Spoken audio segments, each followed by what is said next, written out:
Hey, True Believers Eglantine here, Saturday night. Time for an auction, and happy to note that we did reach the 4,000 mark with Maranya's thing. The description is still in the link to the GoFundMe is still in the description below.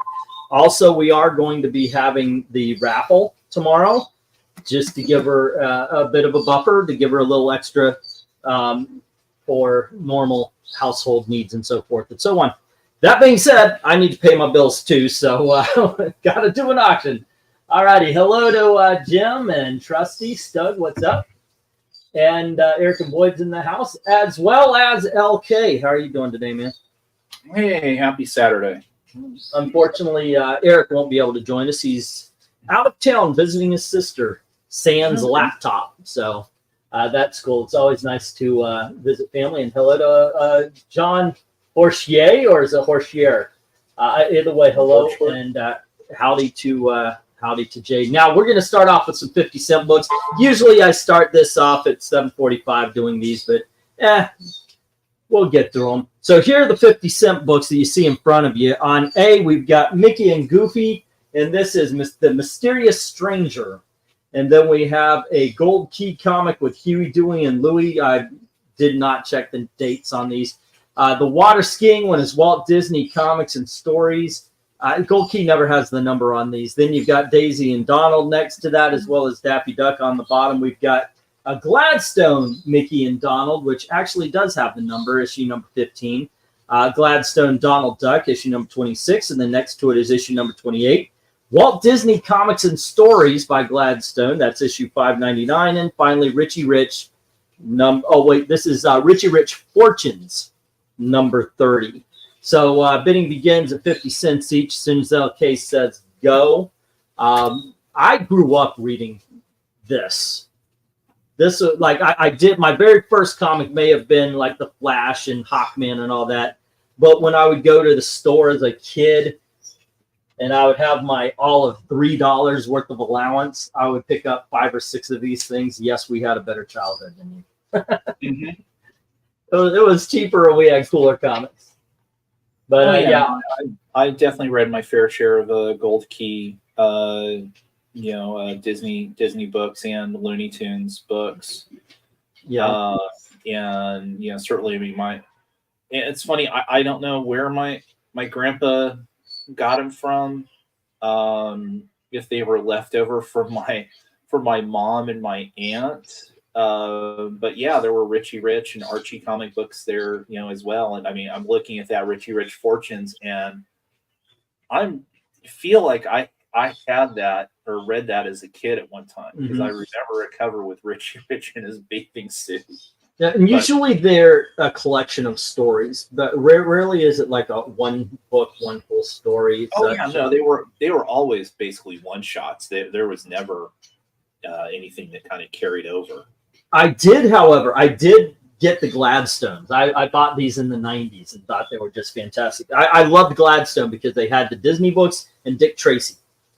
Yeah. So this was something I was really, really excited about. And hello to Jim saying 50 cents each on the lot. Alrighty. Yeah. And starting us off in a positive note. Yes, I do remember those. I do remember Kmart. I remember Kmart when they had a soda fountain. Oh yeah, little ice cream stand in the front of the store. Yeah, for us down here it was Woolworths. Yeah, had those too.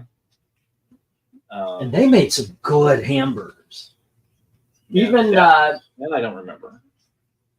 Even back in the day, a place like Woolworths would have they would have decent comics. It wasn't those sawdust burgers. Mm-hmm.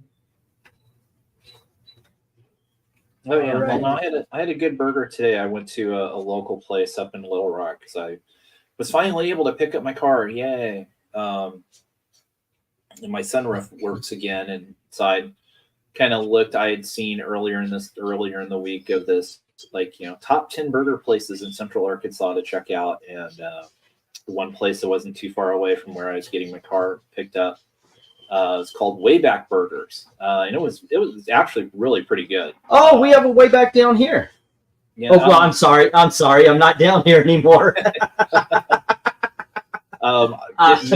Maybe a chain. I'm not sure. I mean, the inside of it, yeah, I could possibly see as a chain, but yeah, I mean, the burger was tasty. The bacon they used, I could tell, was that good, thick, uncured bacon. And so, I mean, it was, meaty, and it wasn't overcooked, crispy bacon. And they had some great cheese curds too. Those were fantastic. Yep, we're talking about the same place or the same kind of. But you're right. It did have a independent feel to it. It was good stuff, good burgers. Yeah. Getting back to these, I want to say one more thing about I know these are gold keys, but I swear to gosh, I thought Whitman was a Disney company because every Whitman comic I knew of was a Disney comic. Yeah, it felt like it. That would be an interesting video to do. Would be the history of Whitman publishing, because because of the fact of, like you said, they somehow, some way had a contract at one point to reprint Disney gold key books. They famously did, a bunch of DC books.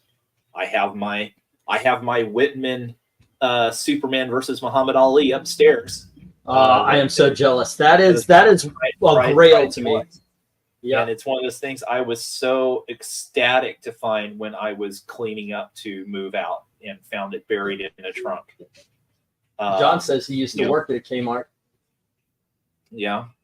And hello to Eric. All right, we got a few minutes between the first bid and no bid, so why don't we get the 1 minute warning and we'll move on to the dollar books. Go ahead and do that.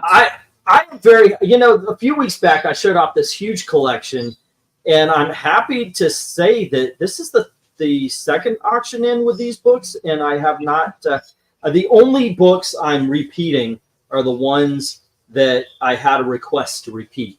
Bring back the Flare, bring back the Femme Force. Those are coming back tonight.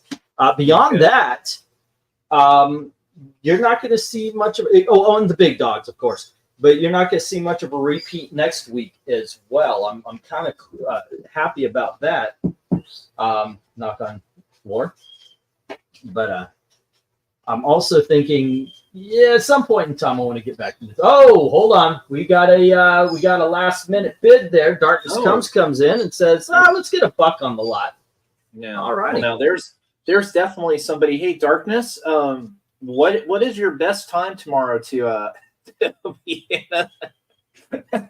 in an auction raffle for a good cause? We're gonna be raffling. We're not gonna be auctioning. We're gonna be raffling off some books tomorrow to help out Maranya.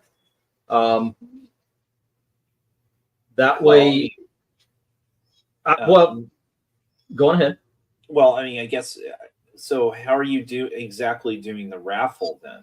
Well, the way I figured it would work is that we start it then, and anybody who gives a donation we'll take the name down, and it will be at certain levels for certain things. So, like if it's the Lester sisters said they would bring in a first appearance of the Phoenix. Say any donation $50 or higher goes to that. Now, once again, I've got to make sure that we've got that. But they said they were putting out some. They're the big ones as far as the donations are concerned, because they also were talking about like an X-Men number 15, and the first appearance of Mimic. But the big one that I saw was that. A lot of people are putting some stuff up. Jim says $1.50. So yeah, well, just on G, H, and J. Oh, G, H, and J. Okay. Yeah. Thank you. G, H, and J for Jim Swanson. 150. Alrighty. So that's going to happen. And a lot of people I saw Jay was looking up some books that may be good to put in. I get it if when she was in a desperate situation. Okay, I get it. You go, hey, I'm going to put up this really cool key, and if you want to back off of it, like it was, brought up, okay, but I do appreciate everybody bringing whatever they can, and so does Maranya. Maranya is, she was in the chat earlier. We've got one where, well, most of you guys are part of it, and she's very grateful. She's very grateful at all the help. All righty. We got GH and J from Jim at $1.50, and the rest with Darkness Comes at $1. Right now I'm on the road, pulled over and made a bid, but I might not be able to catch the entire auction. Might miss some of the lots here and there. Well, you be safe. Safety is paramount right now. You definitely be safe on the road, sir. I appreciate anything you can do.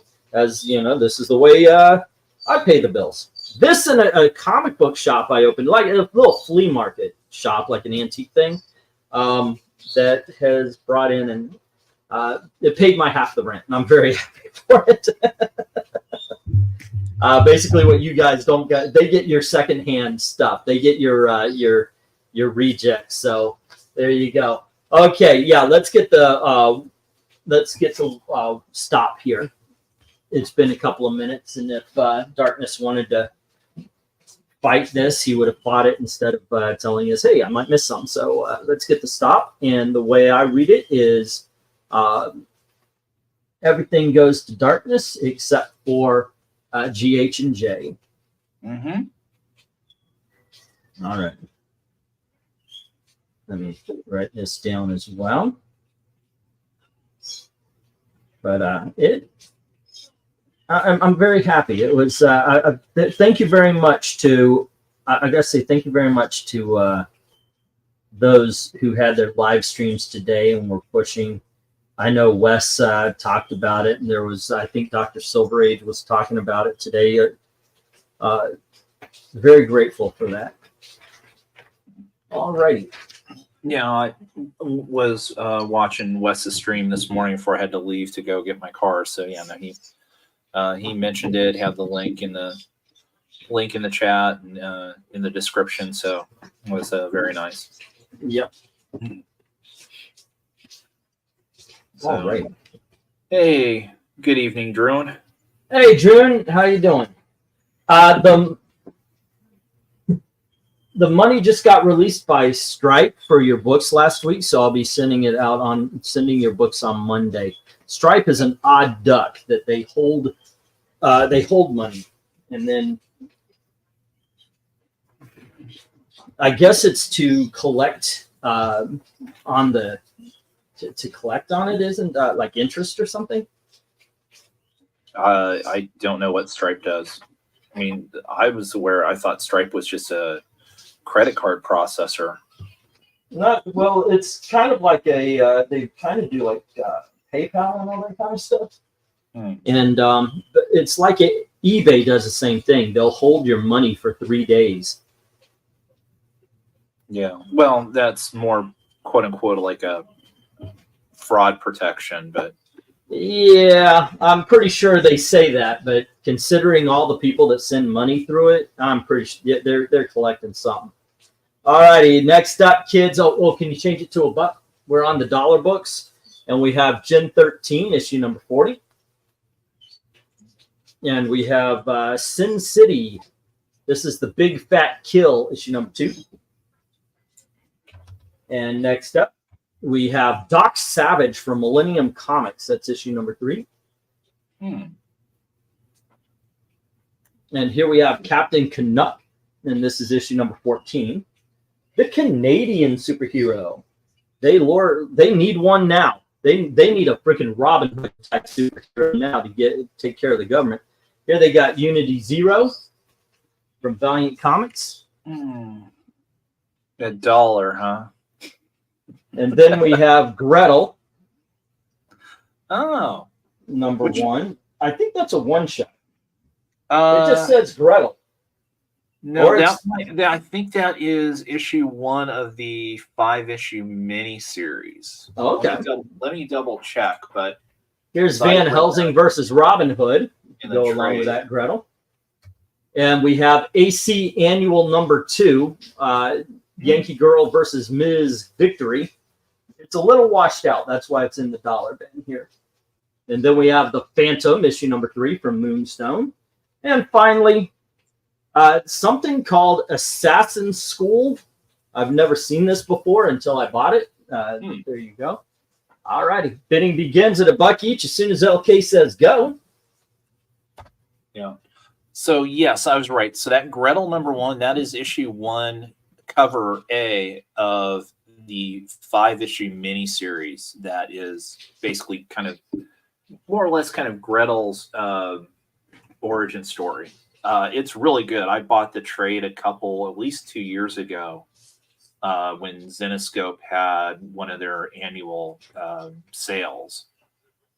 And Gretel's definitely an intriguing character in the whole Zenescope, fairy tale universe, so to speak. So, yes, it is a version of Gretel, of Hansel and Gretel, and basically taken by the witch. But in this case, the witches kind of develop their powers by eating the hearts of children and or consuming hearts, and she gets cursed by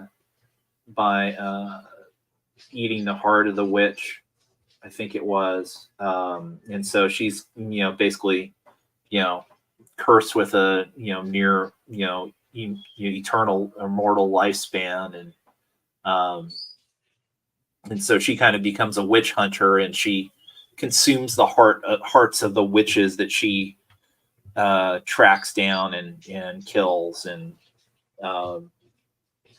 kind of gets their gifts when she eats the heart. It's interesting. So I mean, she's definitely an interesting hero. I've enjoyed whenever I've read a Gretel story from Zenescope. Yeah, surprisingly, they're a lot of fun and not just mired in the cheesecake of everything. Yeah, I mean, the biggest problem I've had, and it's been most apparent with the Grimm fairy tale series, I would say kind of like the middle of this most recent volume, they did not do a good job in selecting interior artists. And so I know there were several issues that really turned me off. I actually think it was like in the 30s or 40s of volume 2 here, that just weren't good, not up to the standards that I kind of expected. And I thought it really affected the stories though as well. But no, the Gretel series here is good. The Van Helsing versus Robin Hood is good as well. This is Van Helsing. This is the daughter or granddaughter of Abraham Van Helsing, dealing with vampires and stuff, and Robin Hood. She's pretty cool, and all kinds of fun stuff. Yeah, I'll shed a tear for the Unity. The Unity, is that the Unity 0 or the freebie? That's the freebie. The freebie, yeah, up there. Oh, let's see. We got Jim. Jim is saying $1 on AFG. Eric and Boyd, $1 on BNI. Oz and Wonderland are my favorite Zenescope series, says Jim. I'm actually surprised you haven't mentioned that annual. Yeah, well, the annual to me, it kind of goes without saying. It's AC.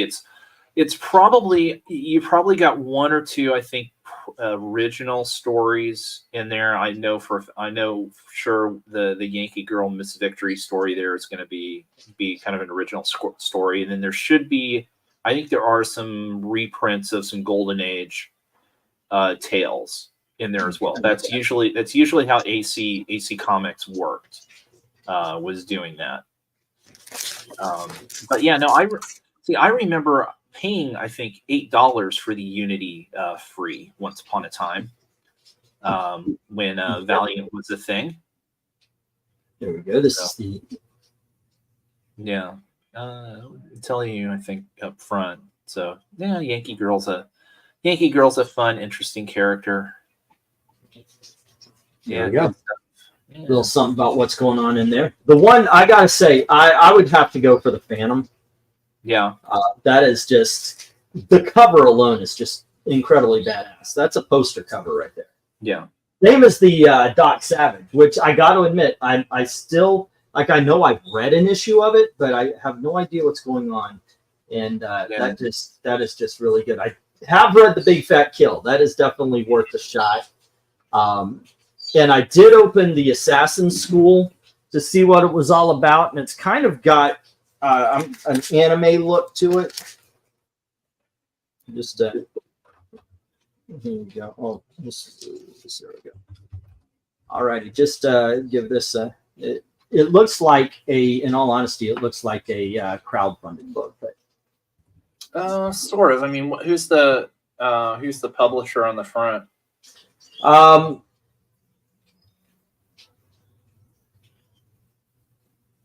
AP Comics is what it says. Somebody named Romulus Soares. Oh wait, no. Story by Phil Littler, art by Edu Francisco. Yeah, but the way it's colored, the way it's laid out, it made me wonder if this was a Kickstarter, just because it's got that look to it. There you go.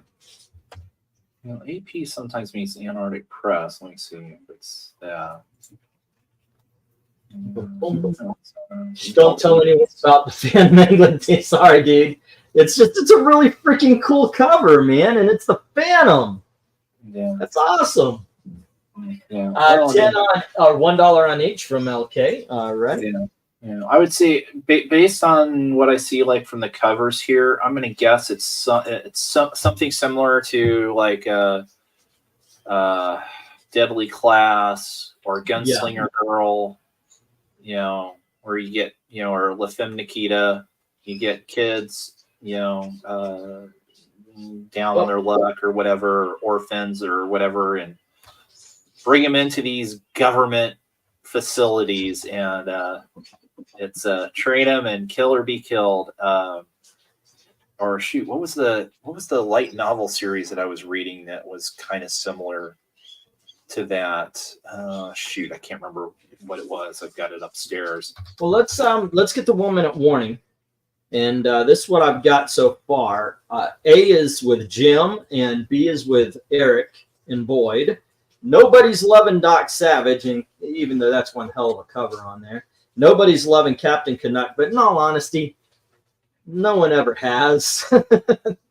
I buy them because I think it's kind of funny.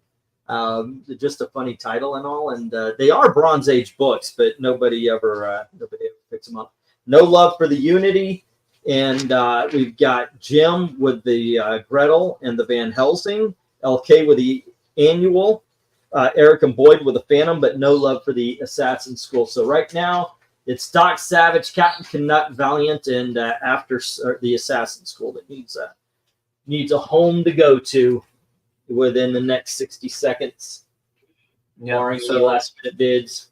Yeah, so let's see. The tag here that I found is, the world is under threat and the government has a new secret weapon. Specially selected, highly skilled students, all under the age of 16.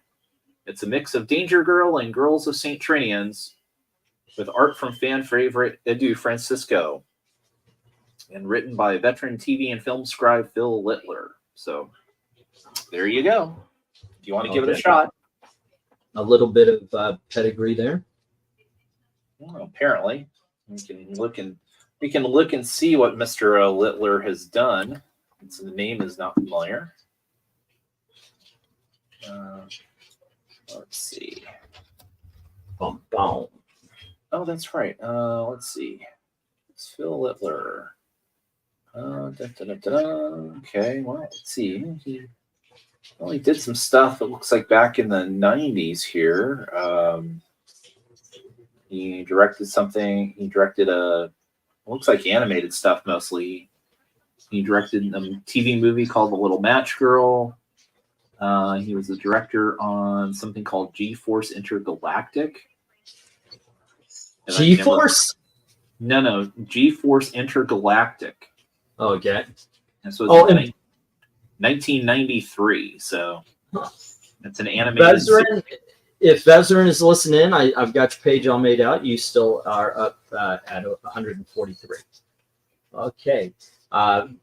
We got a couple nearing the winning wheel. Every $10 gets you a spot on the winning wheel. If you're listening in, you want to join the crowd there. We have a book called Superman Batman Absolute Power, and I brought this one back. We have Freedom Fighters by Robert Venditti. Incredible story right there. One of my favorite when it was out. It is just a very well written story, very well drawn story as well. But those are two possible books that you could win. Every $10 gets you a spot on the wheel. Righty. That being said, let's get stopped, and I'll go through this one more time. We've got Gen 13 going to Jim. Sin City going to we've got Sin City going to Eric and Boyd. No love for Doc Savage, Captain Canuck, or Unity. Gretel is to Jim, as well as Van Halen. Van Helsing LK. I guess you figured you don't have that annual yet. No love. Oh, nope. Eric and Boyd has the Phantom. No love for Assassin's School. Hello to Dominic. What's up? Or did we? I'm doing well, fellas. How about yourself? I'm doing all right. Having a good day. Very happy that that Maranya made her made her goal, and we're gonna help her out tomorrow to make sure she's got a little cushion. This is where I'm trying to make my goal and have a little cushion as well. But it's all in all a good day. Good day. Well, let's see. 1, 2, 3, 4, 5, 6, 7, 8, 9, 10. So far, we haven't had any lots go without a sale, and we only have 4 or 5. I hope this keeps up of books that went into the reject pile. That being said, we've got Evangeline Armageddon, issue number 1, right here, and then we have Evangeline Armageddon, issue number 3. I remember these guys from the 80s, but I haven't seen them a lot since. Here's Hamster Vice. This is from Blackthorn Publishing. There we go. And we have that's issue number 1, and this is issue number 3. There we go.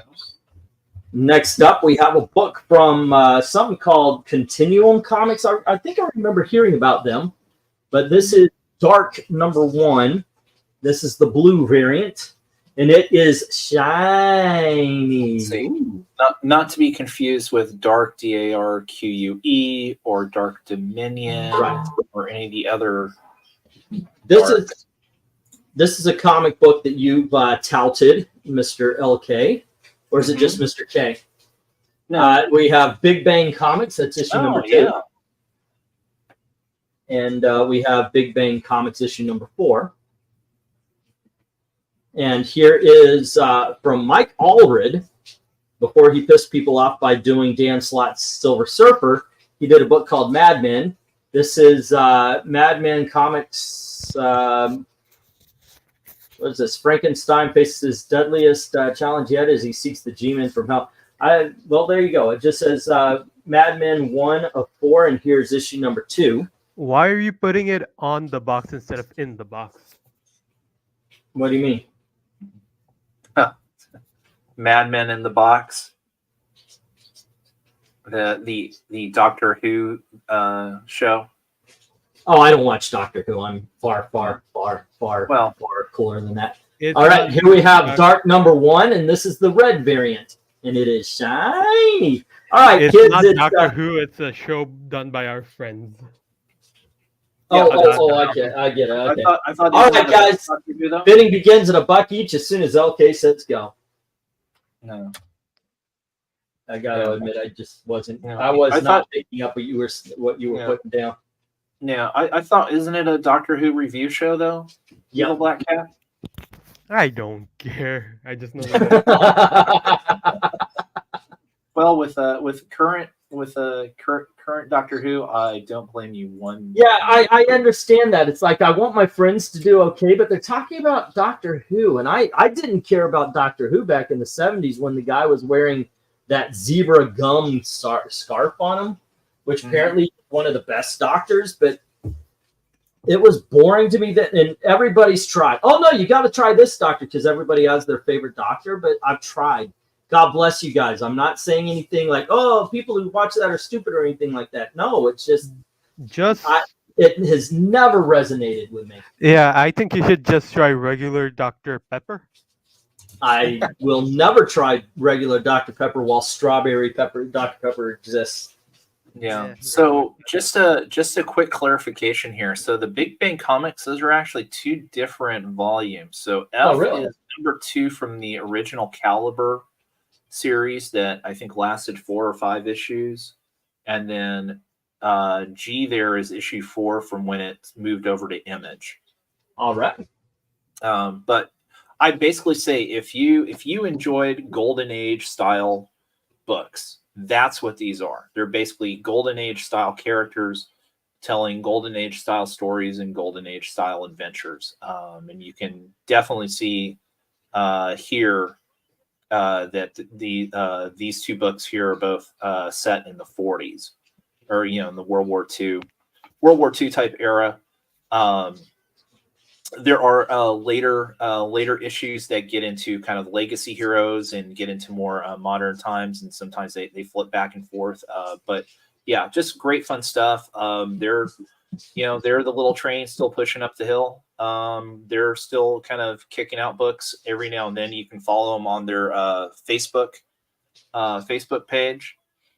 Probably the biggest thing they did recently was they did crowdfund a big anthology, which I picked up a few months ago. And it's really good. And it's great too, because the anthology is published like magazine size. So you've got just big pages and a big, beautiful art. So it's pretty awesome. So, and then I love Mike Allred too. Mad Men Comics. That's his pride and joy. Great fun stuff. I'll say kind of like light alternative. I mean, yeah. They're more or less, I mean, kind of superhero stories. I mean, Mad Men here. I'm blanking on his first name, but he's basically nearly impossible to kill due to an accident.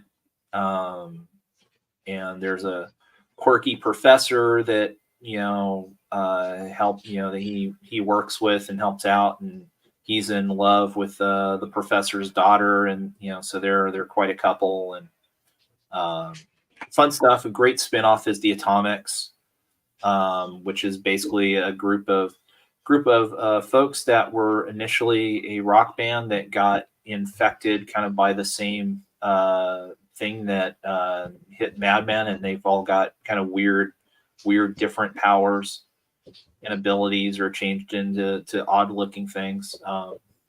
So well, let's see. They do need some love, because right now what I've got is the Evangeline A and B to Jim. No love for the hamsters at all. Darkness has both of the dark, both blue and red. Big Bang, no love. The Mad Men, no love. So let me open up and show off some of these. Maybe that'll change. Let's see. It's been 8:33. It's 8:36. You want to put up the 1 minute warning. This is the Big Bang from Image. And speaking of odd looking things, how long are the people over at Geeky Puppets gonna do their readings for? I don't know. Probably as long as they usually go. Usually they jump in at about 10, so they get done around there. Oh yeah, it really does look like a Golden Age book. Yeah, by the art and everything. That is awesome. As a matter of fact, this guy better start worrying about a little bit of a lawsuit here. That's that's way too close. Holy crap! It's Skid Flash. There's a lot. Well, I mean, as it says, I mean, the tagline is the Great Minds Summit, starting the Knights of Justice. Story features tributes to the Golden Age Flash, Golden Age Green Lantern, Simon and Kirby Guardian, Bob Kane, Bill Finger, Jerry Robinson Batman, Harry G. Peter Wonder Woman, and Jerry Siegel, Joe Shuster Superman. Includes art by Martin Odell, Bill Neville, Rich Buckler, Terry Beatty, and others. There's also an ad for the Jack Kirby Collector number 11 and an ad for the Savage Dragon Destroyer Duck 48-page special. Right. I mean, a lot of this was in response. These books came out in the mid-90s, and it was really kind of a golden age response to the grim and gritty, hero stuff that we were seeing at that time in the 90s. Yep, this is 1980s independent. It actually looks far more sci-fi than I thought it would. To tell you the truth, I think I even saw a superhero in here or two. So there we go. That's Hamster Vice. Let me open up the Mad Men here, see if anybody might be interested. This is Dwayne Ferguson. It says on the front cover. Oh, this kind of looked pretty cool. I think that might be interesting. Yeah. The Big Bang comics. All right, let me open up this. It's going to be Mike Allred art. So. Yeah. So, and specifically, it's actually a miniseries called Mad Men Comics G-Men from Hell. It's a 4-issue miniseries, so you've got issues 1 and 2. 1 and 2, yes. There, for G-Men from Hell. There we go. Oh, this looks incredibly simple to read. I mean, this looks maybe pointed at the camera instead of sideways. I'm looking at it, not the camera. Yeah. Okay, there we go. A little angle. If I angle it anymore, it's going to fall out of my hand. See, there you go. Hold it up high. So holy crap! I've got a mom already, dude. There you go. All right. Jesus Lord. Okay, here we go. But there you go. That's Mad Men Comics. I don't want it to fall on the ground or anything. I've dropped so many books over. Next, I don't need to dent it up.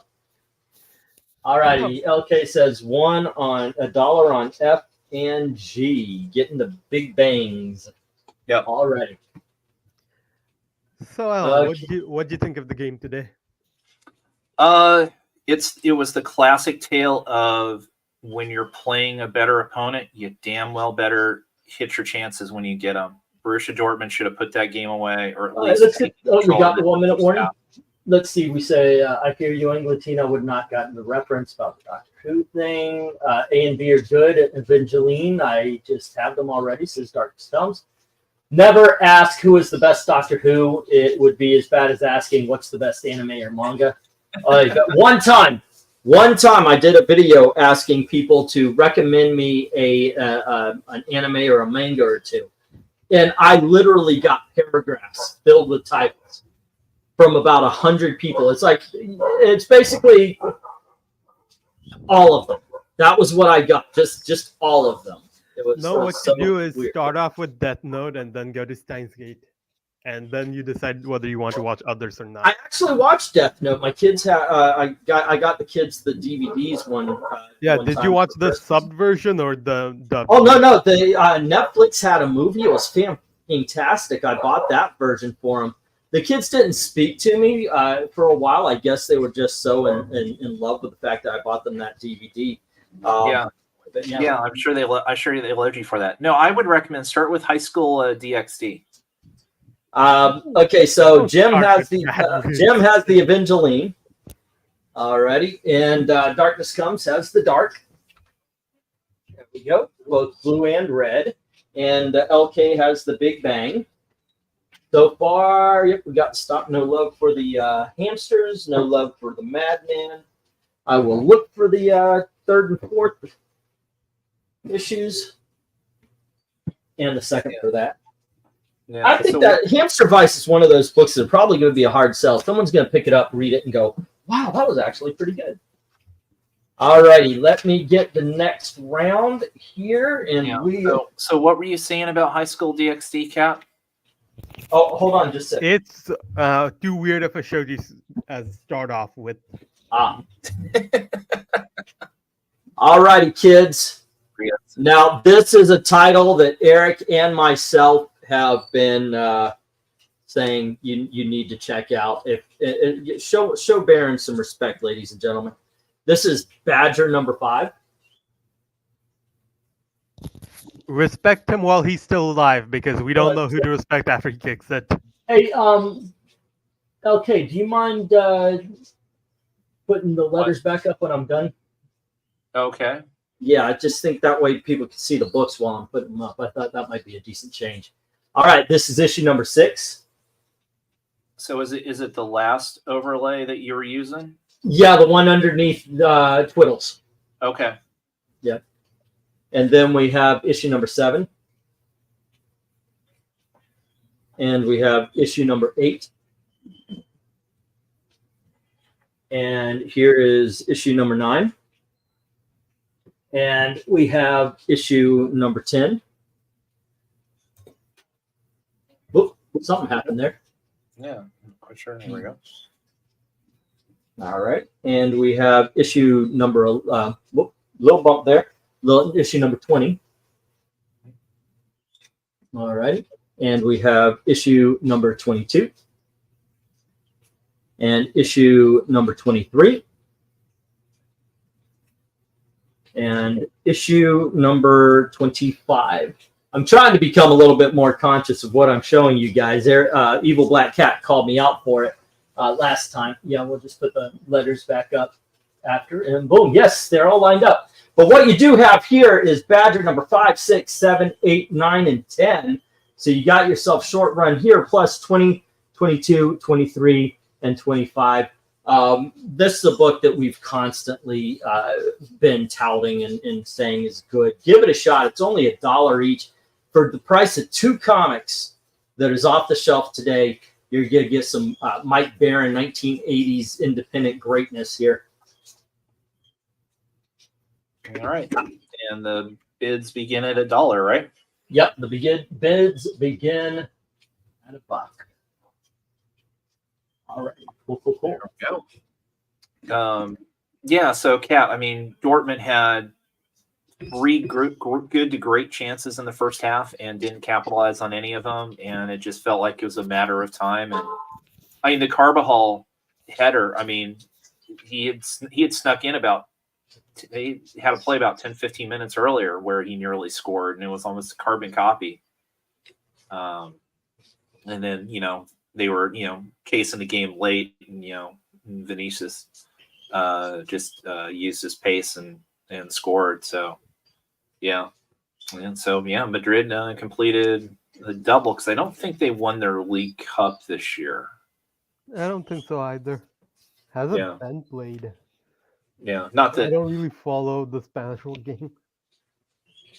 Yeah, I followed a little bit here and there, just because I've got ESPN Plus, so I was able to watch La Liga at times here. I just know that Barcelona's did not have a good season, but Real's a good champion, and so I mean it's funny because this was the only way Dortmund had to win this match to get Champions League football for next year, because I think they finished like 6th or 7th, I think, in the Bundesliga this year. Yeah, they didn't finish in the top 4. That's all I know. Yeah. Although I think for some reason, I think Germany though is one of the leagues that is getting 5 for next season. I definitely know the English Premier League isn't. No. But it's funny though. We jumped Newcastle and Tottenham. Yeah. For Europa League because we won the FA Cup. Yep. All right. Oh, Eric and Boyd, this auction is almost bookmarked, or not bookmarked, but what do you call it? One's at the beginning and one's at the end. The very last lot of the night is going to be another set of Badger as well, and it is directly I think it is directly a straight shot of like 5 through 12 or something like that, or something like this. Yeah, in that case, the term you're looking for is bookended. Bookended. Thank you. Yeah. Something like that. Anyway. Yeah. No, it's not 5 through 12. What is it? Okay. Oh. But so the end of the football season. Are the Euros this summer? Yes. Okay. Oh God, that's only probably about a month away then. Yeah, the Euros are this summer, and I think the Copa America is this Yeah, summer. let's get the 1 minute warning. No interest in the Badger, except Eric, if you find something you need from this lot, once again, they're 5, 6, 7, 8, 9, and 10. Issue number 20, 22, 23, and 25. Just give a heads up. I'll put you down for it. That being said, it seems like there's not a lot of interest in the Badger outside of him mentioning that. Oh, there he goes. One on A, B, and C. Okay. Yeah. Well, maybe you could describe. So, what genre would you say the Badger fits into? Or if I'm a fan of X, I would like Badger. If you're a fan of good quality comics, you will like Badger. Well, yes, of course. Shang-Chi and Wolverine. Okay. But the shackles of mainstream comics has been taken off of it, so it's far more violent. Okay, but Yeah. is it more say action adventure-y? Is Yes. it more superhero? Is it It's more action adventure. espionage, or- He wears a costume, but it's more action adventure kind of stuff. Okay. Yeah. And the action is, I mean, like straight action, or is it like espionage thriller? I would Does he, go like, with work for government, probably, or- from what I remember, and not, mind you, I'm talking this is a long time, but from what I remember, it's more straight up action. Okay. Yeah, I don't remember him being a spy for anybody. I could be wrong, but yeah, I don't Yeah. remember that So- being a part of So it. is it more like MacGyver or Airwolf? Okay, now you're just. I actually did not watch but a few I was- episodes of either of those shows. Yeah. I was thinking, is it more like, say, Walker, Texas Ranger? So you got a Chuck Norris type beating the crap out of each other. And willing to kill them very badly. Yes. Okay. Yeah. Let's go Or with is it that. more Magnum PI? I feel like I'm being trolled. I think I'm in on the joke now. All righty, let's get the we'll get the stop here. And Eric and Boyd has A, B, and C, which is Badger numbers 5, 6, and 7. And he is halfway to a spot on the winner's wheel where you could win Freedom Fighters from Robert Venditti or the Superman Batman story Absolute Power. Eric and Boyd, it sure did sound like Englentine was saying that he never watched Airwolf or MacGyver. No. I saw a few issues. I wasn't an avid watcher of either. No. There you go. Well, we have the Batman, episodes Superman, might be, but- Batman, Superman, Absolute Power, and we've got the Freedom Fighters by Robert Venditti. I highly recommend this. I just noticed my ring light was on there. Okay, and let's see. Let's get these down. We got Eric and Boyd having 5, 6, and 7, and the rest are hitting the reject pile. Yeah. Okay. Yeah. So it's real interesting. I don't know if you heard what Netflix did today. Well, they put out Godzilla. I know that's the big news. Well, yeah, that's it. I mean, yeah, with no fanfare, I had no idea until I saw some Twitter stuff blowing up last night. But yeah, if folks out there, if you didn't get a chance to see Godzilla -1 in the theaters, which to me personally is the best pure Godzilla movie in the last 20 plus years, it is now on Netflix. Wait until after the auction to go check it out. It's Yeah, awesome. wait till after the auction. You've got time to For do now, it. though, another 1980s. This is more like the X-Men or the Teen Titans, in my opinion. But this is also a book that both Eric and I highly recommend. It's a 1980s independent book called D and Agents. And here's issue number 1. And here is issue number 2. Mm-hmm. And we have issue number 4. And here is issue number 5. And we have issue number 6. I remember I used to get these in the subscription. Oops, we forgot to take the letters down again. That's going to take some getting used to. Issue number 8. And we have issue number 10.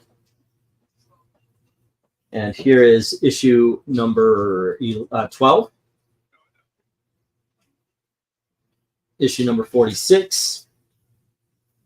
And Well, just that's issue. That's specifically too. That's issue 46 of Airboy. Airboy, yep. I needed to fill out these last 2 spots, and I also put in the Spider, and this is Judgment Night issue 3. So bidding begins at $1 each. As soon as OK says go. There we go. All righty, cool. Let's see. Did England team say you never watched Airwolf or MacGyver? No. I did watch a few episodes, but I was big into working back then. I had a lot of jobs, so I wouldn't have a lot of time for TV in that particular era. Well, Airwolf came on at a different time, and it was just a little bit too old for me.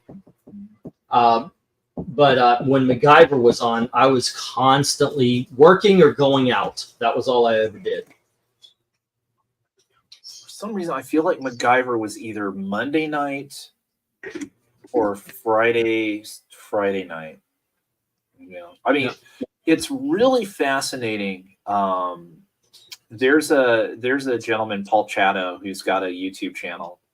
He's a former TV executive up in Canada. Oh, Paul Chatto, yeah.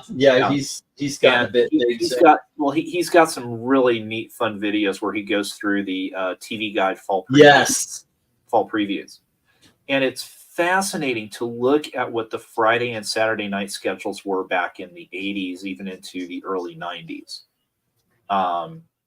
And again, it's one of those things where it'd be interesting to trace, where did this sudden change come from, where basically, Friday nights got basically more or less completely written off on the TV schedule, when you used to have some major powerhouse shows on Friday nights. It was when they realized that the teens to like 30 crowd was really the people that spent a lot of money on the stuff that would advertise on their shows. So they realized that those people are not home on Friday or Saturday. It was not so much a ratings thing and a demographics thing. So Friday and Saturday became a little bit a dead zone for TV shows. Yeah. Let's see, I hear you working all the time. No spare time for TV. Jim said, as a kid, I thought it was boring. As an adult, I realized it needed the guest stars and Ernest Borgnine. I guess that's the Wolf show, Airwolf. Talking about Airwolf. Well, Eric and Boyd talking about the comics saying DN Agents with work by Will Mignot, who worked on several of your favorite animated shows such as Spider-Man and His Amazing Friends, X-Men, and many more. He also has other indie comic titles. Yeah, it's a really good book, kids. Give it a shot. Don't make this the first one. Don't make this the one that goes down. $10 for just to get. You can buy all of these for the cost of 2 crappy modern day $4 books. There's 8 DN Agents here. You could give a shot. That's enough to know if this is a title that you like, that you should go searching for. But I'll guarantee you, you're going to have a better time reading and searching for these than anything today. Yeah. Mark Evanier. Mark Evanier and Will Mignot and Al Gordon. So the tagline on the first one there, you've got DNA Agents #1, is Surge, Amber, Tank, Rainbow, and Sham, who were created in a laboratory and face their first adventures and battles, get placed in college and born orphans. Mm-hmm. So, again, they're kind of born in a laboratory. They're under, the thumb of a government organization. And so it's not quite X-Men in that way. It's almost a little bit like maybe Harbinger. Or that's if the Next Men hadn't escaped from the facility. All right, so I'll tell you what, let's put up the 1-minute warning, and we'll give it another 60 seconds because it's been 4 minutes with no bid, and if there's no bid, I don't see a reason why we should keep these up longer than 5. Keep things going. So there you go. It is what it is, and these will show up again. I think. I'm pretty sure. I haven't done it yet, but I kept telling Gail that I'll just, if they don't sell here, I take them to the antique shop, and but I told Gail, I said, well, if I need to, I could always go to the antique shop and just create an auction from there. Just pull books for a day, you know. Mm-hmm. Yeah, it's worked out. It's worked out. I'm very happy. I'm telling Gail, I wish we could make a little bit more money because I would love this to. I would love it to actually be working like a store, but as it is, it's been making us some extra money, cover some bills every month. Yeah, and speaking of stuff from the antique shop, where's Breen? Oh, Eric is visiting his sister this weekend. He's unfortunately not able to carry his computer and all of his stuff. So he's going to be sitting out today and tomorrow at the very least. A little family trip. You know, wish him well. And occasionally he said he might snipe in on the in the comments. So there you go. Yep. Oh, let's see. All right. Okay, let's see. Let's get the stop up there. It's been 5 minutes, so Yeah, no. we'll come back to it another time. Oh yeah, that happens. And in all honesty, there are just books that I will always pick up, and if I could get a bigger. There is one book, however, of Dean Agents I sold a long time ago for $10. I wish I had now. And anytime I could find Airboy, I have it. But yeah, I had that Dave Stevens cover before everybody discovered Dave Stevens. So it's like, damn, you know, just why now? Why not when I had it? That would have been so cool. All right, let's change gears here, and we're going to go to the $2 books. 1, 2, 3, 4, 5, 6, 7, 8, 9, and 10. Okay. Yeah. Oh, Eric is saying, "Can I get A and H?" Sorry, I stepped away. Yeah, let me mark you down for that, and before we go further, let me write it down, and pull these out of the box so I don't forget. A and H. Yeah, Dominic. I'll be back. I'll be back, fellas. But I actually sent you a message in the private chat about placing a bid on the current lot books as well as the ones that didn't get a bid. Okay. Okay. Jot down which ones they were. Oh, he says the books and all of them that did not get a bid. So basically, my reject box is going to Dominic. Okay. Yeah. Okay. Is that am I reading that right, sir? Yes. Yeah. That's correct. Okay. But I'll be back. I'll just need to take care of something on my end. Okie dokie. You know what I did by accident? I put all of the Badger into.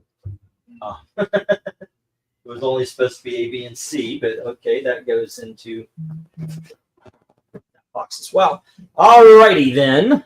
Let's see. These are what I have for the $2 books. This is one of my favorite characters outside of Marvel and DC. It's from Red Circle. He started off in the Silver Age, but Lord knows I can't win any freaking auctions to bring him to the. But it's called The Fly, and this is issue number 3 of the Red Circle brand. Next up, this is probably, in my opinion, the best thing Kurt Busiek has ever done, and that includes Kingdom Come, although that is a very close second. This is Astro City. It's a one-shot called A Visitor's Guide. Highly recommend that. Talk about highly recommending. This is a guy named Brereton. He's got weird art, but this book is so good. It tries to take a real look at what if superheroes were a thing, like countries, in order to remain powerful, are offering tax breaks and everything to get superheroes to be in their country and act as citizens and even military, and in some case police officers. It's called Psycho. This is an incredible book. I highly recommend this. That's issue number 1. There was a book or a magazine called Dragon Magazine. Talked about a lot of D&D stuff. And in it was a cartoon series by a guy named Phil Foglio. This is the collected adventures of Phil and Dixie. It's called What's New. This is issue number 1. Alrighty. Next, Say again? It's the book Leah Williams always wanted to make. Okay. I have no idea who that. Wait, Leah Williams. That name rings a bell. Anyway, this is by Mark Waid, Butch Geis, Mike Perkins, and Laura DePaia. It's from a company called Cross Gen. It's called Ruse. It's issue number 1. That was probably my favorite Cross Gen book. So yeah, Mark Waid, Butch Geis. It's basically a Sherlock Holmes archetype. And his Dr. Watson is kind of his assistant, the woman behind there. She's the one that's aligned kind of with CrossGen, and so there's kind of this little thing in there, but unfortunately it never really gets resolved because I think Ruse ended after about like 20 or 24 because of the implosion at CrossGen. I have the free comic book day version of this, but here's issue number 1 of RoboCop Prime Suspect. Wait, LK, are you saying they gender bent Dr. Watson? Next up, there's an entire Sherlock series that has like Lucy Liu in it. So next up we have a from Keith Giffen, of all people, Dwight John Zimmerman, Charles Adler, and Ken Stacy. This is soon to be a major motion picture directed by Tim Burton from Warner Brothers, and it is called Mars Attacks. There you go. That is a cool ass cover, kids. I love that book just by the way it looks. Next up, we always need some cheese in our cake, and ladies and gentlemen, Chastity has a lust for life, and this is issue number 1 of that. There you go. And then we have this is Warner, Zanier, and Mongoose, and this is Ghost, issue number 1.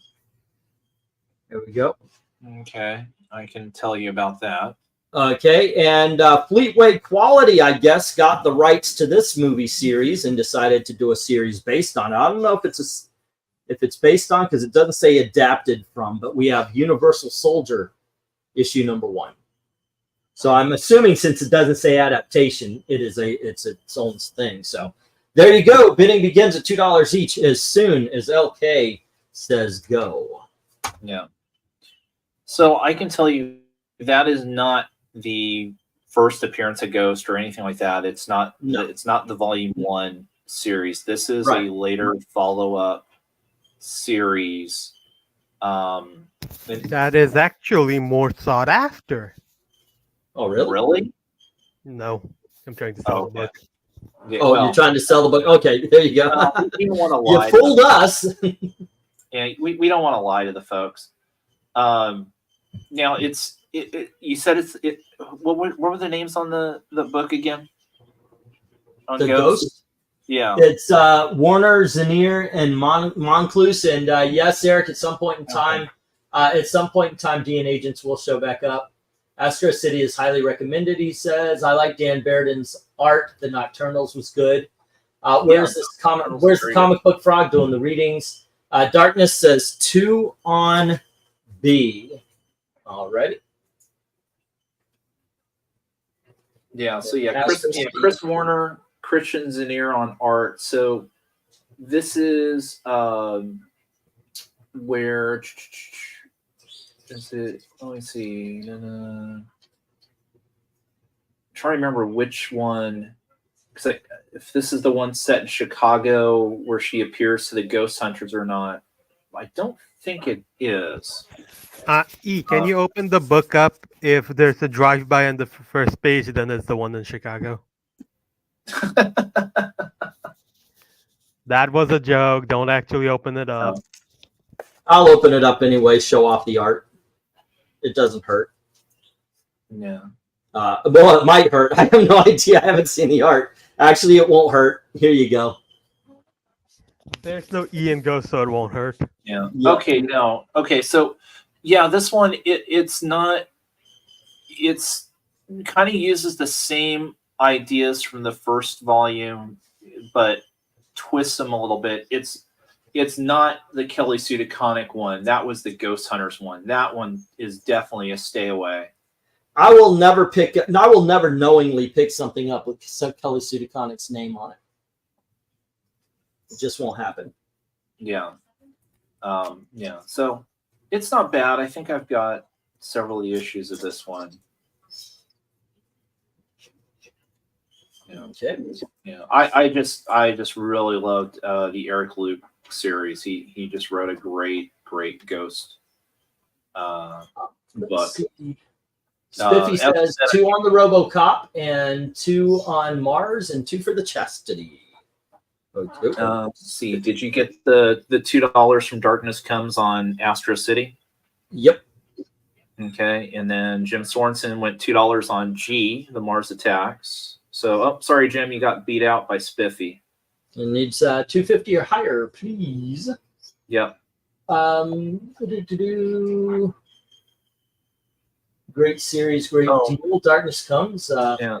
Oh, Jim is saying I typed wrong. I meant I, not G. So Jim spent $2 on Ghost. So hey, I sold a book. Darkness says, yep, so far doesn't have it. The Astro City England team, did Maranya get enough? Yes, Maranya made her goal. We are still going to have a raffle for tomorrow. And we've got a lot of people throwing in some books. So show up. Might be something different than books. But yeah, show up. It should be fun. Hang out. It's going to be a hangout stream, and we're going to see what else we can do for her. Give her a little cushion so she's not in this spot, next month. So there you go. All righty. That being said, we've got Jim on I. All righty. Cool. The Ghost. Good call on LK. He sold a book. It wasn't an Eric Breen situation. Okay, what can... I guess I tried to sell the Psycho. That's definitely one I would pick up. It is Dan Barrett art. I know sometimes Dan Barrett is he's a pill to swallow, but to me it's a decent pill. It's weird, very very his art, as you can see on the cover. It's kind of like Keith Giffen when Keith Giffen goes all Keith Giffen. Mm-hmm. And yeah, but it's really, really good stuff. Really good stuff. So, all right, Teen Agents #1, and it was issue number 12. Okay, got to write these down for Eric. Let's see, and he is at 7. Has anybody passed the mark? Well, DC will with this lot, so he'll be on the board, and so will Jim. Alrighty, and once again, we've got the Freedom Fighters, and we've got Superman, Batman. You know what? I'm gonna toss the Freedom Fighters was here last week. I'll be right back. Okay. Ooh. Holy God. Oh, yeah, that's way out of my price range. There's not a chance in God's green earth I could get that book. I did not realize how much that book is worth. Yeah.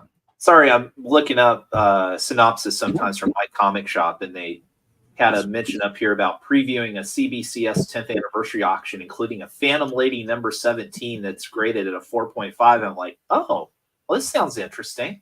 And I'm looking at it, and then I start looking at the sales data, and it's like, oh, a 1.5 goes for about $10,000. What is this?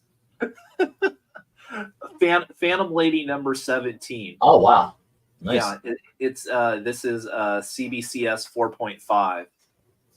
Okay, we have Freedom Fighters is one of the giveaways that was here last week as well, and we have Absolute Power, the Superman and Batman storyline.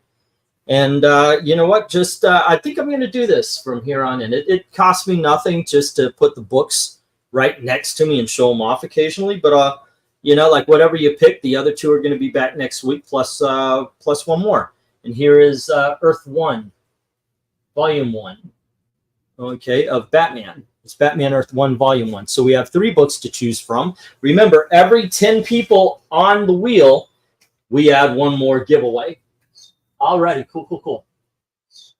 And let's see, we haven't had a bid in a while, so let's get the 1 minute warning.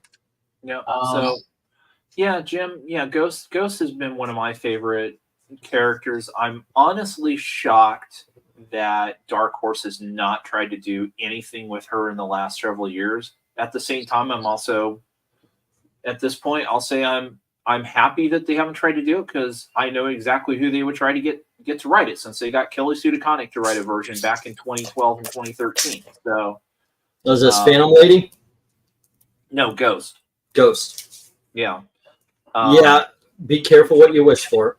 Well, at the same time, though, I mean, it does surprise me that Dark Horse hasn't tried to do anything, because this is one of the few properties that Dark Horse owns, because she was created as part of their whole Comics Greatest World, series when they tried to dip their toes into the superhero genre in the 90s. Let me try to push this one. It says the Time to Time Corporation went back in time to harvest dinosaur meat for future consumption. What they didn't count on was the human called Shamana. She was raised by the dinosaurs, and she's looking for some payback. Okay, so apparently they're attacking. This is a continuation of the Universal Soldier. It's not based on the movie. There we go. And this is what it looks like on the inside. Alrighty. And let me see what else. I'll open up that Phil Foglio. I think it's a series of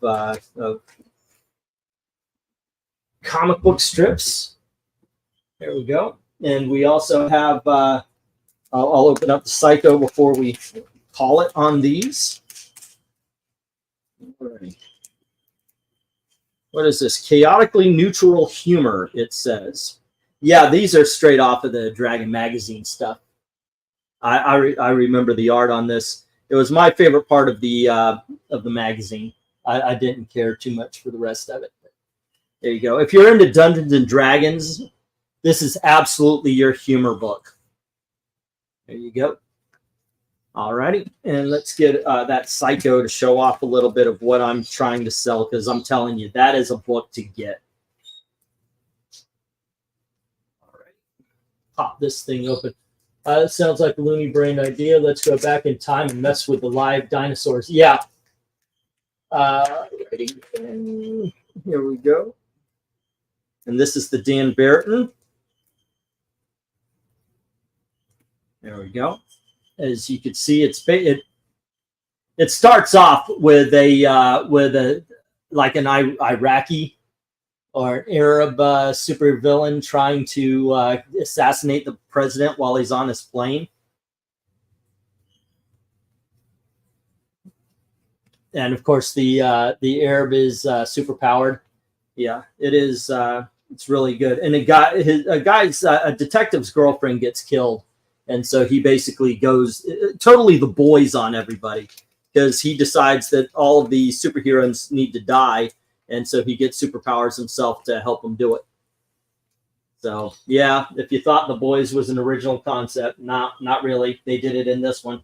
And finally, before we do go, let me show off the Fly here from Red Circle. There you go. Back cover. And it looks pretty good, like your average 1980s comic book.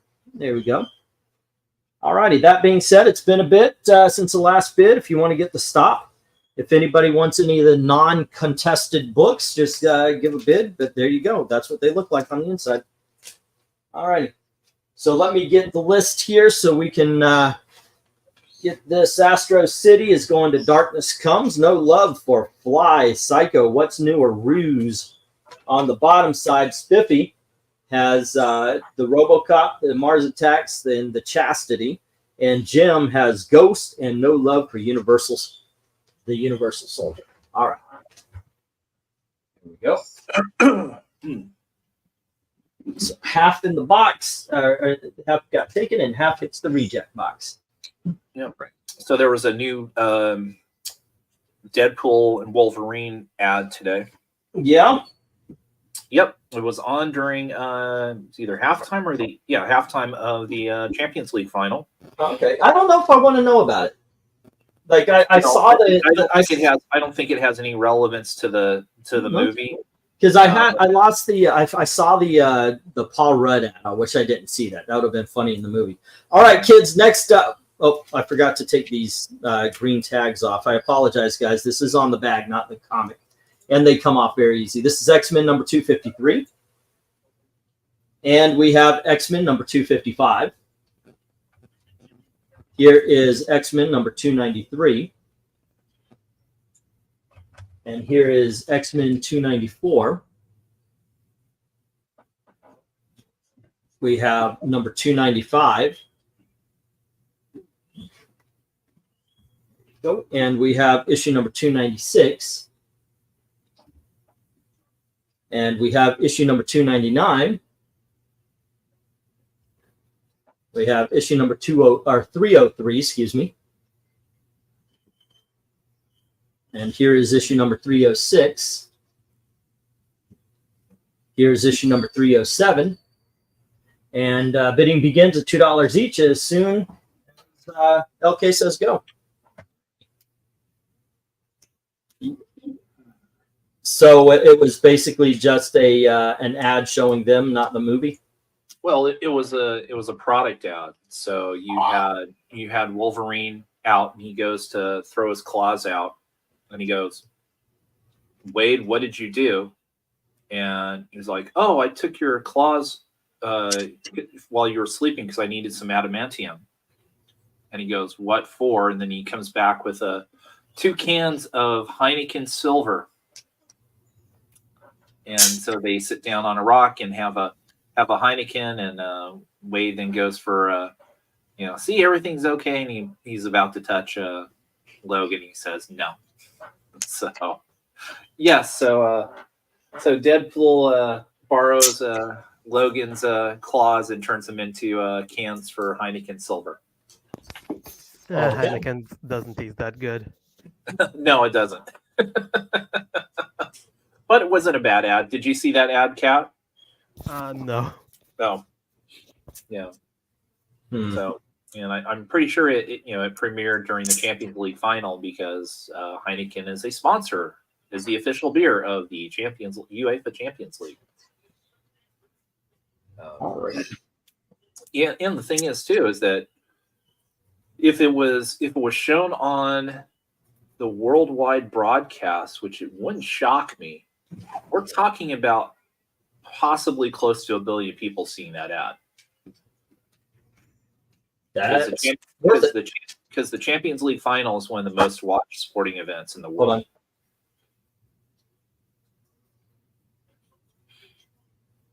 So, yeah. So, Kat, what do you think of these Uncanny X-Men? I know we've got some Claremont issues up there. Yeah, Jim has $2 on the lot. Okay. Yeah, $2 each on the lot. Hold on, just a this second. deep into the X-Men. Yeah, because I know 252 and 253, that's still part of Claremont's run.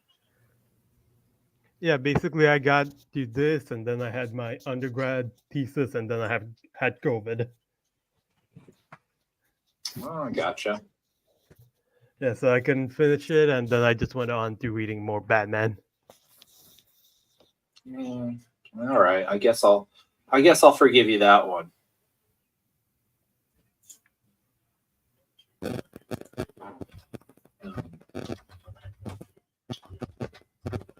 Yeah, has anybody seen the trailer for Wolves? All right. That is the new Brad Pitt and George Clooney movie that was filmed that nobody knew about. What? They have a new movie? Yeah. I'm pretty sure it is getting a theatrical release, but I think it's an Apple Plus movie as well. And basically, my understanding of the story is that Brad Pitt and George Clooney play competing or opposing cleaners. You know, so think like, you know, the wolf from Pulp Fiction, that kind of cleaner. Okay. And they get stuck on the same job. So, you know, it should be, if nothing else, you should get at least some good Clooney Pitt, you know, byplay dialogue, which is always fun. But yeah, it's a movie that kind of just came out of nowhere. And I think the trailer dropped just a day or two ago.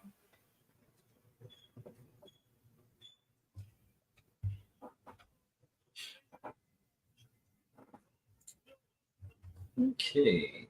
Jim and Darkness both cross over to get a spot on the winner's wheel. Spiffy's at 6. And let's see. What do we got? Spiffy's at 6. Jim's at 1150. Darkness at 1150. Eric and Boyd at 7. And LK at 3. Yeah. So Spiffy, if you want to get ahead of the curve, get on board the Power Slap train. I'm telling you, it's going to be a hit. All right, let's get the woman at Morningstar, please. Power Slap is awesome, especially if you're not the one doing it.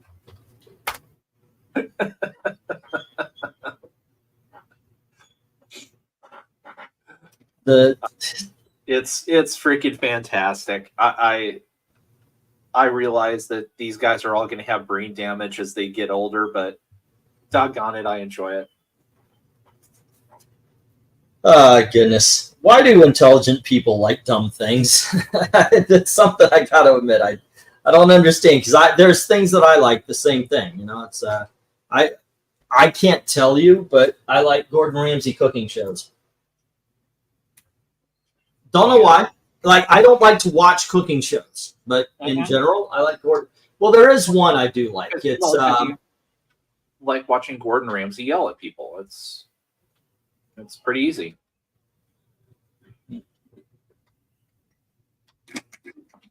Let's see. Did I say 11.5 for Darkness? Apparently it sounds like it. No, it was 11.5 on Jim. Jim has 11.5. Darkness has, because he's the one that had the bid the $1.50s against you on the other books. Yeah, he's the one. You're 11 even there, Darkness. All right, let's get the stop. Jim's got the lot. We'll get these down. We'll get to the $3 books. Okay. There we go. Oh, yeah, Rhaegar, no, it's not the entire Executioner song, because that wound through multiple titles.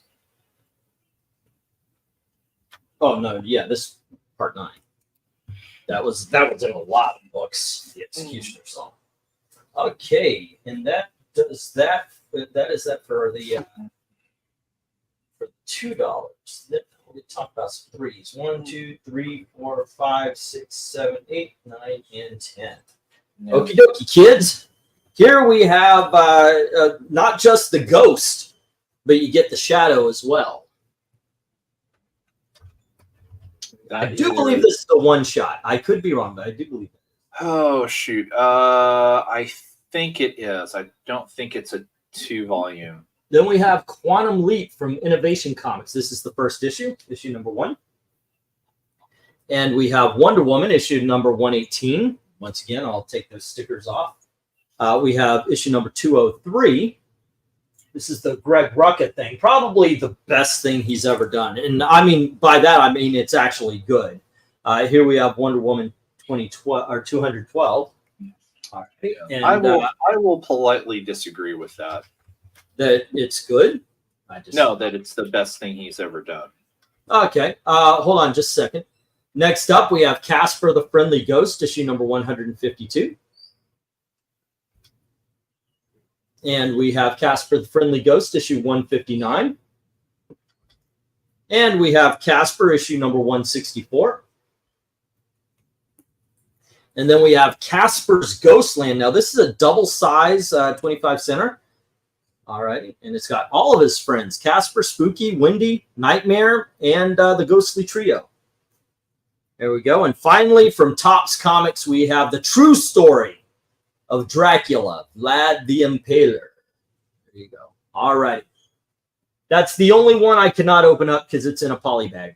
So there you go. Does it? I guess it would have a card or something, maybe, or was it just the random? You remember sometimes they would just poly bag them because F you, get 2 of them if you want to read it and save one. No, no, But, it's there's a card in there. A card, yeah. So- Bloody hell. Okay, hold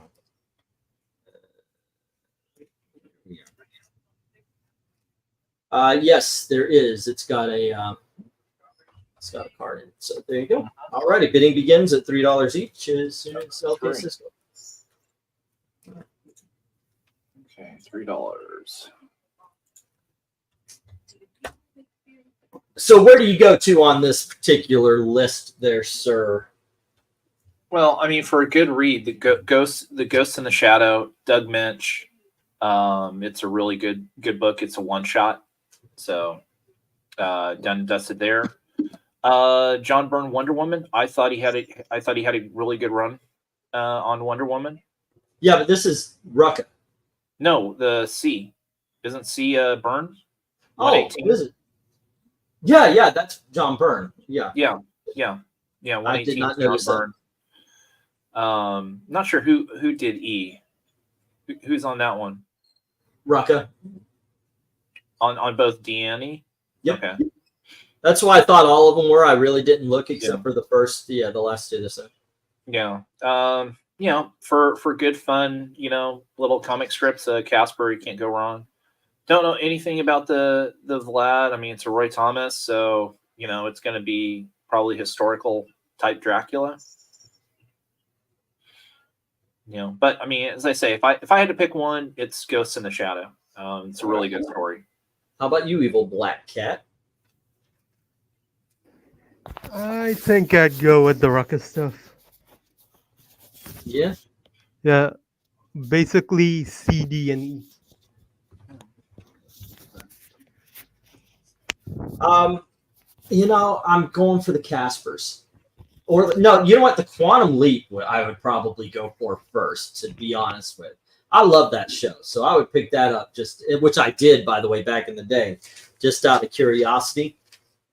Now, of course, I would probably go for the Casper Ghostly Land because it's got all of the characters in it. Then I'd probably pick this one up because it's got Wendy on it. So, a little bit of changing time there, I guess. Mm-hmm. Okay, and that is all right. And now Jim has gotten 3 spots. Wow, you got a little bit of pushback. Okay, let me pick this up and start taking down some bids and reading off some comments and everything. Thank you for talking. Let me write stuff down. Right out the gate, Darkness comes in with F, G, H, and I. Let's get those Caspers, he says. All righty. So we will write those down for him. There you go. Darkness comes. And Darkness comes. All righty. And then let's see. Jim says 3 on A, C, D, and E. Skipping the Quantum Leap that I would have picked up. He's got the. All right.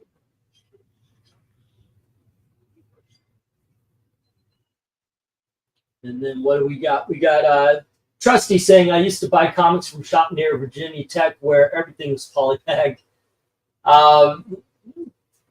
Everything?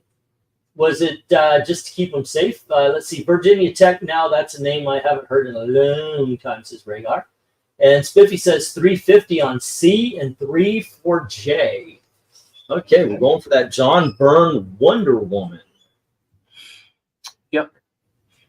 And Spiffy's made it so everything right now has a home. Oh, nope, not everything. No, not everything. Quantum Leap. Quantum Leap is still sitting by itself right there. All righty. Yeah. Well, and you can see that they at least got the rights to use the actors' likenesses. Yeah, it's not just a random. Well, since that is the one that doesn't have love, let me open it up, see if I can show it off, and maybe find it a home here somewhere. I guess I told Gail Sundays I'm driving her to work just so I could take anything that hasn't been sold here to the. Okay, it almost looks like early computer. As you can see, it's got that kind of shaded look to it. Alrighty, I don't know if maybe that's the lighting because it looks like they're around a campfire. Nope, that's the way it looks. Okay, no, that looks like early computer coloring. Yep. All right, as it starts off, he's leaping in, and of course he's a teacher. Oh boy, there you go. All right, this is what it looks like, kids. The Quantum Leap book. It looks like he leapt into the Sweat Hog's classroom there. All righty.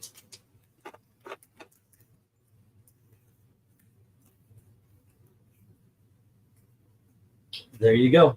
Let's see if it works. We have 4 on C from Jim Sorensen. Oh. Okay. Let's see. What else is going on in the world? Yeah.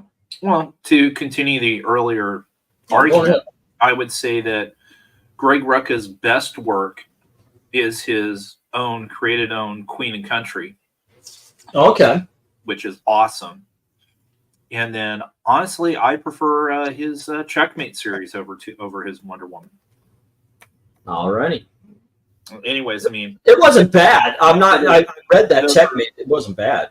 Yeah, I mean, think about all those series is it's before he went crazy. So. Yeah, it's the lesbian thing that's kind of weird. Well, he lost his mind to leftist politics. As many of them do. Yep, whether it was for career preservation or something else, he fully drank the Kool-Aid. Yep. Okay, we get 450 on C from Spippy. And we have our first fisticuffs. Will we see a firefight tonight? That's a question. Yeah, depends on what books show up. It has been a long time.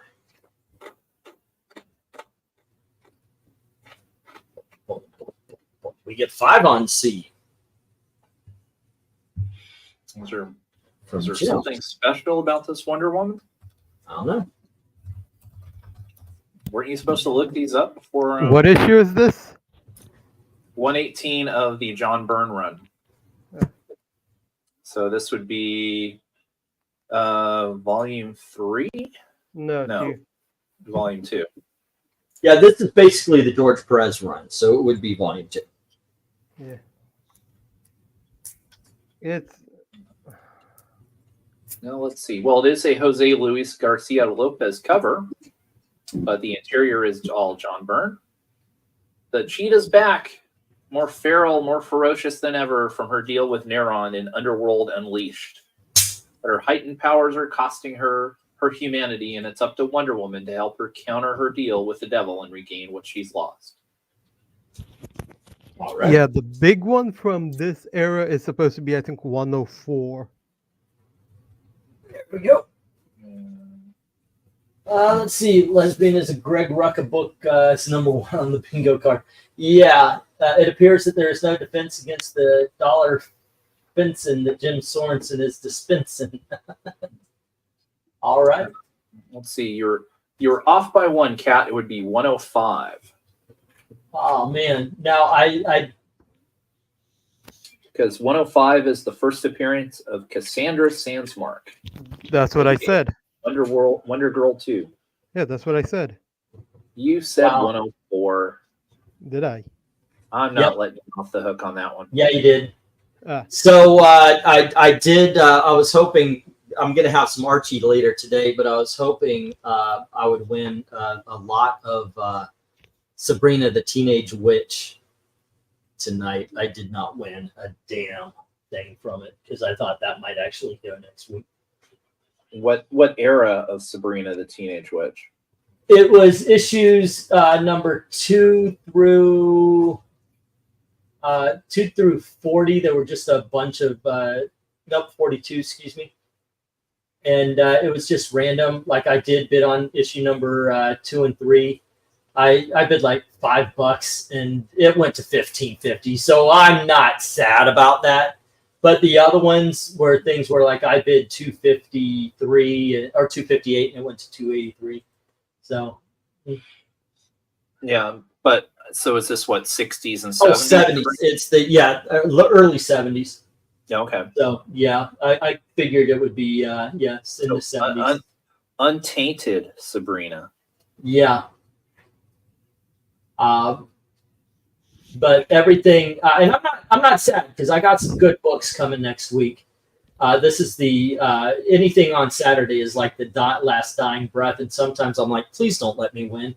This time, okay, I've got one more book, and it's Tales Too Terrible to Tell, and it's you talk about the gross covers and all. It's somebody holding somebody's head as it's being pushed into acid, and we get $5.50 from Spiffy on Wonder Woman. Alrighty. 60s. Yeah, if I get any, I'm going for 60s and 70s Archie from here on in. If I can get them for the right price and the right condition. Unfortunately, Archie's is one of those that not a lot of people keep them in mint. So a lot of times if I find them, I'm hoping I can get them where I can only charge $1 or $2 if they're in that kind of condition. Let's see, a lot more Revenge Foo fun. Okay, it's been a few. Let's put in the 1 minute warning. Jim, are you going to cancel? Are you going to counter, I should say, Spiffy? But we gotta move this along, and we'll get in there.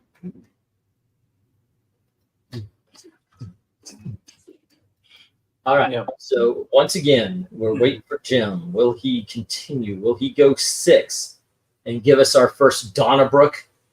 Jim, you want it. You just said you're trying to rebuild your collection. How can you have a collection if you're missing 118? It's only 50 cents.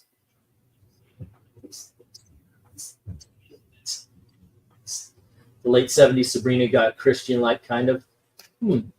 If he counters, I'll just give it to him. Oh. There you go. Spiffy is saying straight up, if you counter, if you take it to 6, it's yours. And any love for the Quantum Leap.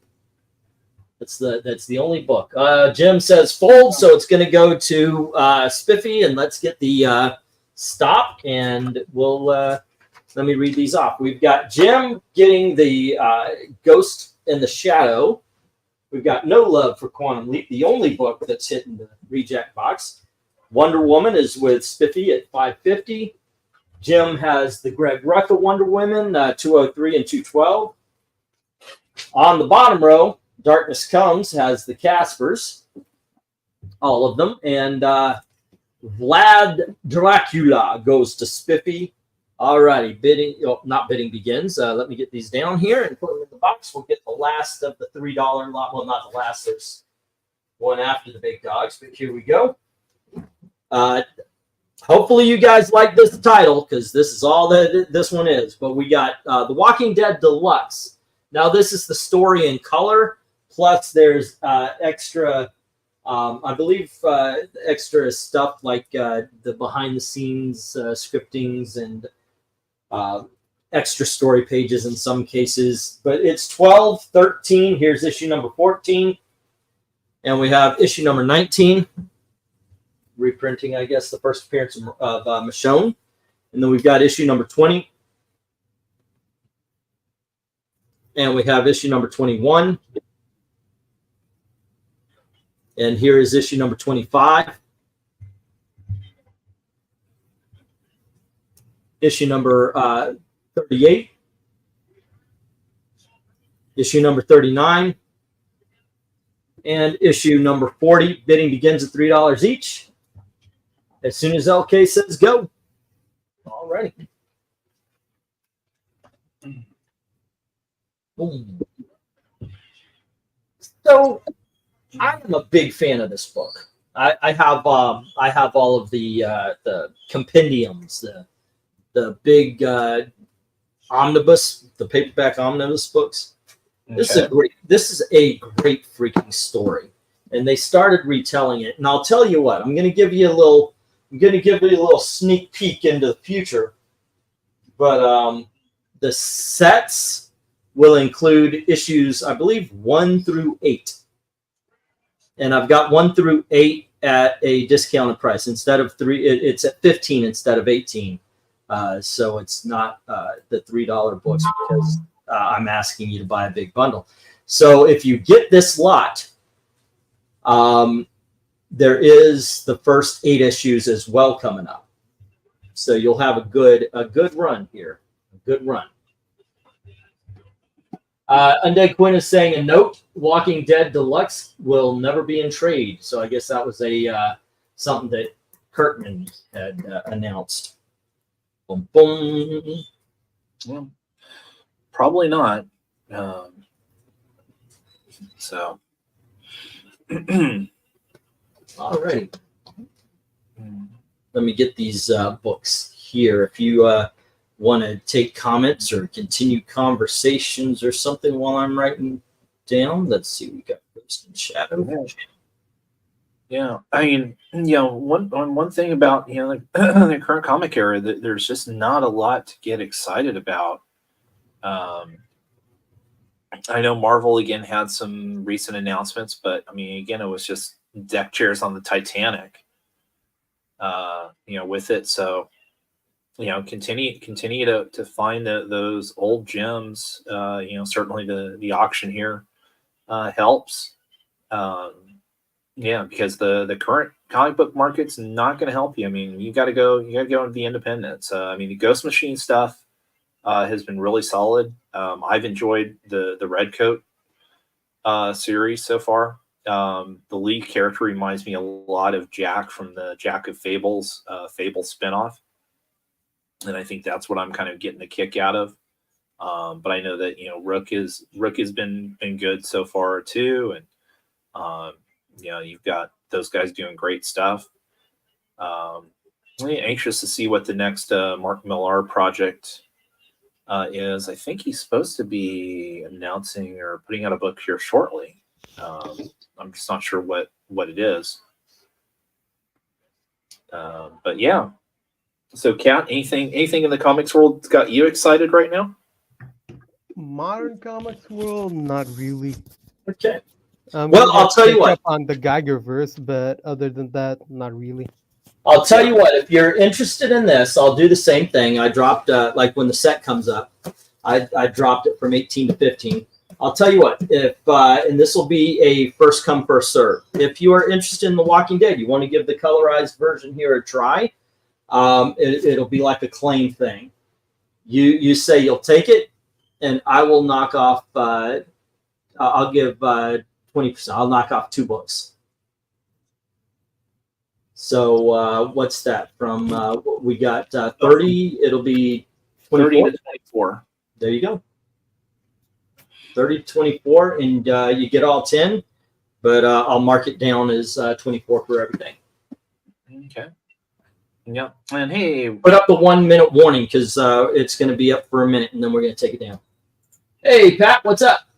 Flash Gordon #1 is in July. Man, Goat, and the Bunny Man, Beware the Big Man. This is Undead Quinn. All right. With the current rank of talentless losers at DC, I'm not holding hope, but I am sort of curious to see who replaces Tom Taylor after he's done massacring my boy. Yeah. Which Stephanie would you like to see take it over? Honestly, neither of the Stephanies, but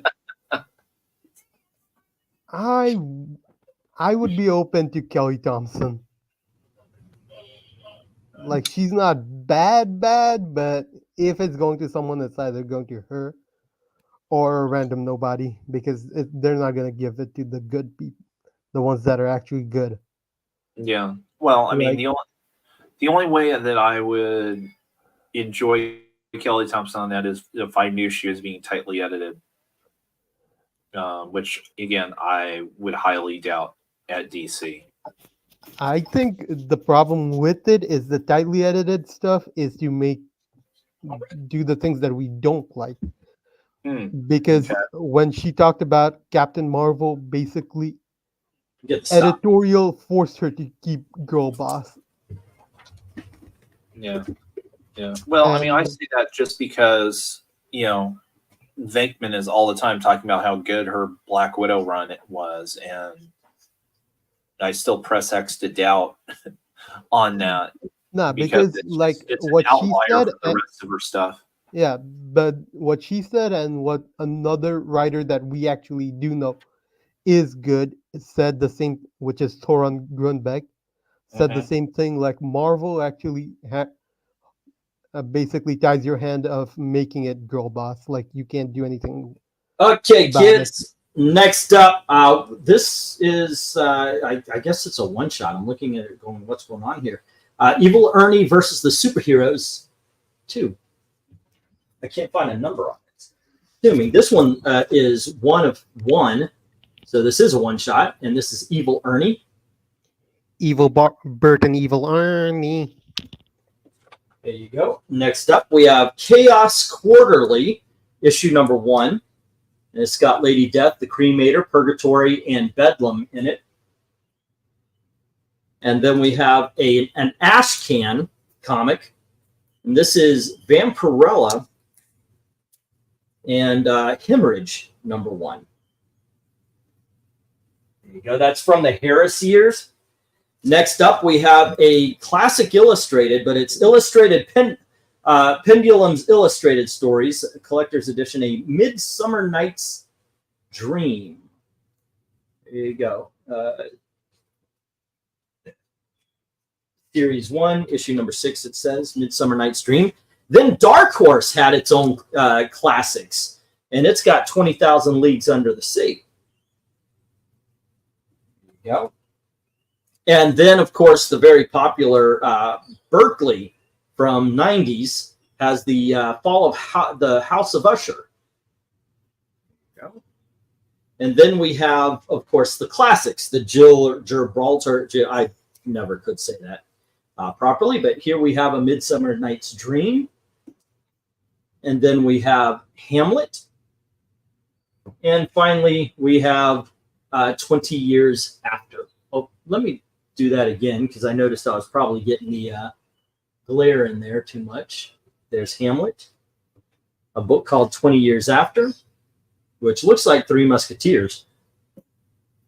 There we go. And this, of course, was the Midsummer Night's Dream. All right, bidding begins at $5 each as soon as LK says go. All right. No love for The Walking Dead, but will there be love for Evil Ernie, Lady Death, Vampirella, and the classics illustrated? We'll see. I got to admit, it's kind of like saying Band-Aid to me. Even though Band-Aid has a specific company, it means that, I call every brand Band-Aid. I do the same thing with these. Like, this is Classic Illustrated by Dark Horse. Classic Illustrated, but they're not all that. But where would you go? What looks of interest to you here, LK? Oh, probably the 20,000 Leagues Under the Sea. Yeah, I always loved that story and of course, love the movie.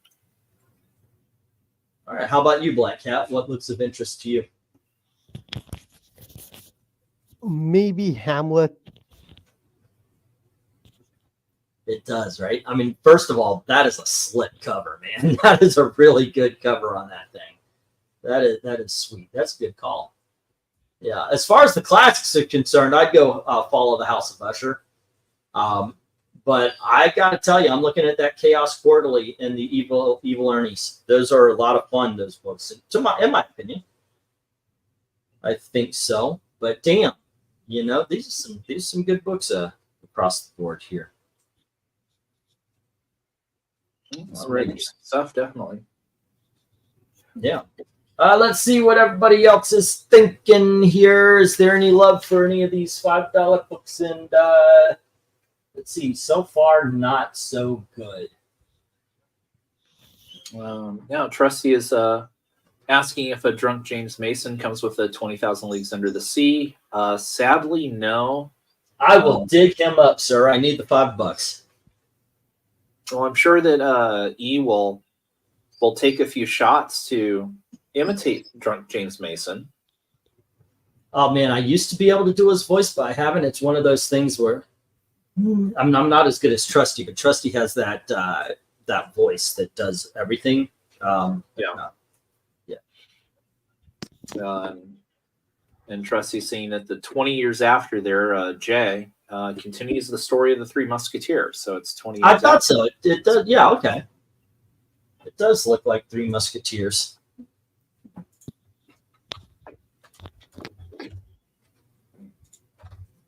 Alrighty, but it's looking like no interest. Are the classics new, Dark Horse, or old?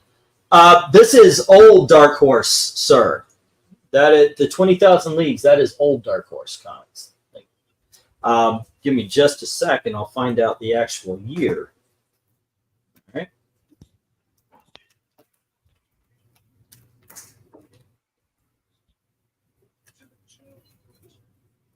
Let's see and give a little. It is in the classic vein. It is in black and white. Dark Horse was black and white back in the day, for the most part. And let's see, we have adapted by Gary Gianni, cover painted by Gary Gianni. And what are we looking at here? Here it is, Dark Horse Comics, 1992. So yep, it's old. I hate saying 1992 is old, but it is over 30 years. Well, I know there were a bunch of memes going around this week about that. I was 22 back in that day. I was -3 back in that. Shut up, you little zygote. Seriously, how old are you? I turned 29 on Wednesday. Wow. Okay, I remember that. That's a great age to be as a man. You know, you're still young. You're starting to get respect as a man, not just as a young man, but as a man. And but you're still young enough that you can't throw your back out by pointing. I wish that. Yeah, I already have a back injury. I can't afford to throw my back out. Yeah, that's not good. Yeah, and once you get that first back entry, they just keep on coming. Nah, this one has been around since I was, what, 20 or 19? Yikes. The first one was when I was 18. I slipped and fell off a pull-up bar onto some weights. Yeah. Well, there we got a bid. Austin comes in with $5 on Hamlet. So $5. All right. We got a bid. Okay. And Austin says he just clocked out of his new job, so that's why he's late. Well, congratulations on the new job, and yeah, you're never too late for the auction. Yeah, you can. I mean, we do end it, but thank you very much, sir. We got a bid on the Hamlet. I think that's a great call too. I think that's a good book. It just looks awesome. Yeah, I'm a big fan of the classic illustrated as well. You know, I did do a reading on one. I did from the long box on one. I was just feeling spicy, so I did Uncle Tom's Cabin. That was bothering me. I was seeing a lot of arguments and such, and anytime anybody didn't agree with Democrats, some black guy would come up and call another black guy Uncle Tom, and I think that's the most ignorant thing in the world. If you read the book, if you know that Uncle Tom dies, being because he stands up against the master. But one of the things also is that what was I going to say? The fact that what ended up happening was a lot of the racist white people figured they can't have black people having a hero, so they went out and they made more of a minstrel show out of Uncle Tom. And so anytime someone is calling someone else an Uncle Tom like that, they're siding with the most racist of people in American history. So it amazes me that this is an insult from people who do not know the source material, the real source material. So I figured, got to get it out there at least for then. I mean, obviously it's buried by the algorithm at this point, but what you gonna do? All right. Yeah. Well, I mean, speaking of Uncle Tom, did you see the video that I posted in the chat? Was that yesterday or the day before? No, I don't know. Oh, so I guess the Disney Imagineers now have a YouTube channel, and they posted up this episode. Yeah, let's get the stop. The last 4 minutes. So it's highlighted by. And hold on, just Austin has the Hamlet at $5. Everything else is going to the reject box. All right, started. Keep going. Who is doing the music for Tiana's adventure? Yeah. Ride. So at the 16-minute mark, it's him along with 3 of quote unquote the Imagineers doing a demo of the ride. Yeah. So taking a ride in Disneyland. So you get to see some photos of what the interior of the ride looks like. Disney released their own ride through. It is boring as balls, man. I am gobsmacked by how they gutted the best ride Disney ever had to put up this crap. Well, all right, kids. It looks really juvenile. Here we have Saint-Marie, issue number 1. And we have Ghost Manor, issue number 1. This is volume 2 of Ghost Manor. New Warriors, number 1. There's some spine problems. That's why it's in the $5. Then we have I think this is a one-shot, but this is Thrill Killer 62. It's an Elseworlds book. There you go. It is a prestige format, double size. It's a one-shot, but I think it follows a 2-issue miniseries. Yes, yeah. But it itself right here is a one-shot. But then we have Dr. Giggles, issue number 1. And then we have Teenage Mutant Ninja Turtles Adventures, issue number 2. Next up, we have The Tick, issue number 9, volume 1, first print. And then we have Hot Stuff, issue number 70. It's got a line going through right here. Next up, we have Mr. T and the T-Force, issue number 1, polybag with its card. And finally, JLX, in their own book at last. There you go. A mixture of X-Men and JLA. There you go. Bidding begins at $5 each as soon as LK says go. And then after this, we get to the big dogs. So there we go. I've got to step away and hit the head. I will be right back. All right. Oh, let me put the banner back on there. Yeah, the thing that struck me from watching the few minutes of the video that showed the interior is that it's very juvenile looking. I mean, it's very much seems to me like geared for 10-year-old girls. So not sure, how many other people are going to enjoy that ride. And when you think about what basically all the middle-aged women who pretend they're still 10-year-old girls. Yeah, there's definitely that. And of course, they're going to convince themselves that the ride's great. That is basically the crowd everything is now built for. Yeah. Well, and what was hilarious was so the 3 quote-unquote engineers that went on the ride with the guy who's the composer and basically wrote the ending song. So the song you hear as the ride's, it's kind of the crescendo. One was a heavyset white woman, one was a heavyset black woman, and one was a thin guy of some undeterminate origin, nationality, race. It's like, okay, these are your 2024 Imagineers now. So take it with a grain of salt in terms of what you think is going on with Disney and Disneyland and Disney World. But yeah, it was an interesting video with that. So I encourage people to check it out if they're curious about it. Yeah, Thrill Kill was a great Elseworlds. Yeah, so Kat was right. This is the one shot that follows up on the 3-issue miniseries. Tower Shaken. It's great stuff. I highly recommend JLX too. That's part of the Amalgam universe. I love that stuff. You know, you can save yourself $75 buying the omnibus by getting the actual book here in your hot little hands. Which is? Tick is good as well. Oh, the Tick is awesome. Yeah.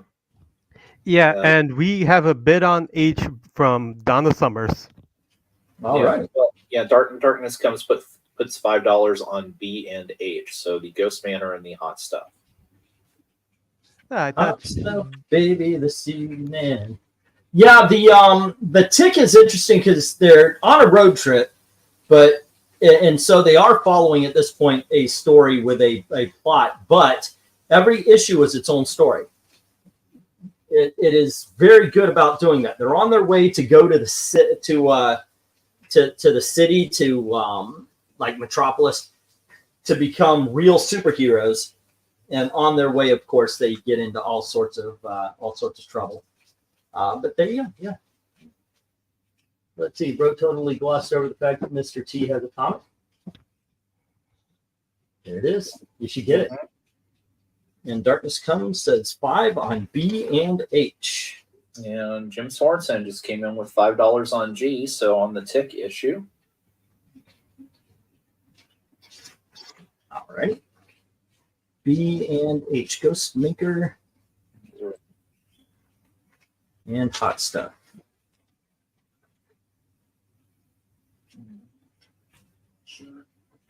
Alrighty, and the Ghost Maker for Darkness. And it was the Tick for Jim. All right. What Batman was the 70s? What? Batman Thrill Kill, a great Elseworld, says Unday. What? England team sings a song to ensconce under the... Wait, what song do I sing? Huh. Yeah. Yeah, I'm not sure what Undead Quinn is referring to with that.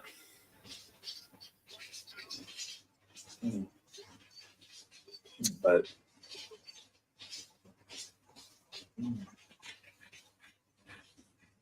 He's cookie.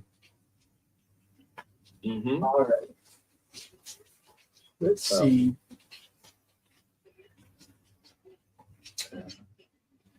I did win the magazine. Tales Too Terrible to Tell. I hope it is something of interest to everybody. Tales Too Terrible to Tell, and it's next month's all the books from DC and Marvel. Right. Yep.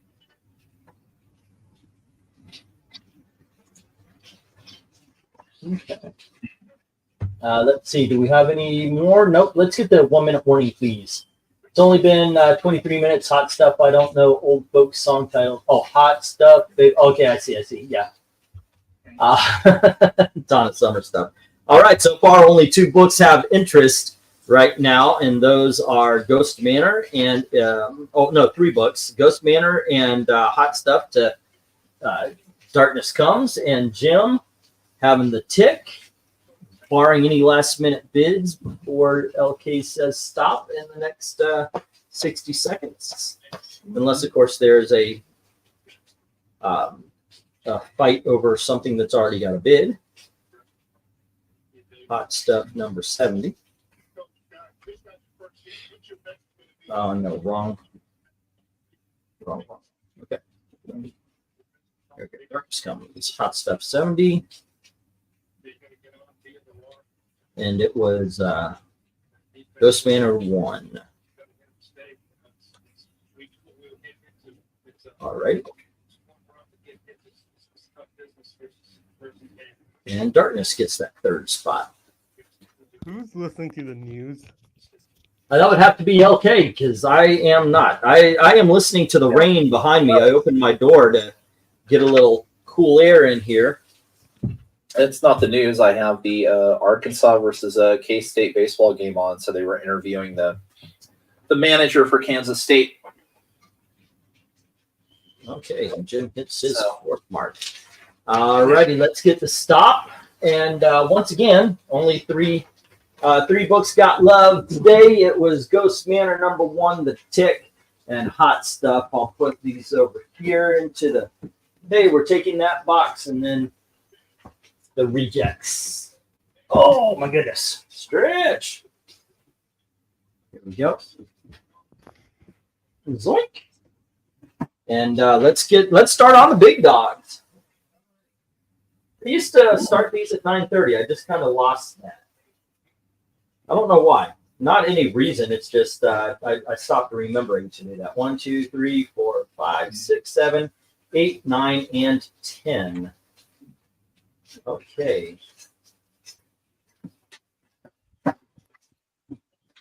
Next up, we have well, the last ones didn't do too well, but this one is the first appearance of Negan.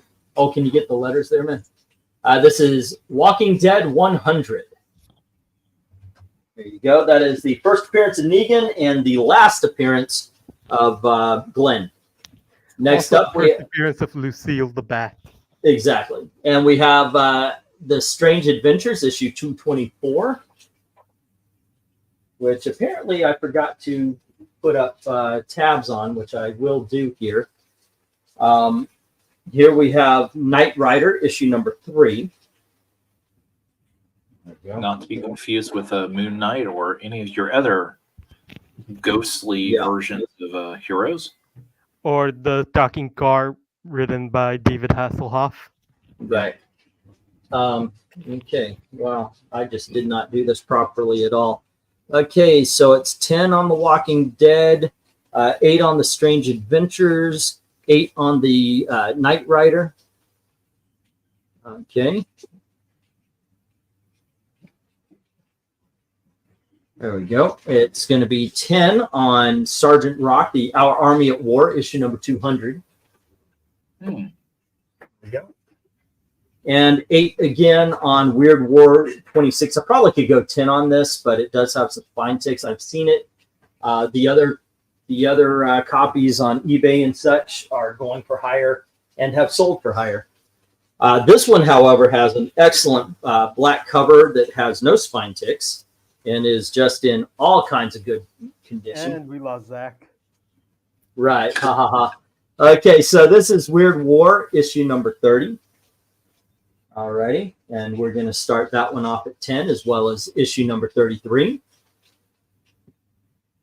All righty. This one is going to be 8 because it has some waviness right on in here. All righty. And we have, this one is 15. Issue number 43. And finally, we have another 8 with issue number 44. Bidding begins as soon as LK says go, and I will make the tabs out right now. Okay. Well, this is where we definitely wish we had Eric here, because he would be telling us all about how great and wonderful these military, these war comics are. I think he would go Strange Adventures. Eric, if you're listening in, tell me, which one would you go for? Yeah, but I think he would go here or here.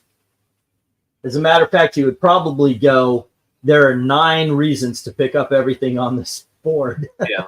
Oh, no, definitely with that. Yeah. Yeah. Although he's not against The Walking Dead, but just for the vintage of those books versus that one. I thought you could relate. Yeah. Now the Knight Rider there, that's not the same gentleman that kidnaps Mockingbird in West Coast Avengers, is it? I don't know what storyline you're talking about, dude. Seriously? I don't remember West Coast Avengers except for the first few. And they have the time trap caper. Is that later? I don't remember this. Some of them get stuck in Egyptian times. Others get stuck in the Old West. Mockingbird is one of them, I think, with Hawkeye. I would assume because it is their character. It is their character for the time. Yeah. You know, so they meet up with various Old West era Marvel characters, and then Mockingbird gets, shall we say, kidnapped. It's a classic tale because she winds up turning the tables and killing him, basically throwing him off a cliff. It's one of the more infamous storylines. Not quite up there with Avengers 200, but. Gravity, thou art the heartless bitch. Yeah. That's the reason Mockingbird and Hawkeye divorce, right?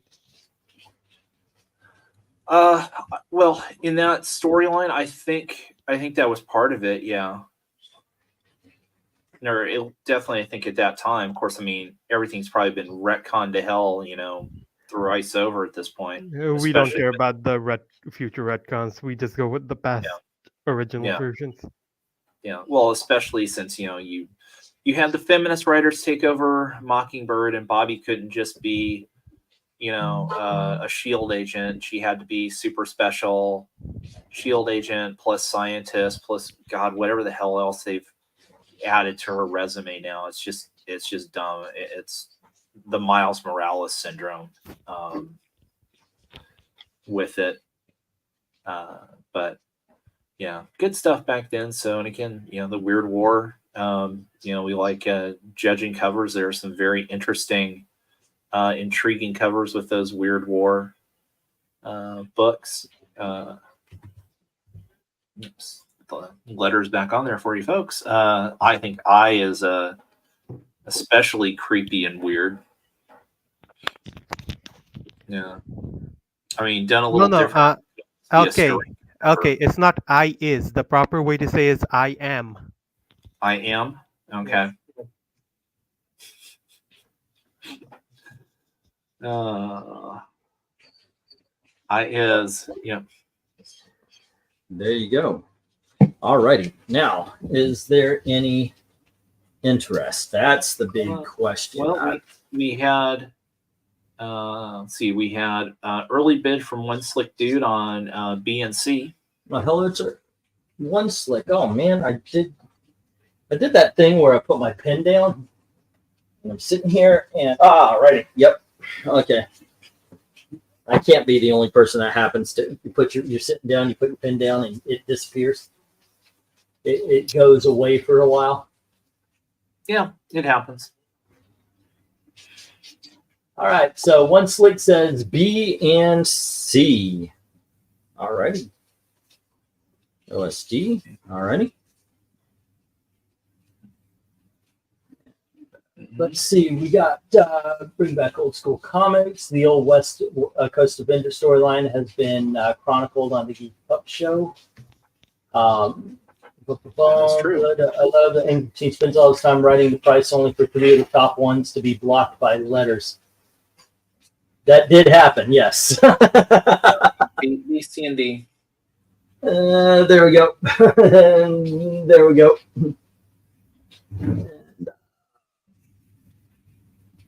There we go. All right. Kind of. Nope. Still. Yeah. Okay. But there we are. So far, no love for the Weird War Tales. I'm actually kind of shocked on that one. But well, again, it takes the right crowd, the right audience. Yeah, let's get the 1 minute warning because this it has been a while since the last bids. Not intriguing anybody with Weird War Tales. So E, Those What's up? weird war tales have some fascinating covers. Yes. Is there anywhere they can be ranked or like Yes. As a maybe matter put of into a fact, tier list? tomorrow, after either during or after the raffle, we are going to be judging Jonah Hex covers. If we don't have time, we might push that off to Monday. We might do that anyway because Eric's not available tomorrow. So we might just push everything to Monday because the next three are going to be Jonah Hex, Spider-Woman, and then we just had a poll for tomorrow. Oh, Phantom Lady. So yeah, join us 10:30 Eastern for our little cover things. They're a lot of fun. That being said, So no weird war tales.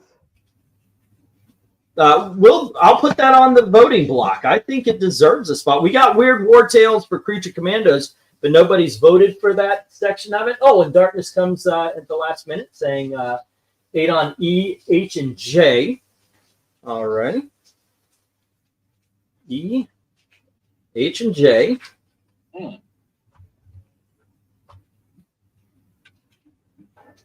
And he says 10 on F and G. Mm-hmm. All right. Thank you very much. 15 on I. And 15 on I. He got that. I mean, these are some awesome freaking covers there, man. I'll tell you. And I really want to do readings of these things, find out what's going on. I have not had the time to read books this week. It's like everything else. I feel like I've been working a lot, but it's like making videos is a luxury now because I'm doing the auction and I'm doing the store. All righty. But damn, you know what? Maybe I should just put on the what is it called? Read comics online. Let's just do put it on there and start reading and talk about whatever the hell we're reading that moment. I mean, that's what you guys do at the Geek Up Show. Might as well, right? Weird War Tales, says Rhaegar. Is that what I'm saying? Weird War Tales.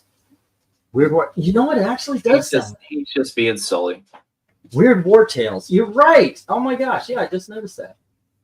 All righty.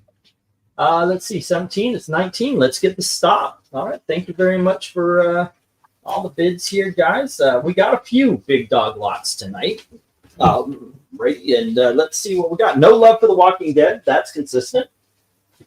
Next up, we have One Slick Dude with Strange Adventures 224 and Knight Rider. All right. Yeah. One of those big old mosquito eaters just flew in here. Those things look scary as hell because they're like that big. But yeah, they don't bother. They don't bother people. No Love for Our Army at War, number 200. Darkness Comes has Weird War 26. And he's got issue number 30. Skipped over 33, but has 36, 43, and 44. All righty. He's in. And hey, Venkman, what's up? Oh, there's RDV. How you doing, man? I'm doing great. Yourself? All righty. Care to put $10 down on the last remaining Weird War tips? I'm kind of like I'm budgeting. Okay. You know what? I'll tell you what. You really should budget for this next lot anyway. All right, kids. Next up, we have DC Presents Giant Size issue number 10, Strange Sports Stories. Superman, Batman knocking out 1970s Lex Luthor and Joker. We also have the first appearance of Tim Drake. Oh. I actually paused for that. There you go. Then we have the first appearance of Predator in comics. This is the second printing, which I found was still a valuable book. I loved his opening singing monologue. Okay. Oh, and then Predator. Yeah. Yeah, he's doing Les Mis at that point. Then we have Gotham by Gaslight. Hey. And next up, we have Vampirella issue number 32. And for some bizarre reason, there is tape right here and tape right there. Not tears, just a piece of tape. I don't know why. But that's why it's 10. It's issue number 32. And then we have issue number 38. Yep. And issue number 73.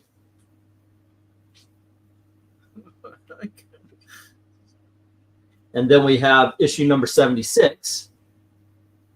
You're killing me. And then we have issue number 77. This actually would be worth quite a bit more. There is a little waviness right here. All right. Shockingly, the model covers tend to be, yeah. And then we have issue number 52. Bidding begins as soon as LK says go. All right. Cool, cool, cool. How do I debate if I want to take the E through F? From the price. Then put E through F. Okay. Just put E through F. You can either put the numbers up or put starting bids. I'll figure it out. Yeah.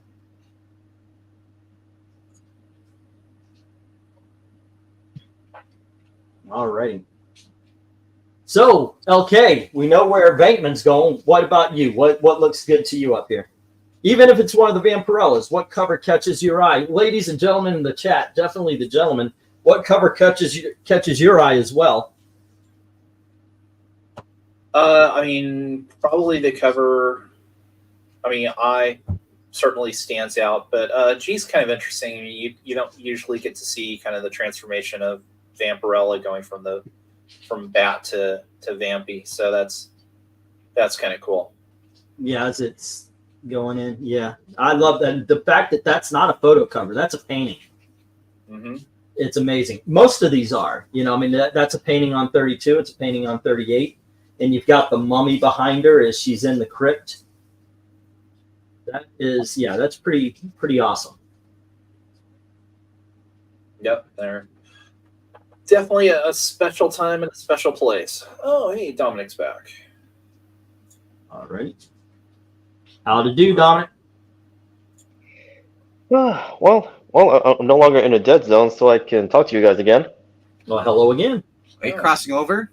That's good, I guess. No, he's no longer in the dead zone. He crossed over from death into life. Okay, that's okay. You crossed Yeah. over.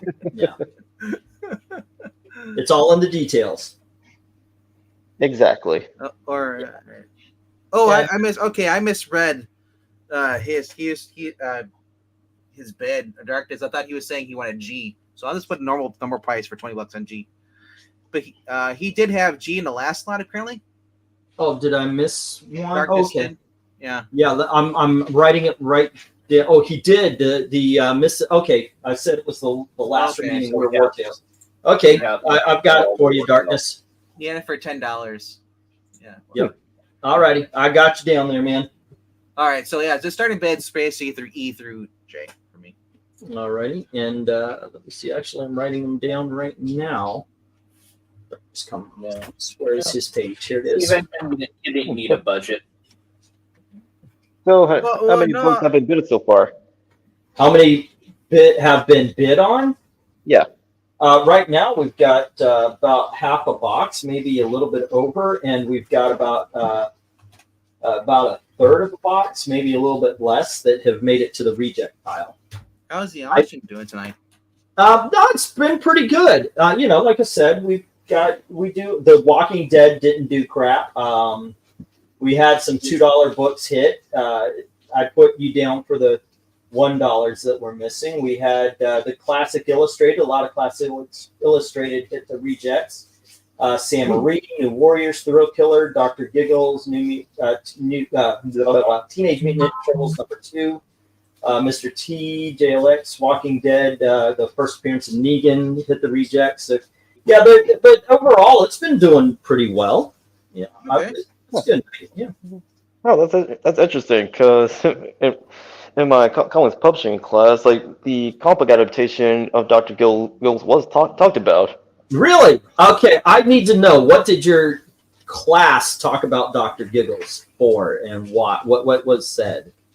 Well, it was pretty much like during a time in between the 80s and like in the twilights of the Copper Age, leading into the Iron Age, where basically what the speculator bubble was forming, and then you have the rise of new publishers as well as comic book adaptations of different films and TV shows, or more specifically, an increase of them. Yeah, I miss the old adaptations. As a matter of fact, I've mentioned that a couple of times. I kind of miss those books like that. All right, let me see what's going on here. Yeah, but other than that, it's a rather informative class that goes about the history as well as not only going about the history of the comic book industry, but also talk about what kind of business practices that each publisher had done over the years and what kind of impact they left behind in the long run. That's an interesting conversation. Would you want to get on a live stream and talk about that? Yeah, I don't mind. I mean, that I would love to. I mean, that is just an interesting conversation to me. Plus, it's actually talking about comics and such. And yeah, very much.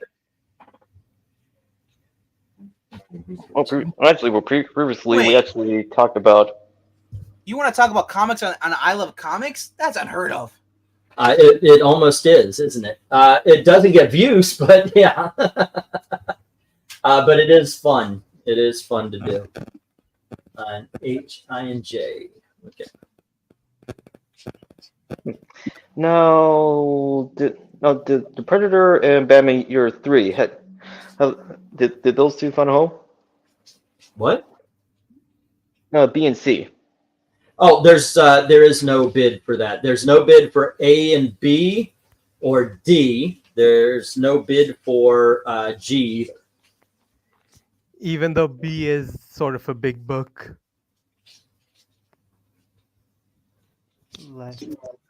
Yeah, it's the first appearance of Tim Drake. Hey. Okay, so far only A, B, D, and G had not been bid on, but the rest have.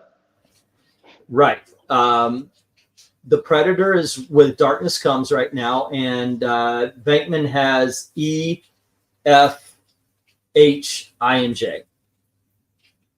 Great choices. Yep. Alrighty. I'm actually going through my magazines right now. Since I have them. Okay. Since I have them next to me. Cool. Alrighty. And you want me to show off the ones that didn't get bids so far in the auction? Yes. Okay. Let's see, what do we got? Let's see, why? I don't even read them anymore. Just focus on the images. Let's see, change name to I Hate Comics, do negative reviews. Apparently, that actually would probably get me more views if I changed it from I love to I hate. And G's for CBF. Wait, what is CBF and what is G? Comic Book Frog. He's saying don't forget that Comic Book Frog has G at 20. Oh, okay. Yeah, I did skip that. Thank you. All right. Keep the tagline of I love comics. That's good. You gotta break the trend. I hate comics. This is why this book sucks. Let's see. These are what let's go in order here. These are the $2 books that didn't sell. And we have The Fly #3, Psycho #1, the collected What's New by Phil Foglio. It's a collection of strips from Dragon magazine. All right. Ruse #1, and Universal Soldier. It's not an adaptation of the movie, but a new story from it. And those are the $2 books. All right. I just found out that I do have I, so I don't need that. Oh, Ruse, nice. Okie dokie. I knew I had one of them. All right. So Wow. I'll take you off of I then. All right. And I would like to like to take the remaining rejected books with me, please? Like all of them without seeing them? Hold Or- on. Well, first, Let's first, start. yeah, let's start. We'll start with the one from the Fly and to Universal Soldier that you just previously Okay. Who shown. wants an these- entire run of My Little Pony? I did not say that. Are you kidding me? That'd be worth bank. Okay, so the $3 books that were left over is Quantum Leap #1. Oh yeah, Quantum Leap did have a comic book series. Yep. And then The Walking Dead Deluxe. And this was issues 12, 13, 14, 19, 20, 40, 39, 38, Oh wow. 25, and 21. And in the sets, there will be issues, I believe, 1 through 8. I do that. My shops really do not carry the back issues of that because they sell out of them. The Walking Dead Deluxe. So far, or I'll go with Quantum Leap. The Yeah. Quantum Leap. All right. Walking Dead Deluxe is a good way to get the Walking Dead if you for cheaper than trying to collect the original black and white. Unless you want to get compendium. Well, that's not to say that like the original comic series are hard to come by. Well, they're more pricey, and they also don't have the backup stories that these ones have. Fair enough. Okay, and these were the $5. And thank you very much for everybody for your patience. But we have Evil Ernie versus the Superheroes. Patience. It's a one shot, and so is Evil Ernie one shot. Alrighty, next up we have Chaos Quarterly #1. Yep. With Lady Death, Cremator, Purgatory, and Bedlam. And then Vampirella versus Hemorrhage. This is an ash can from the 90s. Really great series. Next up, we have Pendulum's Illustrated Stories, A Midsummer Night Dream. And then we have Dark Horse, 20,000 Leagues Under the Sea. This is their classic illustrated. Then we have from the 90s. This was Berkeley First Publishing, doing Fall of House of Usher. And then we have classic illustrated, A Midsummer Night's Dream.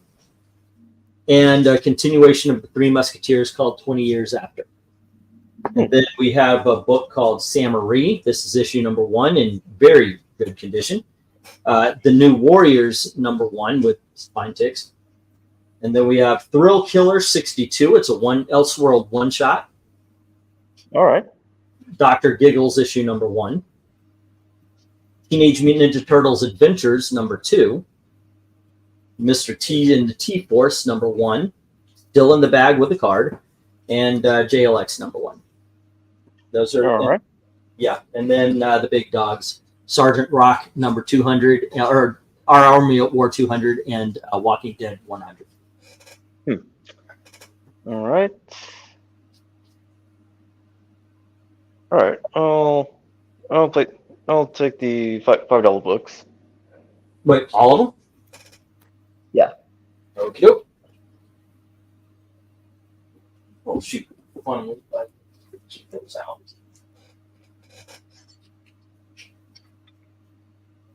Let's see. I need to pull the ones that you take, so I can write them on a sheet. It's going to be probably something I'm going to have to do as we go along. Hopefully, I'll catch up at a certain point. And okie dokie. Thanks very much for everybody with your patience. Let's get the stop. I see you put up the 1 minute warning, and I'll go through this. We have no love for the Strange Sports or the first. No, Glenzer. Glenzer came in with 8 on A, and then Dominic just came in with 8 on B and D and 20 for. When I looked over, there was no bid on it. So Dominic, RDV already had a bid of $20 on. Okay. Put back in Yeah. Yeah, I I is the one that's open. So if you want I for 15, you can do that. Yeah, sure. Okay, so we have 8 for B and D. Right. So Dominic. 8 of Glenzer for 8. Okay. Dominic gets B for 8. D for 8 and $15 for I. And D. Alrighty. And 15 on I. Okay, so this is good. An entire big dog lot. That is awesome. So let me go through this again. Sorry, guys. All right. And hey there to Dominic from One Slick. Hello to Maranya from One Slick. Hello to Maranya again. And a Phil Foglio book that isn't not safe for work. That's truly shocking for real. Yeah, it was actually it was from Dragon Magazine. Let's see. DC presents to Glenzer. The Batman 436 to Dominic. Predator is with Darkness Comes. All of these are at starting price. If it gets different, I'll mention it. Batman Gotham by Gaslight to Dominic. Vampirella number 32 to RDV. 38 to RDV. We have issue number 73 to RDV. 76 to RDV. We have issue number 77 to Dominic. And issue number 52 to RDV.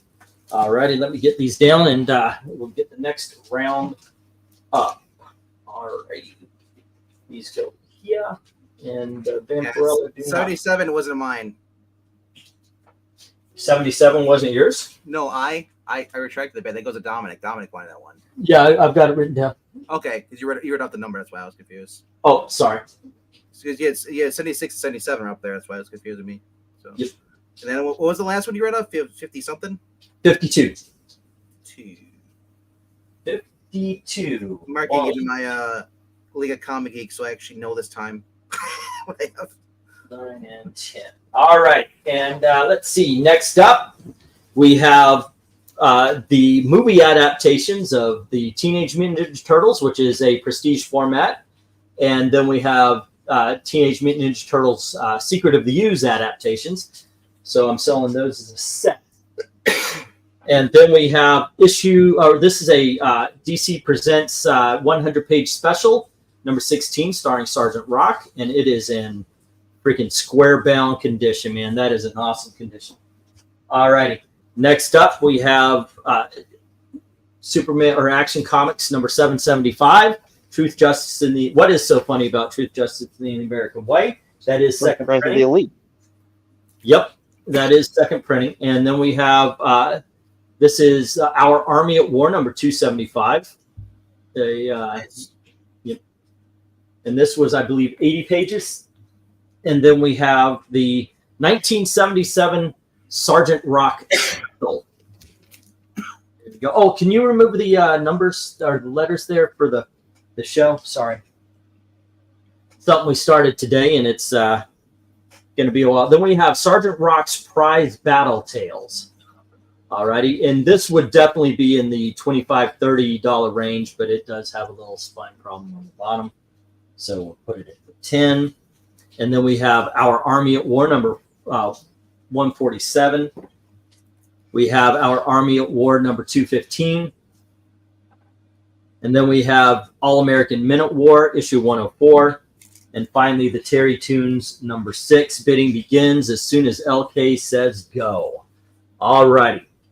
Good books up here. War books, Superman, Turtles, and even a cartoon comics. I want to say it might have Mighty Mouse in it. I don't know. Where do you go to first there, LK? What catches your eye on this one? You're like looking and going, holy crap, yeah, that's cool. Oh, well, I guess I'll channel my my inner brain here, and I would probably go for H there. I mean, when you have a Nazi on the cover, you can't go wrong. That's what Zach That's says. challenging your inner Zach. I know. Yeah. All right, how about you, Venk? Anything looking cool? D. Just whenever you see a movie where somebody has like these something sticking out of the ground and you see a helmet on it, it's usually a grave marker. They just buried their friend with a rifle and everything. Then then I would go to basically go to E, and then F is really cool too. I love that. Prize battles. multi-stories. That's great. 80-page giant. Or I think it says 80-page. Can't tell. Yep. Yeah. I mean, you really can't go wrong with any of these books. No, there's not a bad book on the lot. No, Dude, seriously. I mean, I'm not a big fan of Eastman's Turtles designs there, but I mean, like these a lot of rocks in here though. Did you go for Yeah. it? So All right. one sick dude says he likes Jay. That's what he's betting on. Oh, cool. Terry Tunes. That's cool. I mean, that's cool too. That's old. Yep. That is 1942. It's not in mint condition, but that's why it's 10 and not 137, 150 But bucks. still though, how often, Yeah. when are you going to see that again? That's even for that 1942. Yeah. It is pretty wild.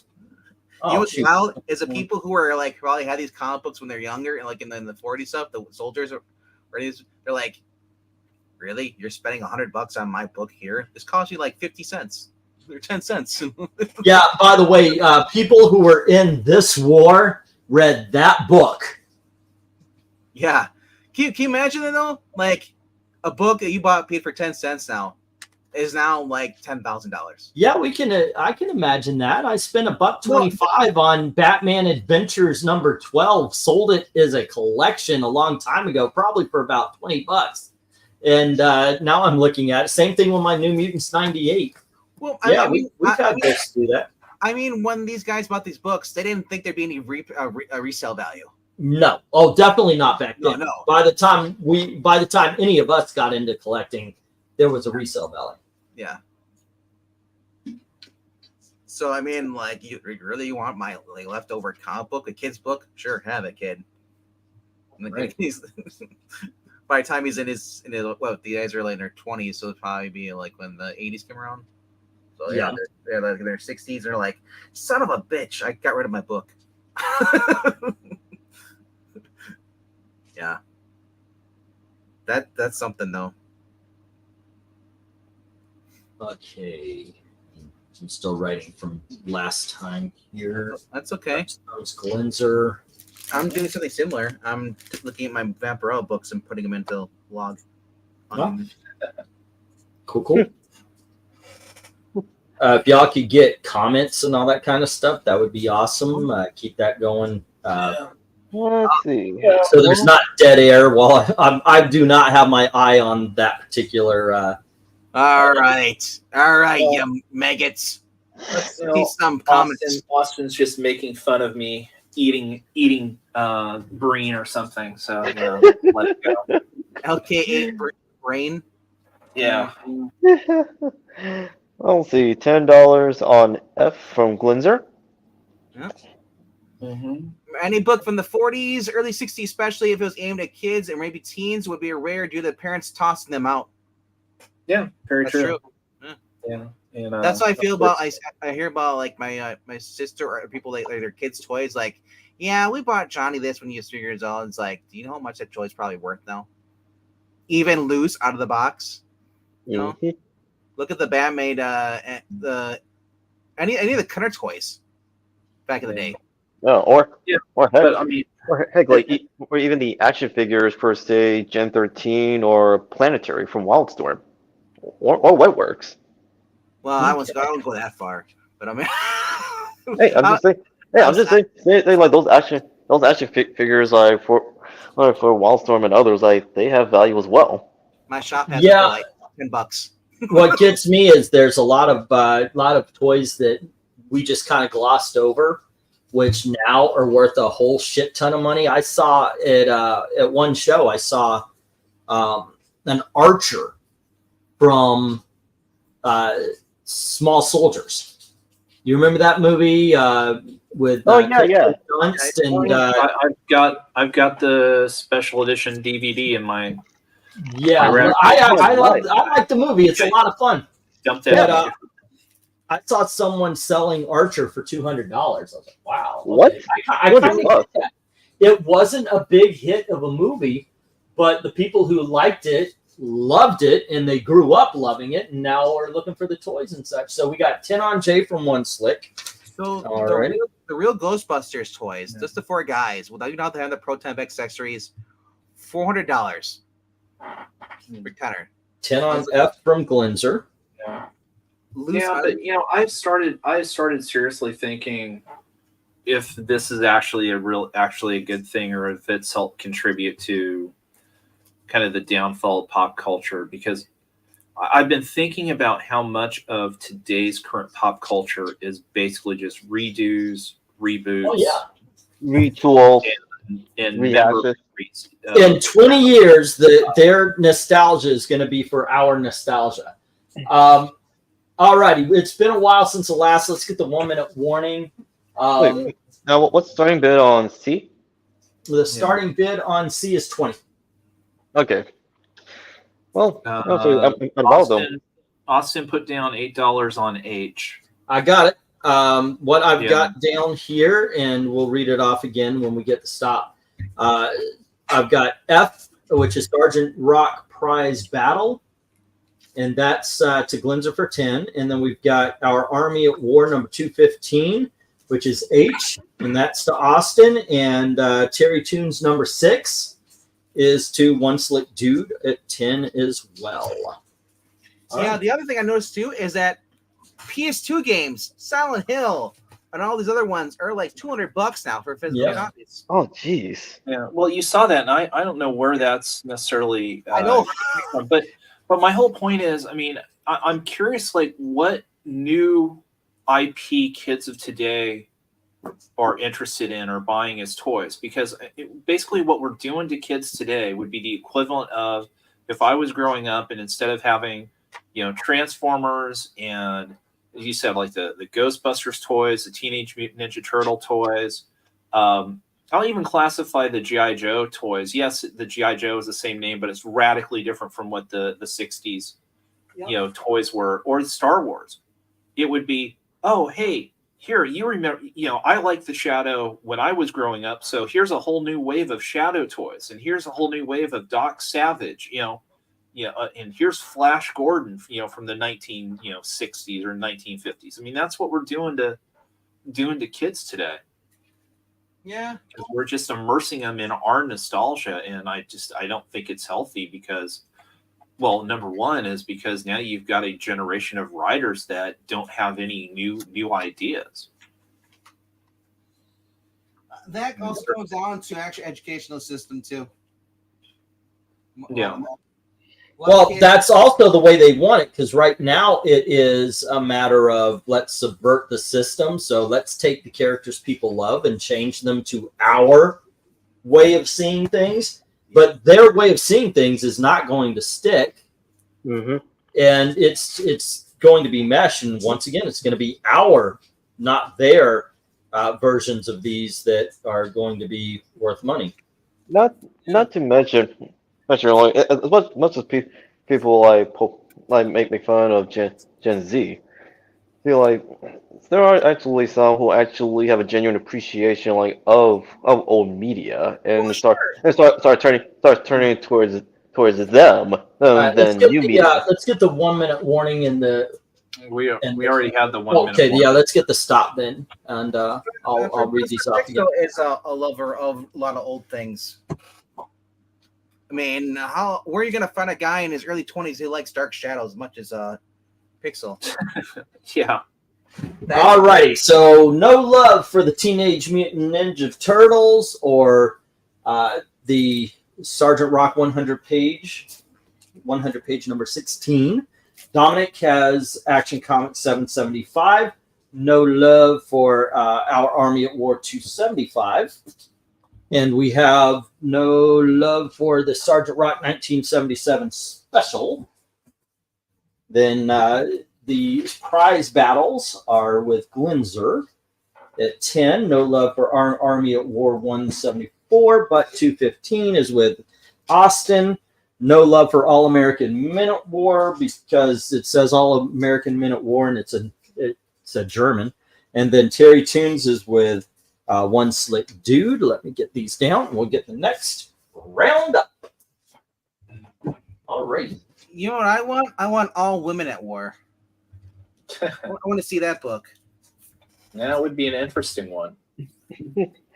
All right, kids. Next up, we have The Chilling Adventures in Sorcery, as told by Sabrina. That's issue number 2. Basically, this is the book Sorcery.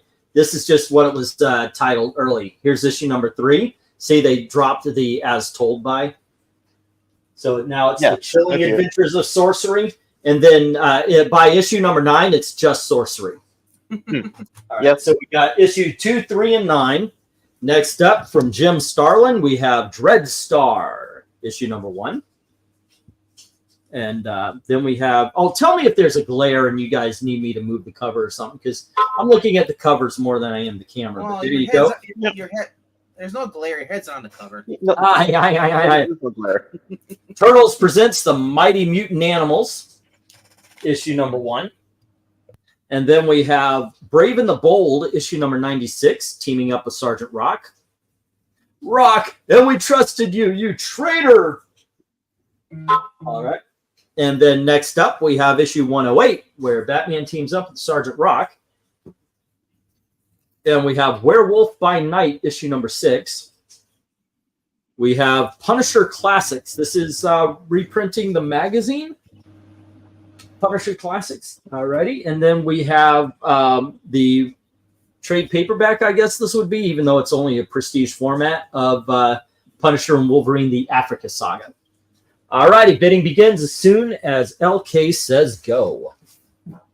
Alright. Cool. Wheel of Morality. Turn.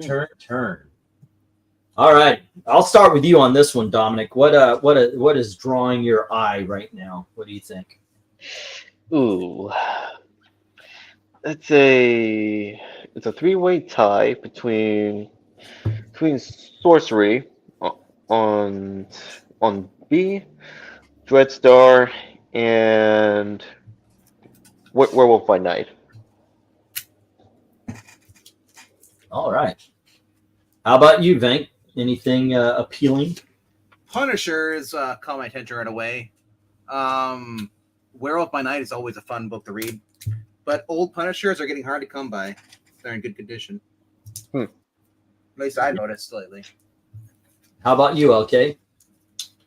I'm going to go for the Dreadstar. I first discovered Dreadstar when it came back with Peter David writing it, and really enjoyed the heck out of it. And have since gone back and read a good portion of the Jim Starlin run, and it's just a great kind of combination of science, sci-fi, adventure, fantasy, type genre. That's just a real blast to read.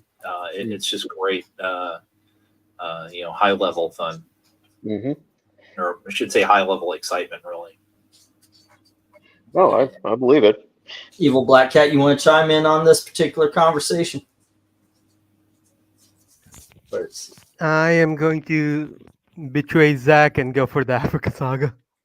Ah, okay. Yeah. That is that. No. All right. Let's see what everybody in the chat thinks. We've got the dude, if not Gen X boomers, block them all from making anything new. And yeah, kind of. Let's see. We've got one slick dude saying 8 on A, B, and C, getting those sorcery books. Alrighty. Okay, it was D. And Darkness Comes bids on Werewolf by Night for only $8. Alrighty. That is H. Alrighty. Let's see. Millennials are rehashing the 80s. I just approached an enemy in the game who used heavy metal guitar playing to slay you. What? And the song it plays is pretty cool. Usually heavy metal is. You know what I realized, though? Death metal, I don't think those people have a favorite song. I'm going to bet money because they all sound exactly the same. That. I mean, you're not wrong. However, remember that doesn't apply to every like death metal musician or band. It's not the ones that put their mouth to the microphone and just go. That's all the same. Yeah. No, I understand. Just, Yeah, I've seen it. just like hip hop and rap. Oh, no. I'm in trouble now. Okay, so No. What you're saying is not wrong though. Well, especially like today's hip hop and rap. Like, there's no variety. it's let's see. No, I'm just kidding about the hip hop and rap. I don't No. listen to it. I don't really like it. But you know how it is where you might like somebody might not like country, but then they like Take Me Home Country Road or something along those lines. Like there's always a song that kind of breaks through the barrier for you. Yeah. Or even like even songs from say like Johnny Cash or Dolly Parton. Yeah. Which like it won't immediately turn you into a fan of country music, but you can appreciate it. Right. Like people All right. did not have to be a country fan to like 9 to 5 back in the day. Here's the question: does the national anthem count as country music? No, that actually has a name. There's a name for that Americana thing. No, it's national anthem for every country as a nation. I don't because think it so. is that country's music, sort of. What? It's like their theme song. I know what you're trying to get to, but yeah, gonna go with no. Yeah. No, actually, I remember listening to 925 as a kid, and that remains like one of my favorites. Even if you're not a fan of country, you still love 925. Oh yeah, that was huge back in the day. Alrighty, let's get the we got the 1 minute warning yet? Oh, hey, Killer Baby, Nope, what's up? not yet. Let's get the 1 minute warning. Killer Baby just added in a bid on G. Alrighty, let me mark that down. Just getting the. Alrighty, G is the Sergeant Rock, Brave and the Bold, Sergeant Rock 108. Alrighty, K Baby.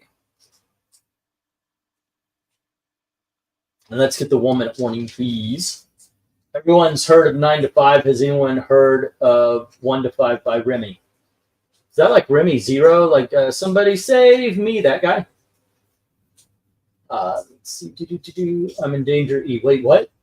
If you haven't heard it, you should try Mongolian heavy metal, the Hugh band. Huh.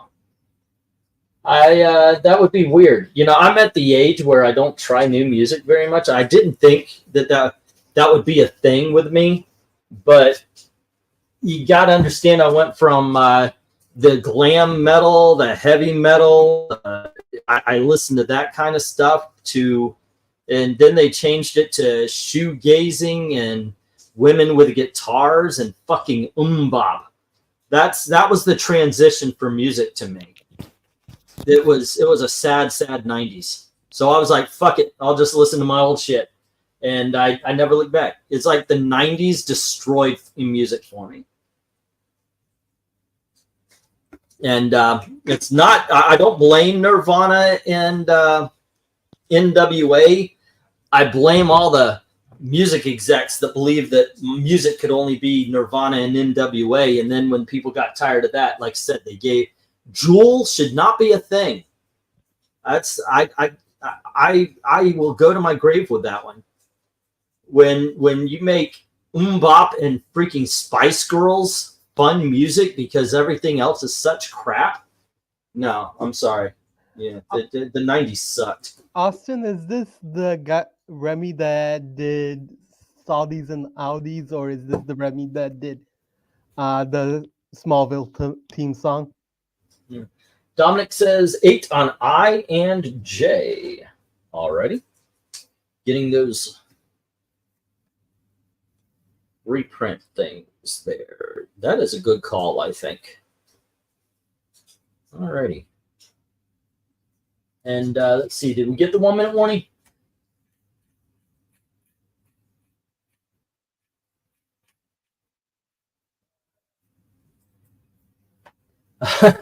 Ganglet seems a grumpy fuck. Yeah, a little bit.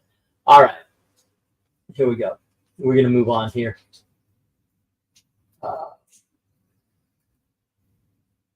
1 minute. Boink and boom. There we go. All right. Dominic says 8 on D, E, and G. All right. Da-na-na, da-na-na. Oh, G already has a bid from Kabebe, but I'll put you down for D and E. The Dread Star. And the Mutant Animals. All righty. And let's see, 8 on F. Okay, 8. There we go. I used to listen to hip-hop and have a huge collection of music from it, especially underground rap, says Rhaegar. But when my politics changed, my taste in music changed, and I ended up no longer listening to it. That's interesting. It never really settled with me because, one, it seemed to just like the only thing they could do to impress people is to get more and more vulgar, and it's like, really? That's the way you're gonna. And then I don't know. I'm one of those old people that I listen to the hip hop. I listen to that, and I'm going, wow, from Sam Cooke, from Quincy Jones, and the lyrics, the poetry that would be written, and especially when you get to vocal jazz, like Moody Moods for Love, something like that, and then you end up with. Just they're straight up just saying I'm gonna you, and there's no poetry to it, and something that should be all about the poetry, rap. It was it just never, it didn't sit with me, But I'm a different breed of cat. I did like the Sugar Hill Gang back in the day. The shop content and a lot of it was attractive at the time. Yeah, when you're younger, I guess so. Yeah. I remember when we first heard the F word. Oh my gosh, Guns N' Roses said the F word. They're awesome. I remember when my mom first heard the F word from me. That was not fun.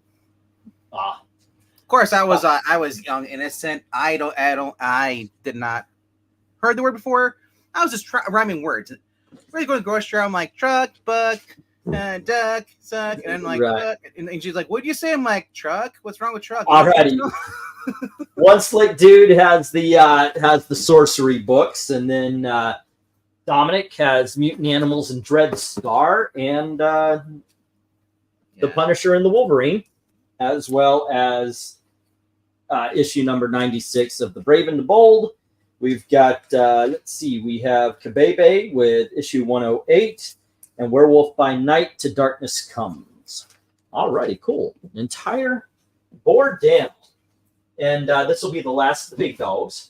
This was by request by Eric and Boyd, so hopefully he's still around. We have Fem Force, issue number 61. Oh, can you drop the letters there, sir? Sure. There you go. Thank you, sir. All right. I guess, okay, sir. Oh, thank you. Then we have issue number 92. Now, this is bagged with all the extra stuff. This is polybag. Extra stuff. Ooh. Yeah, there's like a newsletter of something in the back of it. So no crazy notes? Oh, dang it. Yeah, no crazy notes. Next up, we have issue number 95. And we have Fem Force issue number 104. And we have Fem Force issue number 108. Whoops. There we go. Next up, we have Silver Sable issue number 1. Shiny. And then we have Spider-Woman, issue number 11. What? And we have Spider-Woman, issue number 12. Cool. She goes against Werewolf by Night and the Enforcer in issue number 19. And to finish this lot off, we have Free Comic Book Day Firepower. Nice. No store stamp. All righty, bidding begins as soon as LK says go. This is the last of the big dog lots. All righty. And I need one slip dude. Dominic, Kabebe gets, and Darkness Comes. Remember when Silver Sable was popular? Yeah. They had a signing at my store. The artist came in, signed copies. I had an original Steve Orlando drawing of Strong Guy, as a matter of fact. Everybody laughed at me because he was like, just name your favorite character. And I couldn't think of anything. I just went Strong Guy, and people thought of something because I didn't want Batman or Superman. I wanted a character that was kind of off. He thought it was funny, so he drew Strong Guy throwing a mayonnaise jar on the ground because at the time that was a thing. Yeah, Silver Sable was like the ultimate mercenary outside of Black Widow, I guess, for Marvel at the time. Yeah. I mean, I did not complain when she guest starred in Spider-Man, especially by the 80s. She was created in the 80s, right? Say again? Silver Sable, when was she created? 80s? Maybe? Yeah, she was created in the 80s. I thought she was created in the 70s. Nope. Her first appearance is in a 80s Spider-Man. Web of Spider-Man, I think, isn't it? Yeah. Is it? Or is it just Amazing? No, it's Amazing Spider-Man. I remember popping up in Amazing Spider-Man. I didn't really read Web. She might have. No. I don't even understand what they're saying. It's June 85. There you go. She's almost as old. She's around the same age as VENKMAN. Wow. You just look good looking. Huh? Right? Because I'm very young. For 6 more days. Yeah, no, 30s isn't young. You're middle-aged, dude. He's actually middle-aged is 50. Yeah, I have less than 4 days. I have like 3 days, judging by UK time. You don't. That's the thing now. Back in the day when I already died at 60 years old, sure, I was middle-aged 30. Yeah, you keep trying to tell yourself that, dude. You're okay. You're middle-aged, dude. Middle-aged. You can try to talk your way out of it, but it ain't gonna work. I don't have to talk my way out of it. I still feel like $1 million. I feel like $1 million too. Anybody got it? I would love to have. So, yeah, don't worry, Venkman. That chip's already glowing white hot in your hand, in your palm. All right, let's see if there was any takers here. Ba-doom. Big Dogs, Eric and Boyd, then he must also be studied 8 on A, B, and C right out the gate. Damn, yes, A is also an issue, which he was raising. Oh, okay, so I am way low on these again, huh? Oh. It's okay. A, B, and C from LK. Okay, 8. Oh, this actually puts you on the board here. Okay. I mean, if I make it to 15, I don't feel like a professional wrestler. You know, it's just too short children to wrestle. Then I'll be good. I still listen to Def Leppard, Roxette, New Edition, The Beatles, Red Hot Chili Peppers, Sammy Hagar. Red Hot Chili Peppers has 2 or 3 songs, but that's just a mixed CD you just mentioned that I have playing in my car. Let's see. Then it keeps getting older. Just listening to colonial music, then recreation of medieval hymns. When you're number 1 with an arrow, we have. Let's see. 8 on D through I, says Dominic. Alrighty. That's why I say you're not old until you're like in your 80s, upper 70s, 80s. Okay, dude. No, seriously. Alrighty. If you think you're old, then maybe you are old. Then my body does not look old, and I don't feel old. God bless you for that, man. Holy shit. That right there will humble your ass when the ticket comes to get. Yeah. Seriously, because you will want to do things you used to be able to do as a kid. And that's what I said. Out. Yeah. Yeah. I said 850 on Ice is Darkness. I feel like there's stuff, if even at your age, 50 years old, early 50s, by the time you're 70, you're like, how the hell did I make it down that one step?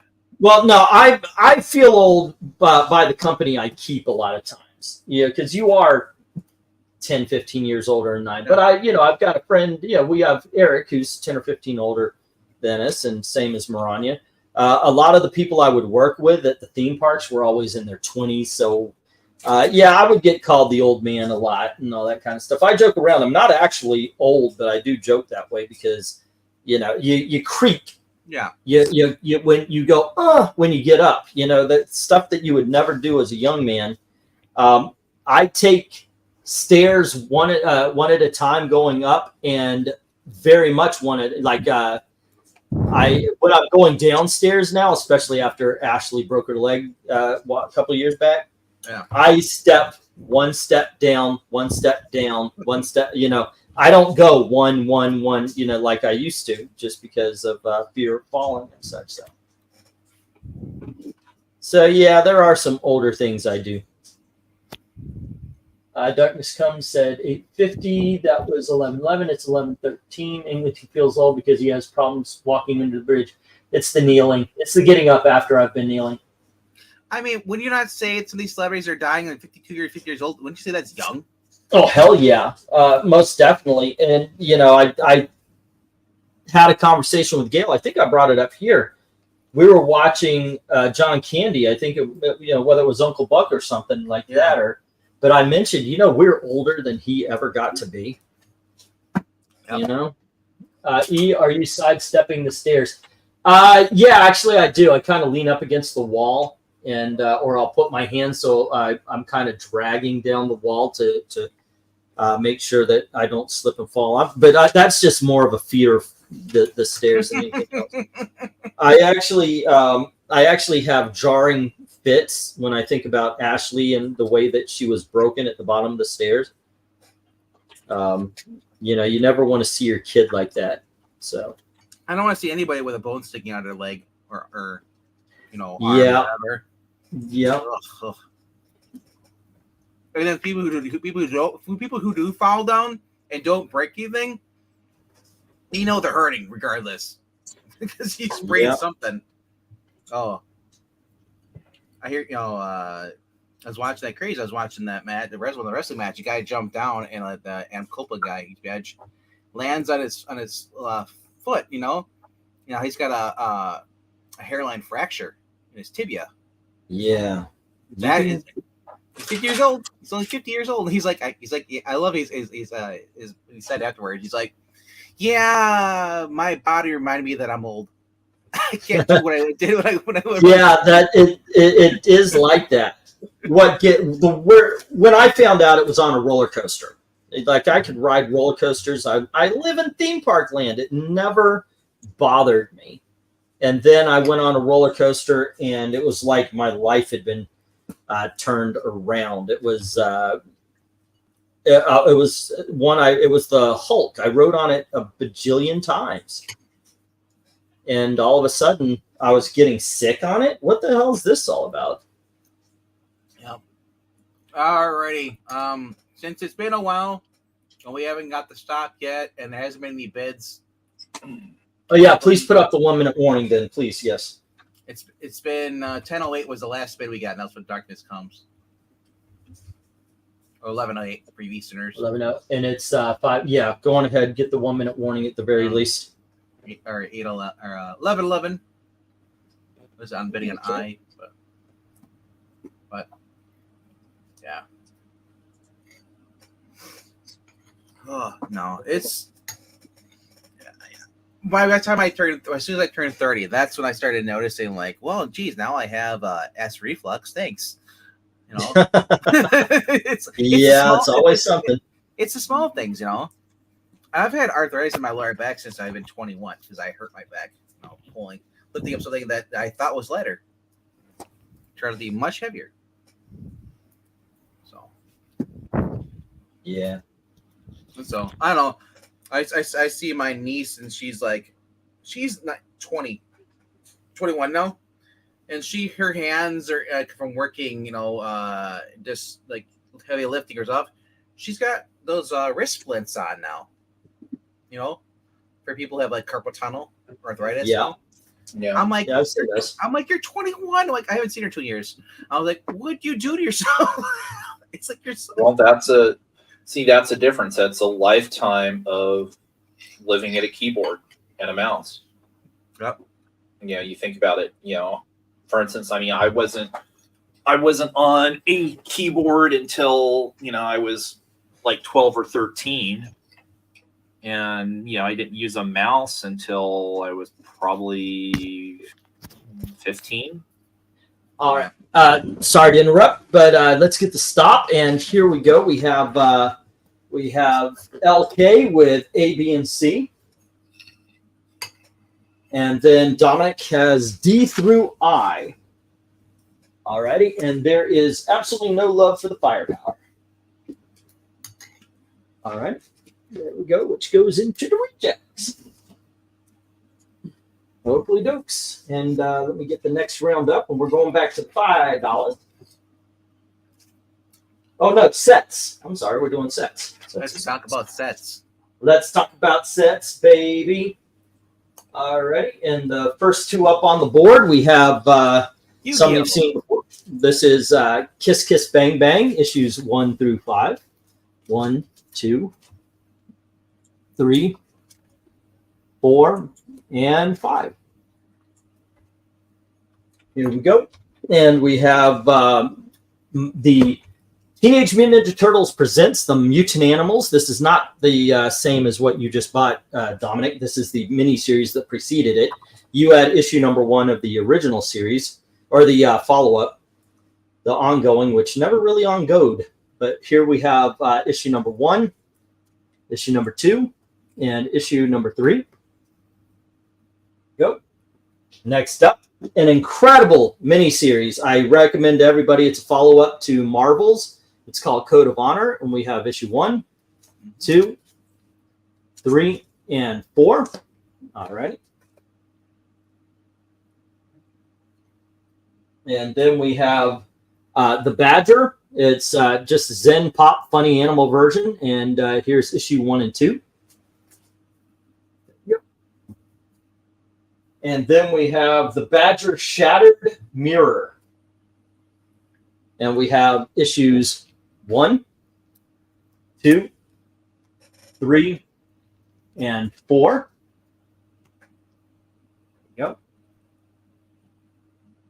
Next up, we have a book called The Black Bat. Jace? Okay. I thought we were going to read that again on I, says. Yeah, Darkness says I. Darkness Comes. I actually have it written down there, dude. So no worries. Darkness Comes has I at 850. All righty. Sorry about that, dude. Next up, we have Black Bat. That's issue number 1, 2, 3, 4, 5, 6, 7, 8, 9, 10, whoops, hold on, 11, and issue number 12. It's 12 miniseries, 12 issue miniseries. There we go. And then we have the 3 issue miniseries. This is awesome. If I was somebody who, I know this isn't a book you take to get slapped, but damn, this is so freaking perfect. This is issue number 1 of Shadowhawk 2. It's Wolverine. But the thing is it is so sharp. And I was looking at it going, God damn, this is incredible condition. But we also have issue number 2, issue number 3. All of them are in freaking hell. The condition these things are in. It's just something, you know, you see a book and that's mint. That's 9.8, 9.9 easy, maybe 10. All righty, so next up we have the Walking Dead Deluxe, issue number 1, issue number 2, number 3, number 4, number 5, and number 6. All right. And then, let's see, we have the Green Hornet, issue number 1, number 2, number 3, number 4, number 5, number 6, number 7, and number 8. There you go. Bruce Lee's best role. And finally, we have Project Superpowers, issue number 1, number 2, number 3, and number 4. All right, bidding begins as soon as LK says go. All right, fun times. Like I said, those Walking Dead, that's the first ones to get into. Those are probably. I haven't looked them up on eBay to see what they're going for, but I mean that's a decent set to get them all collected. A lot of times, I mean, about a year ago when I started looking at those, because I missed The Walking Dead, and I looked on eBay, nobody was selling it. But it's in color, and it's a great way to collect these and read them again. I know some of you probably have them in the black and white in the original copies, or you have them in the compendium. You know, you read them, you're like, hey, what big deal? Honestly, for me, when I read them through black and white, and then I've been reading through color again, I love it because there's a lot of things that stand out to me that I didn't see before. Like there's one in where Glenn and Rick are walking on this fence. There's a zombie there. I didn't see it in the black and white because he blended in. As soon as I saw the same scene in the color, I was like, oh, well, there he is, right there. So it kind of brings the art out a little bit more makes it vibrant. Yeah. Otherwise, it's like that's the one thing about black and white artists, or the only thing in black and white. If you're doing a background and you have multiple things, sometimes things get buried in there. It's like that's why you see when people are drawing snow and then like the guy hides in the snow like Batman did. Yeah. You blend in. Where you kind of stand out more in the colored version because you're able to. There's different colors, so it's not one blanket effect. Also, it's a fun story. All right. But John, I was Bruce Lee. He was Kato in the Green Hornet. Martial artist. Alrighty. Let's see what we got going on here so far. Set starting price is marked. Noise starting says 5 on G. Was that your first experience or exposure to basically Bruce Lee through the Green Hornet? Yeah. Okay. Yeah. I saw him first on the Batman TV show. Okay. Green Hornet was not nearly as popular as Batman.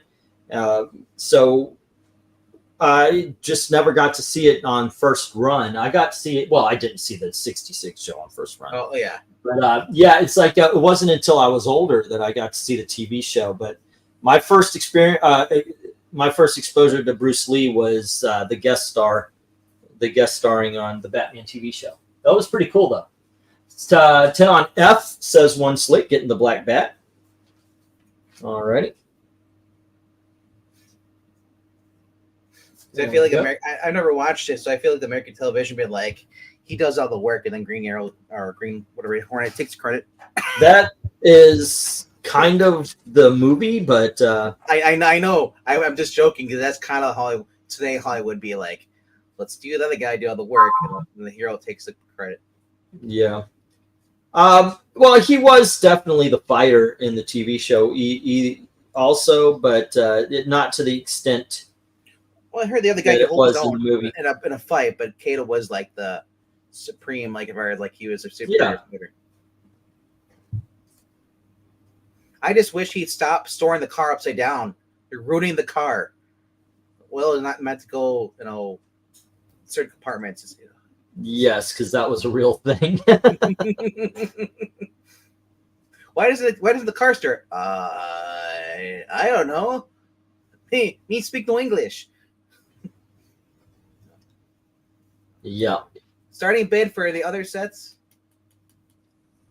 Which ones? Because the letters are up there, I guess. Oh, the top. You have 5 on Kiss Kiss Bang Bang, 10 on the Turtle Mutant Animals, 8 on Code of Honor, 3 on the first Badger, 5 on the second Badger. Yeah.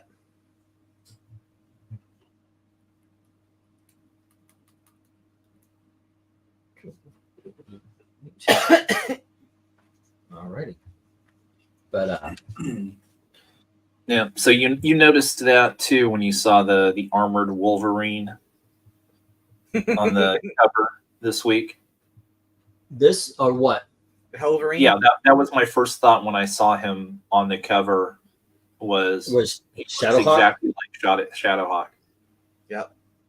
I mean, it's like, you know, and plus my understanding too is it's a complete bait and switch that, you know, he never shows up in the armor. It plays zero part in the story. It's just Marvel being Marvel.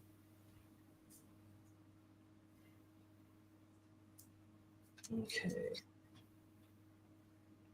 Was it actually the guy who created Shadowhawk? Was it somebody actually who worked on Marvel? Well, it's Jim Valentino.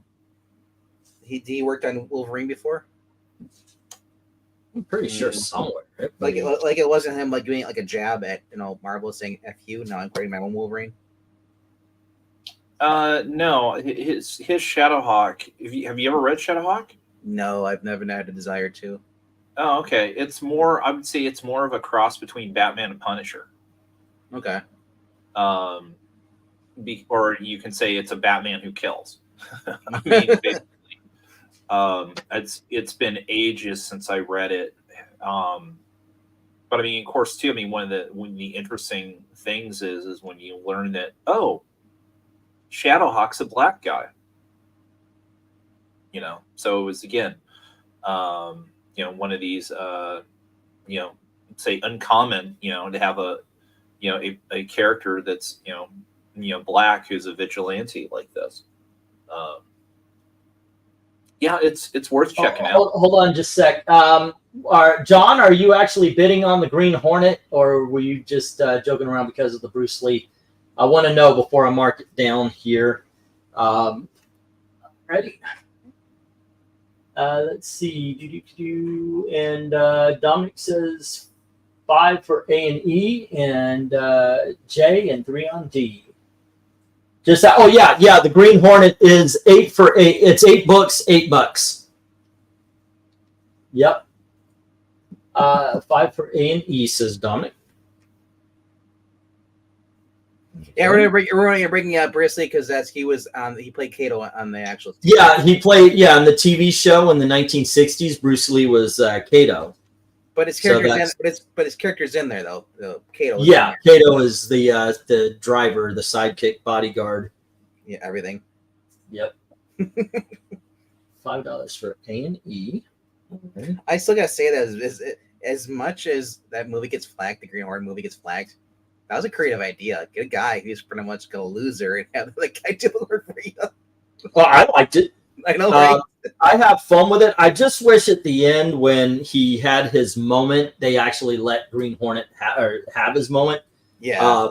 Where because he comes rushing out of the room, he does kind of the Bruce Lee thing or the Kato thing, where he's kind of you get the layout of the room. I would have liked to have him actually succeed in his attack. That way, it would have shown character growth. Yeah. But of course, they went for the comedy on it. Yeah, because it's Seth Rogen and he doesn't know how to do anything else. Yeah.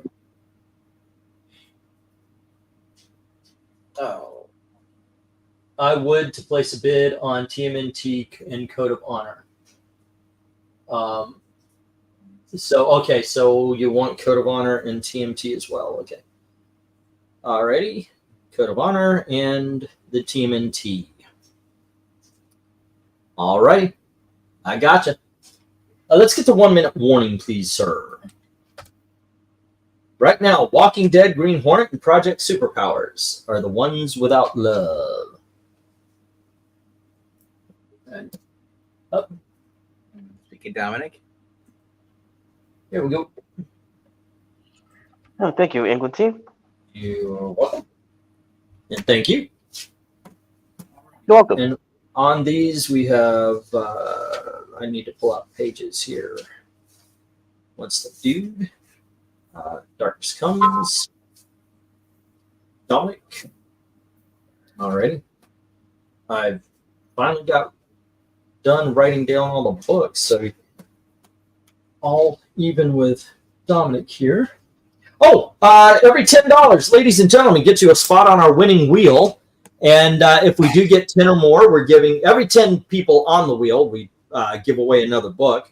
The options, we have Freedom Fighters, written by Robert Venditti and drawn by Eddie Barrows. And it is a gorgeous looking book. And it is a great freaking story. Mm-hmm. Highly recommend this one. Next up, we have Absolute Power. This is from the Batman Superman run of the 2000s. Full story right in there. And we have Earth 1, Volume 1. Alrighty, of Batman Earth 1, Volume 1. So we got those three. And what I'm going to do from here on in is I'm going to carry over all of the books as an option. So if one or two of the books don't get given away today, they're going to be in next week's. Plus, I'm going to pull in an extra one. So that's the way it will be, just for fun. So you guys have more of an option of giveaways and such. All right. Don't need to do some math here. Quid said, I'm having fun. Well, everyone hates Marvel Pride ally variants. The pandering is hated by all sides. LOL. Yes. One thing I was talking to Dalton, being the resident gay guy. We are going to be breaking. I told him there's three of them. There's a Star Trek, a Marvel, and a DC, and I want to go through them. And just for fun, we might be bad comic beating down every story in there. That being said, we got the 1 minute warning. Let's get the stop. No love at all for The Walking Dead, The Green Hornet, and Project Superpowers. Wait. I thought somebody placed a bid on Green Hornet. No, he asked about it. Oh. Yeah. Oh. If you're not gonna take it, I'll bid $8 on Green Hornet. Okay. Let me mark that down then. All right. IDP 8. All right. Well, then I'll put that back. And let's see. Project Superpowers is going into the rejects. And here's what I got. A is Kiss Kiss Bang Bang going to Dominic, as well as B, the Teenage Mutant Ninja Turtles Mutant Animals. And then we have Code of Honor and the Badgers. Well, Dominic's got most of these. All right. I actually placed a bid on Project Superpowers. And the Project Superpowers. Okay. All right. Yeah, because I put down like $5 for A, E, and J. Okay. And I'll write that down. Oh my gosh, I think I just threw my back out turning while holding this. Yeah, that's the how you get reminded. Even though I know I'm not old, that's how you're made to feel old, because your body just does not let you do the things it used to do easily. One Slick Dude has Black Bat. Shadowhawk is to Darkness Comes. I wonder if you're going to slab these. I'm telling you, these are in freaking slabbable shape, dude. This is awesome shape. Not even, it's not a big book or anything, but god dang, you got to appreciate a book that's in great shape. Dominic had Green Hornet. All right. And let me get the next lot. Can you change the banner to $5? And once again, this is showing up this auction again because it was requested by Eric and Boyd. So we have Flare number 1. Here we go. We have Flare number 3. 52 pages, ladies and gentlemen. And then we have Flare number 5. We got the first appearance of a character named Tigress in issue number 6.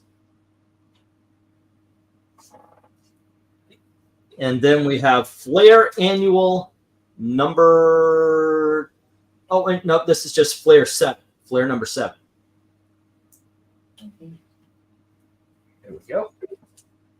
And then we have Flare Annual number 1. And did we lose Black Cat? And then we have Fem Force number 77. Why is that in the $5 and not the... I wonder if that just got mixed. And then we have America Comics, issue number 1. And we have Phasers, issue number 1. And finally, we have Vanity from Pacific Comics, issue number 1. Bidding begins at $5 each as soon as LK says go. If I had the money, you would not have had time to talk about it. I am a fan of Bruce Lee, says John. No worries, brother. Just glad you're joining the conversation, you know? Maybe next time. Maybe next time we'll have that. But thank you for, like I said, thank you for joining in the conversation. All right. You know, if Bruce Lee didn't die, like I imagine like he would not only continue like not only making like martial arts films, but also stretch his range to other genres. But I can also see him be be a teacher for anyone who's interested in learning martial arts, not just like Jeet Kune Do, which is his martial arts self-defense form. That's actually what supposedly got him killed. He was cursed because he took martial arts to the white people. Yeah, it is known that he did face discrimination from other Asians. Won't be surprised if it's Triad. Oh, I don't know, but I mean, no, I think he probably would have gone down a similar career path to Jackie Chan. Except for Sirius. He would have been. Probably. He would have been. Yeah. He would have been like the serious Steven Seagal career path, and then kind of goes nowhere. No, Nah. I mean, Seriously. they certainly would have probably suggested or tried to get him into some comedic movies, or playing the straight man, say in a buddy, in a buddy movie or something. Right. But it would have been something similar, I think, to that. Now, whether he would have done that or he would have just gone back to his school and taught martial arts instead, hard to say. Who knows? And the coincidence that Jackie Chan had said that basically Bruce Lee had health problems back then. Well, I mean, he's not exactly wrong. There was rumors that he was there was rumors he was taking drugs too.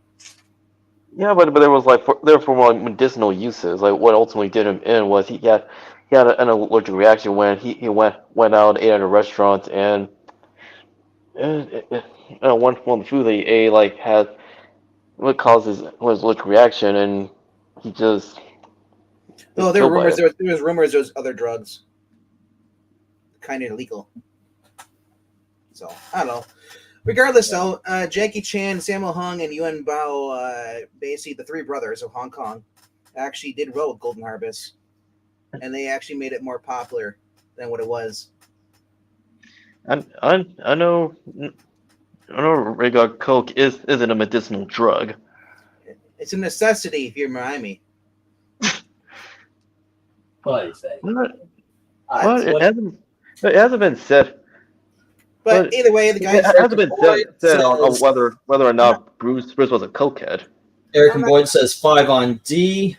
I'm not gonna speculate on what it is. The guy's dead. It's over with. Let's see. As well, thank you. Thank you very much. And Brandon Lee would have gotten a lot of roles Keanu Reeves got. I think so. I feel bad about Brandon Lee getting shot like that. And he showed promise. He wasn't the greatest of actors, but he had charisma. And by the way, anybody else just think they just took a piss on his grave making this shitty Crow sequel? I mean, they already made shitty Crow sequels, but this is supposed to be a remake of the book. I'd take the original Crow's not that great. What? Even though the Crow sequels after Eric Draven was the crap. There's no doubt about it. What I will give them credit for is they at least followed the source material in a way where whenever a person dies, the Crow brings them back in order to avenge their death. Mm-hmm. That's the only redeeming quality that I can give to those two movies. Now, here's something. I hope I am wrong about The Crow. I don't think it looks good. I hope it is good. Recently, what's his name was in a movie called Bill Skarsgård. Yeah. Shit, what was that movie called? It was a freaking action film. Just came out and bombed like nobody's business. But it was actually fun. It was a decent film. Which one? The guy who's mute? Yeah, the mute guy kicking everybody's ass. That was Magneto. That was Skarsgård, wasn't it? Yeah. Yeah. No. Wasn't it Skarsgård? Yeah. Yeah. Yeah. It's Bill Skarsgård. Did that come out? I thought it was still. No, It came out. Wow. It was a lot of fun. It really was. Yeah. Well, the thing is, like this new Crow movie. Bill, It should have been an adaptation of one of the other comic series that came after Eric's Trading. Please. You know what I mean? Yeah, like another one instead of a remake of the first one. Yeah, But, because like there have been multiple crows before and after Eric. Rhaegar, I don't know what you're talking about, England team. There is no Crow sequel. They have not been good. Can we get that They 1 minute warning, please? Somebody? All right.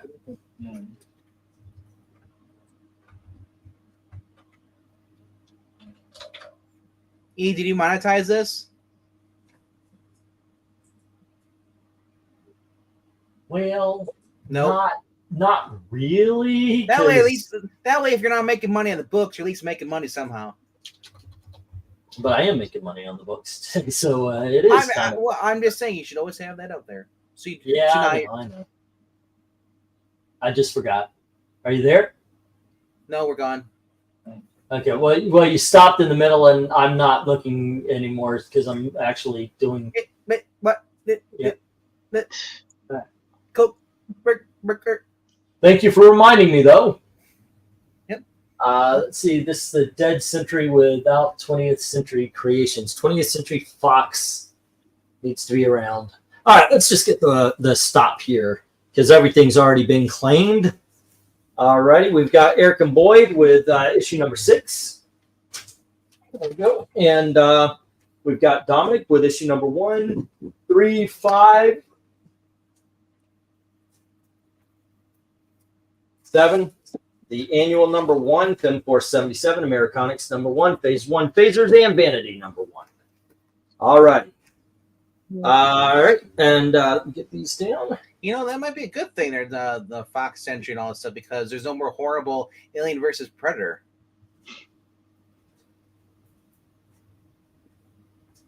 They're not doing any. Well, no, there's an Alien film coming out. It looks pretty good, actually. All righty, kids.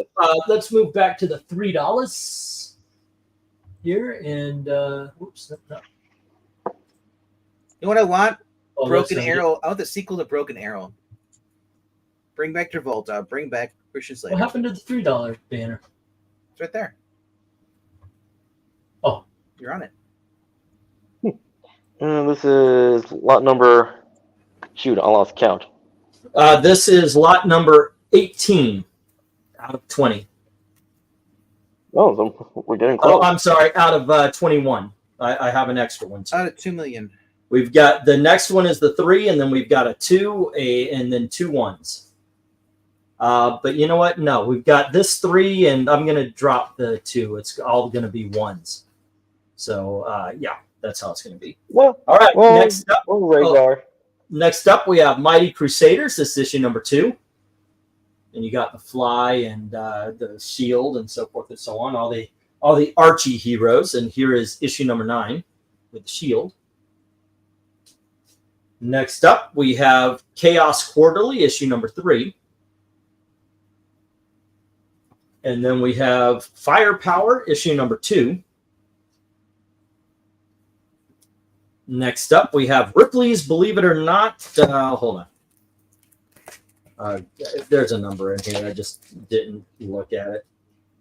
Bum, bum. And this is number 60. Ripley's Believe It or Not, number 60. Just give a little shot. There you go. I'm like opening it up and saw advertisements. Here we go. Ooh. All right. issue number 60 of Ripley's Believe It or Not. It's rare plays. Now there's no E. Right. Whoops. Okay, next up we have Superboy and the Legion of Superheroes, issue number 228. And we have Superboy and, well, not the Superboy and the Legion, just the Legion of Superheroes, issue number 283. Alrighty, now I did not notice this at first, but I just noticed it. I was looking right there in the corner. Got to point that out. All right. And then we have Gunslingers, Startling Stories of the Wild Wild West, starring Caleb Hammer, the Rawhide Kid, and Two Gun Kid. And next up, we have Supergirl, issue number 18. Call Him Kraken. Ooh, Kraken. And then we have issue number 20, Galaxy of guest stars, including the Teen Titans and the Justice League. Superman, I can't believe it. This is the greatest thing that's ever happened to me. Whatever it is, I don't know. There we go. All right. Bidding begins at $3 each as soon as LK says go. You lost your virginity to a horse. Didn't we all? And that's the way it was. I was the horse. Well, to get back to Rhaegar's comment, well, 20th Century Fox, like, they have plenty of opportunities to adapt like any of the novels and comic book series done by Dark Horse for both Predator and Aliens, yet they refuse to do so. Well, it's the same thing with Star Wars, ignoring all the books. The original expanded universe, yeah. Killer baby, put the $sign. $3 on Superboy and Supergirl. Gotcha.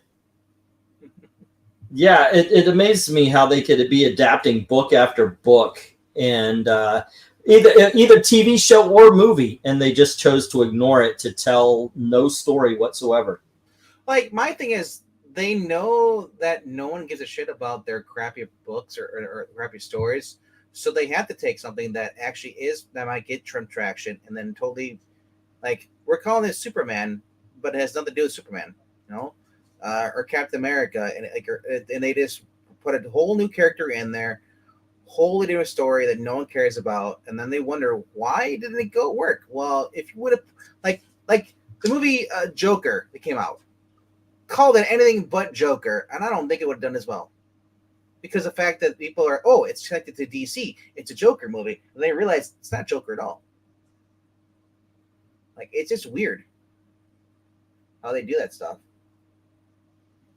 Well, I mean, they've been doing it for a while now. I mean, I know it's the She-Ra cartoon is not She-Ra. The He-Man cartoon is not He-Man, and I mean, it was Masters. It was the Masters of Universe. Yeah, but it was the Tila show. Pretty much, yeah. It was called Masters of the Universe. Yeah, it was never billed as He-Man in the Masters universe. Yeah, but I mean, the showrunner for that god awful She-Ra cartoon came out and said, "No, I pitched this one idea and they didn't really want to do it, but then they said they were, doing they had the She-Ra property and asked if I was interested, and I said, well, yeah, because I could then basically take my idea and just, put the She-Ra skeleton over the top, skin over the top of it." Yeah. The skin suit. I miss when back in the 70s when people would actually just put out their own property, and not use another famous name, like you create something new, you take a chance on it. If it was good, it makes money, and that's how you build the franchise. Yeah. Well, again, I mean, part of the problem is now you've got so many financial people in the studios and activists that don't want to take that kind of risk, that believe that they can just use the existing IP over and over again because it quote unquote has name recognition. Well, it's not even just that. It's just that they look at your script and like, oh, that sounds conservative. We don't want that.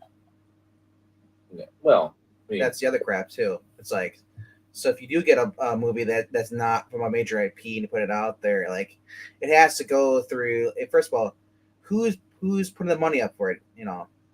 Because like I said, most people are not not going to back it if it doesn't meet their criteria. Just click all the check boxes. Especially the ESG scores now. Oh crap. Well, lately people are actually fighting back against the ESG and the other nonsense. What they need to do for theaters is have they already have the 3D stuff. That was really great for theaters. For people coming in to go watch movies in 3D. Bring in the 4D. These theaters. I think people will go in for that. I think that's worth $20 a night. What's going to be 4D? What's going to be the fourth dimension? Fourth dimension? I mean, what I would do is that these people have these franchises like Disney. I mean, well, Disney has the Indiana Jones ride, but the people who make movies like that aren't owned by Disney, there aren't Disney stuff, making rides, adventure movies like that, and then you're like, say they go on to a roller coaster or whatever, like you're kind of in that. So kind of bring that what's from the theme parks into the actual theater. Okay, and who's gonna subsidize the theaters to do that, to bring in your? I know you're trying to be negative on this. I'm just saying. You're rocking. Well, no, I'm just saying that is one way they could do that. It's been tried before. I mean, there are theaters that have had, vibrating seats or, seats that rock to simulate. What theaters? I don't know off the top of my head. I mean, it was a very small number. I know there were some horror movies back in the 60s that,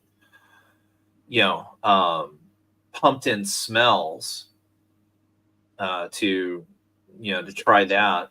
That sounds like Disney. Yeah. I mean, hey, go for it if you want to, but the problem is right now is that people are not going to go pay for something they can watch within less than 3 months, and then also you got the people who just pirate things because they don't want to pay $20 to go see a movie a night. Yeah, you take away streaming, theaters will be better back the way they were. It's streaming is killing everything, just like cable was killing all that stuff too as well. Well, it's the way they're treating streaming. They need. I said this before a long time ago, and man, I got a lot of pushback. But I said what they need to do is release the movie, give it a good 3 to 5. Let it live its life out, and then wait a couple of months, do a DVD release, so they get the money from that, and then after the DVD has been out for a few months, then you start putting it out on streaming. That way you have 3 premieres. You've got because DVD sells or rents and that was a whole extra source of income that Hollywood pissed away to try to win us the streaming wars. Okay. So it's just going back to the model that they used to use. Yeah, because they were making money doing that. And the last bit is the streaming service. So instead of going and selling it to HBO or whatever, you're putting it on your own streaming service. That's where you get that. But first, you get those streams of what am I trying to say? Money. That comes. They totally cut out that second stream of cash because they wanted to win the streaming wars, which was ridiculous. All right, one slick dude saying payment set for mine 6 plus. Okay. Ray guys, I would never pay $20 to go see a movie. Okay, one slick dude. What do you have that I do not? I've got Strange Adventures for 8. Then we've got Terry Tunes at 10, Sorcery 2, 3, and 9, and then Black Bat for 10. I've got you down for 50. 2 8s, 10. So it's 24. That's 40, 50, 60. Never mind. My math sucks. Okay, that was me. You're right. I'm wrong. Okay, my math sucked. All right, 60 and the 15. There's 75. Thank you, sir. Appreciate that. Have a good night.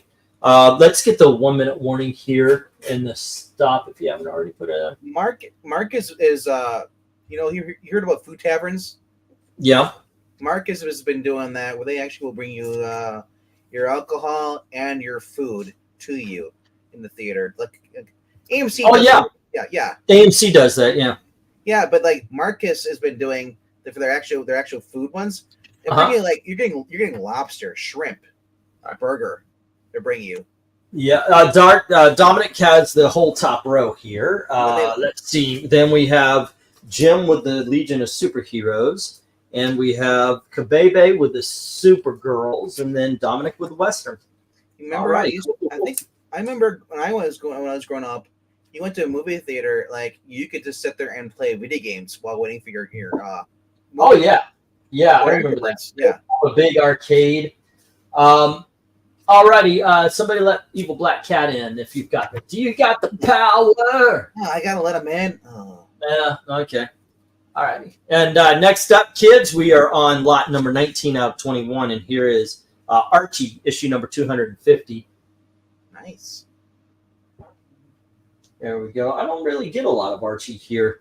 A lot of times because there's like, hey, give us $8 for this one that looks like this, but that's why I have it for $1. Okay, now we have Betty and Veronica Spectacular. Hey, look, a bikini shot. By the way, Betty and Veronica in bikinis sell. Next up, we have Betty and Me, issue number 62. We know you bought it. I was looking them up on eBay. By the way, the highest of all those Sabrinas, there's one where she's waking up, getting out of bed in a little sheer nightie, and that was going for. I was like, God, I feel so. Sometimes it's just like I know. I feel bad for being a dude sometimes. All right, this is issue number 247 because it's like another bikini shot. Cleavage too. Yep. 247. Arch, what's with the upside down lettering? It lets me show off and be romantic at the same time. Okay, there you go. Yeah, that's right. They drew cleavage on her. Well, they got it here too. They give it more to Veronica than they do to Betty. All right, so next up we have Archie TV Laugh Out, where it's like, hey, what's the Fawn's got that I don't have? And Reggie saying, all our girls.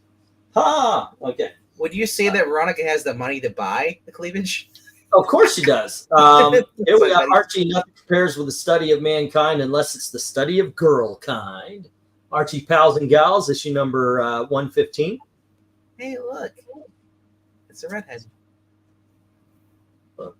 And the only black girl in Riverdale. Right. All right, now we have issue number 116. There you go. That Veronica, even when she loses, she wins. Man, I miss it when Moose was straight. Yeah. Archie at Riverdale High, issue number 19.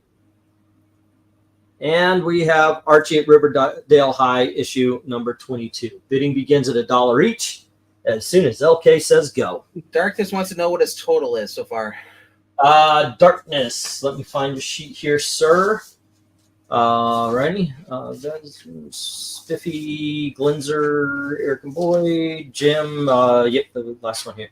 I've got 133.50 is what I've got down here, but I did not put it. Do you have anything in that last slot? Yeah. You need to up your bid if you want the whole lot. Hold on. He knows. I see. Yeah, you just put it down. A, B, C, D, F, G. Because darkness, darkness. Darkness hit, so it's $1.50 or higher there, Jim. Killer Bebe just blew them all out of the water. Show Right off. across the board. All righty. Let's see. I've got you at one. This is before the new bid here.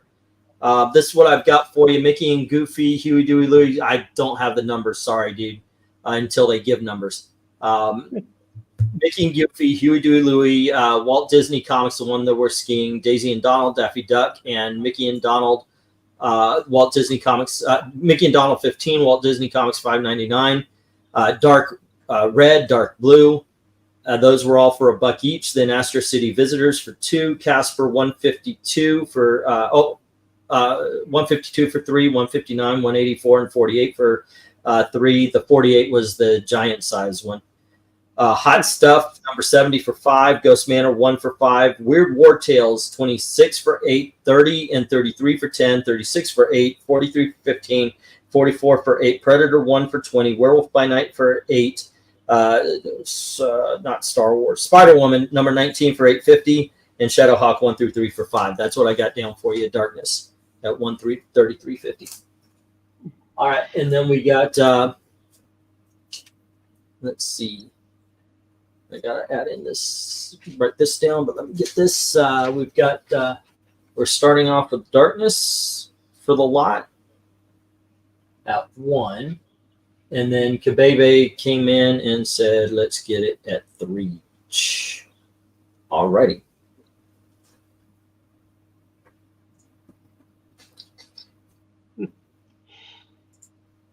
Now, what year were these books released? Years, they're in the 70s, 80s, judging by the prices I'm seeing. 30 cents was 70s. Let's see, 25, 25, 25, 25, 25. These are 70s. What specific year, I would actually have to open them up. But considering 30 cents is the highest, there's no 1980s here. It's all 70s. All right, I thought so. Well, because Archie Comics was mentioned a few times. So like in my class when we were going over the Silver Age. What class are you taking? Comics publishing. Comics publishing. Huh. Okay. I'm kind of reading a book on that myself. I was mentioning yesterday, I'm learning about this guy named Nelson Wheeler, who basically started everything off. Him and the dude who ended up starting Mad Magazine are a hell of a lot more integral than I ever thought to the beginning of comics. Oh, very much. We actually touched on them in the beginnings of the course. Like I said, this might be a conversation. Where do I sign up for those girls that scream in the woods? Yeah, I want to be that. I want to take that class. No, but actually, interestingly enough, and I will actually give it credit to my teacher that we actually started talking about the Platinum Age of comic books. Yeah, you have to start there. Yeah. Well, that as well as the Victorian Age because that came the Victorian Age leads up to the Platinum Age. Of course, but when you're talking about the Victorian Age, basically what you're talking about are illustrated books more than comic books, or what would lead to it. At least in the Platinum Age, you're talking about more like the comic strips that would end up in the books. Like the first comic book I read on here, at the time it was known to be the first comic book, was in fact a illustrated story and such, but they weren't bound and such like a comic book would be. So it depends on how far back and how much you want to stretch the term comic book to be. Graphic novel would definitely adhere to them, so I guess. Well, yeah, I mean, even before like the term graphic novel came to be, like these like early examples like would fit under the graphic novel term.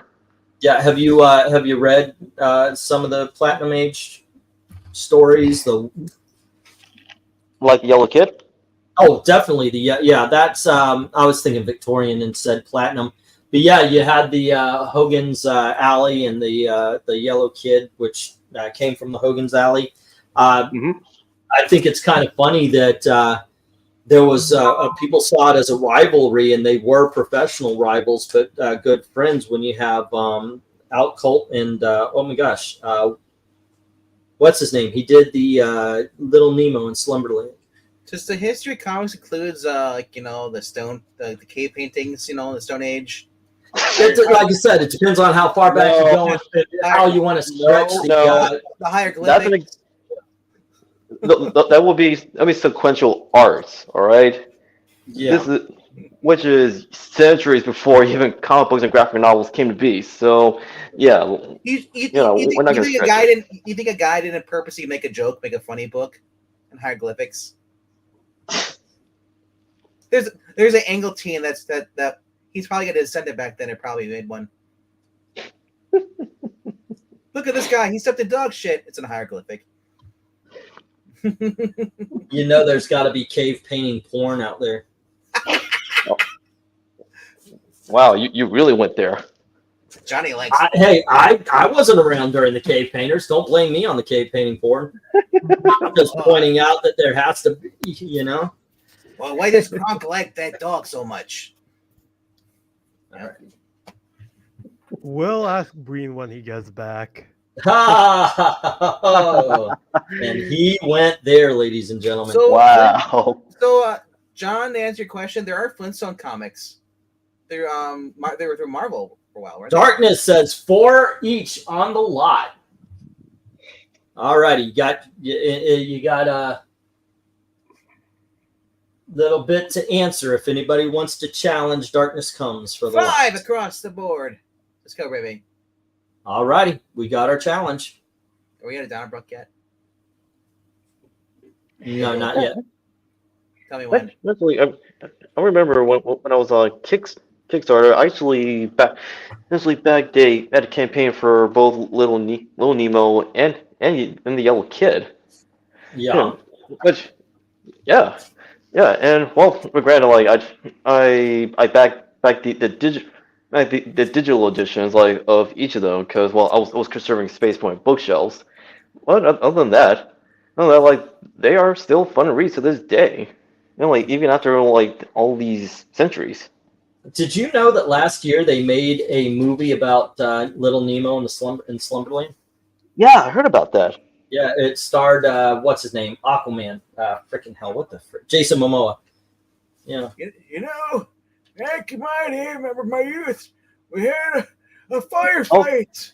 Also, Angleton, the name of the creator of Little Nemo that you were trying to think of, it's Winsor McKay. Thank you. You're wrong. It's Roy Thomas. You're funny. I'm being serious. He says he created everything.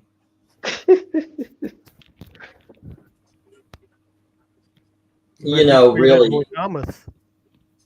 Yeah. Roy Thomas created Roy Thomas. His parents had no help in whatsoever.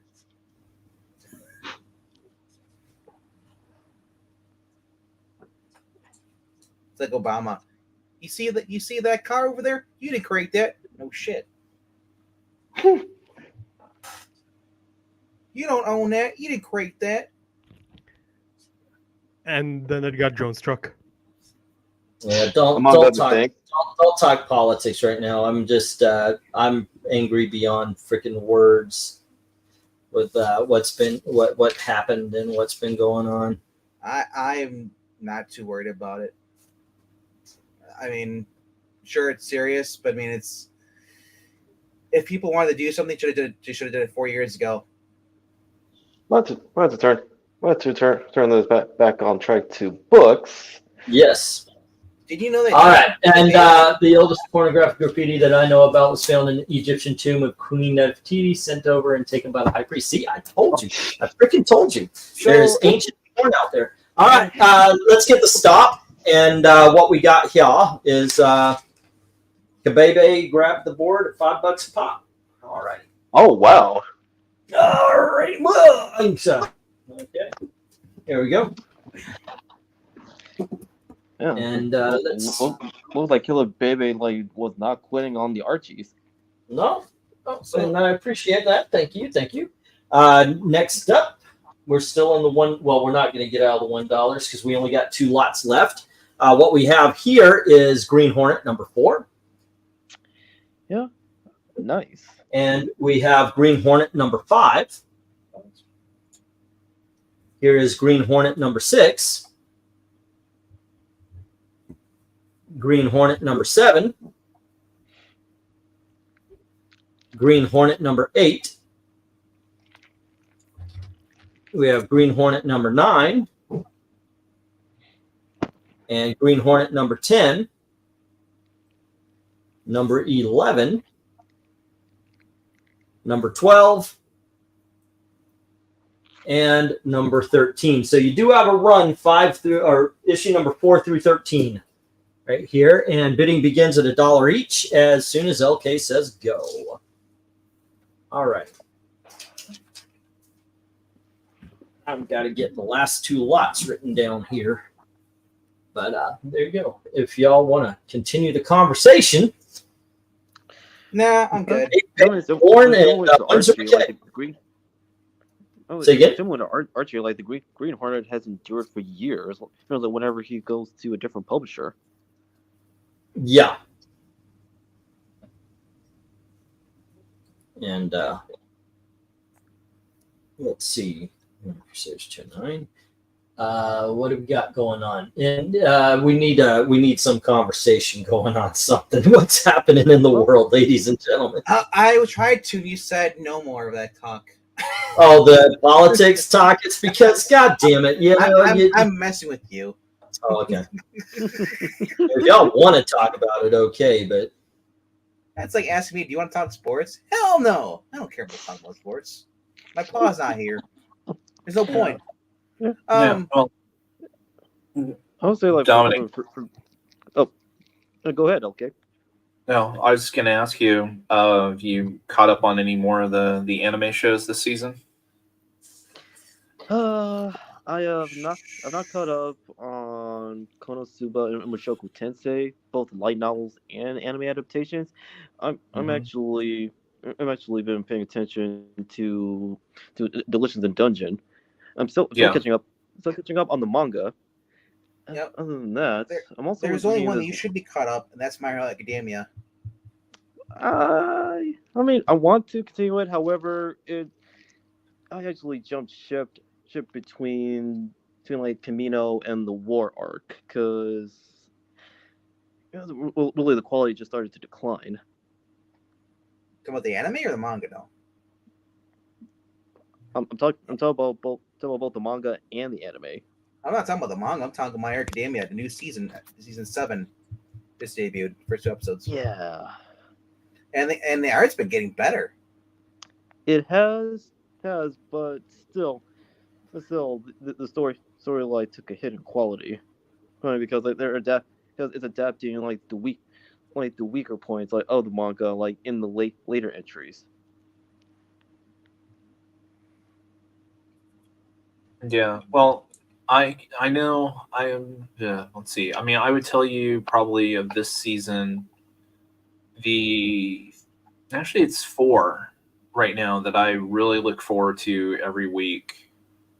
Is a Bartender Glass of God. That has turned out to be just a really good story. Far different. I'm still catching up on that. Konosuba season 3 has been fantastic. Mushoku Tensei. I am so hoping that I'm just waiting for the shoe to drop on this. That something bad is going to happen because he did what he wasn't supposed to, and he went off to go try and help his dad. Yeah. I'm like going, oh God, don't let her die in childbirth or something stupid like that. I know that. Oh man, the tension is strong. Which I mean, granted, like the light novel is still ongoing, so the studio is not running out of any material to adapt. No, including the manga adaptation of the light novel. Yeah. And then Mysterious Disappearance has been really, really good. Ooh, yes. Now that is a fun horror fantasy mystery series because I get a lot of not just Yu Yu Hakusho vibes, but also X-Files. Mm-hmm. Yeah, I'm definitely some X-Files vibes there. But as I say, I mean, for me, it's kind of like a light horror. It's not, it's not gross. It's not, blood everywhere or anything like that. It's just, kind of basically these kind of folklore stories that get told enough that they literally get a life of their own. Mm-hmm. Not to mention, like even in the beginning of volume 1 of the manga was after like one of our main characters helped Sumiko in undoing the curse, because she gain she absorbed the ability of shifting her age. Yeah, and then of the kind of fantasy isekai ones that all just kind of melt. Killer Bebe, he's asking for his total plus ship. It is 56. It will be in an envelope, so 60 total. 66 total. All right. Oh, I read that as pet cow. What kind of person has a pet Yeah, cow? He's got a pet crow that he has to chop up liver for. That sounds like sounds weird, but okay. There you go. Let's see what else. Half an hour on the first round with green. LK, point. what's weirder, crow or cow? I read it as cow. Well, I mean, yeah, a cow eating liver, yeah, that would be kind of weird. That would make me worry that you're developing. I do have that book, Undead Quinn, but it is not in this lot. That being said, let's get the 1 minute warning, please. And Dominic has the board. No, at a buck no, each. these are Undead Quinn. These are pre-Dynamite. Yeah. Yeah, these are now these comics are from the not 1990s. Yeah. Or maybe late 80s. Actually, in my class, we also talked about now comics when we entered the Bronze Age. Yeah? Yeah. Oh, sounds like you're having fun in this class. Other than being a YouTuber, what are you going to do with it? Well, I'm gonna apply what I learn to establish my own publishing business with a group of friends of mine. But we're gonna have it started as an online business first before finding and buying a physical property. Did Dynamite lose the rights to Green Hornet? I do not know. They haven't published him in a while. That's a good question. Maybe. It's been was it the last time was from COVID, wasn't it? I think so. Yeah. And let's get the stop. Dominic's got the Green Hornet board. Let's get the stop, and we'll move on to the last lot of the night. So it was black, white, and green was the last one they had. Remember that? Yeah. So it wasn't the greatest. No, my eyes hurt. Yeah. Well, however, that doesn't mean that Dynamite my license. Well, yeah, my license for Green Hornet has expired. No. If they're not putting it out, it means they're not. They don't have it anymore. Alrighty, next up, kids. Last lot of the night, we have the Badger issue number 11, and we have the Badger issue number 12, and we have the Badger issue number 13, and we have the Badger issue number 14. Here is issue number 15. And issue number 16. Issue number 17. Issue number 18. Number 19. We don't have issue number 20, so in order to fill this out, I had to grab onto Betty and Veronica, issue number 260. There we go. And bidding begins at $1 each as soon as LK says go. Because that was immediately with IDW when they lost the rights to Ghostbusters. All of a sudden, it just disappeared. Oh, K-Baby. Also, if you're going to take off, before you leave, what book would you like? Once again, every $10 gets you a spot on the board. So you're going to have 5. We've got Batman Earth 1, Volume 1. We've got Batman and Superman, Absolute Power.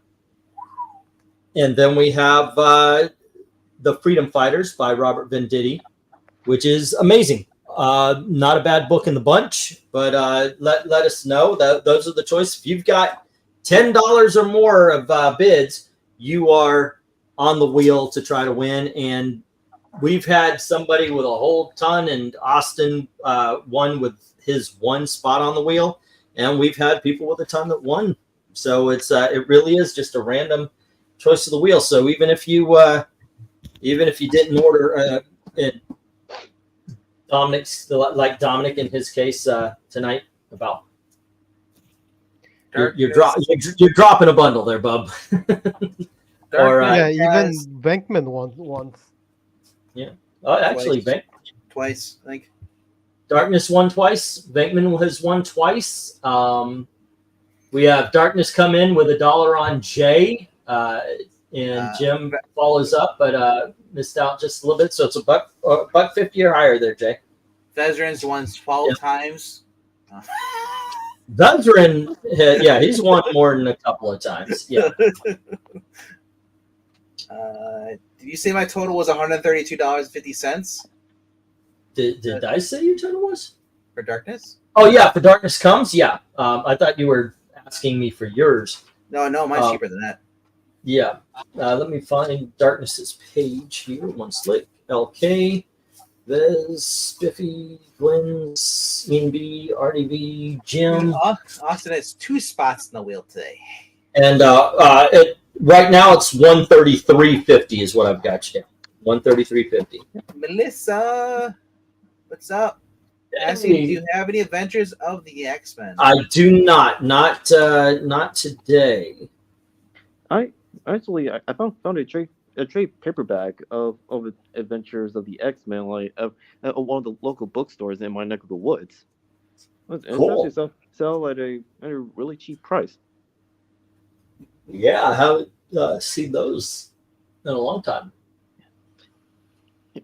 Yeah, before this book, Darkness, it's 133. So if Jim doesn't outbid you here, it would be 134. In the And meantime, Dominic says he wants A through I. in the So, meantime, oh boy, it has some love. I'm looking at different news sources. Well, in this case, comic book ones, and yeah, I have now found any news stories about Dynamite losing the license to Green Hornet. Well, that's Maybe the thing. So when Sony had their what was it called, their was their 30th anniversary for Ghostbusters back in 2019 or was it their 35th anniversary? Oh, did I mark your? Hold on. Wait, actually, Yahoo covered this. So Dynamite Entertainment marks 20th anniversary with legendary digital anthology. And what I'm seeing is Project Superpowers, Vampirella, Red Sonja, and Army of Darkness. Well, nobody else has shown up, so apparently either the license is out there or Dynamite still has it, and they just haven't done anything with it in the last couple of years. Because that's what happened to Ghostbusters. IDW never announced anything, but they lost the IPs. They lost it because it went away. So after 2019, they won the 4-issue miniseries, and it was gone. Yeah, I've got you down for 8 here for the Our Army at War. What was it, 215? Yeah. Yep. I mean, what is unfortunate about IDW is it used to be a good publisher until when its founders left and they brought in new people. All right, thank you, Killer Bebe, and let us know Batman, Superman. All right, okay. All right, so let's get this stop. Let's get the stop and let's get to the math part and all that kind of stuff. So, but there you go. Dominic's got the board. All righty, and there we go.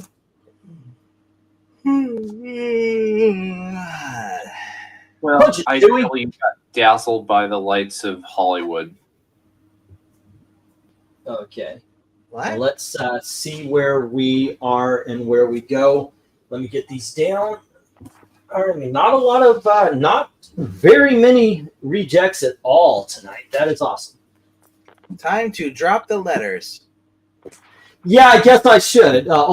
Yeah. You mean the digital ones? Okay. I just bumped into these. I forgot I had them up Oh there. no, I was done with those at all. But, Yeah. Don't strip the paint. Austin is saying he had the Classics Illustrated. And the Classics Illustrated, the Hamlet for 5. Yeah. Yep. I did that thing where I had him. I did make him a page, and then I cannot see the page, so I made a new page. Well, I thought you wrote down the correct price, and then you just rated off wrong. You do that. I can't find it. I can't find any page. Usually it's right here. Maybe it got mixed up in the other ones, but I'll make up a new one here and Hamlet for 3. Card Deck the Mystic by Joe Corallo. I've never heard of that one. I'll have to check it out. It's by Joe. And that is 13. So Austin P will have 2 spots on the board. Okay, so what I've got for Austin is Our Army at War 8 for 8, Hamlet for 5 for a total of 13. Let me get the wheel up. Evil Black Cat here. My 9s. Yep. Let's see. 3, 2, 1. Yes, yes. All right, there we are. There we are. Okay. We'll just get that as a song clip from now on when he's not here. Yep. It looks like I'm about to attack Batman. All righty. You're on angle, that's right. Yep. Let's see what we got here. Spinning wheel.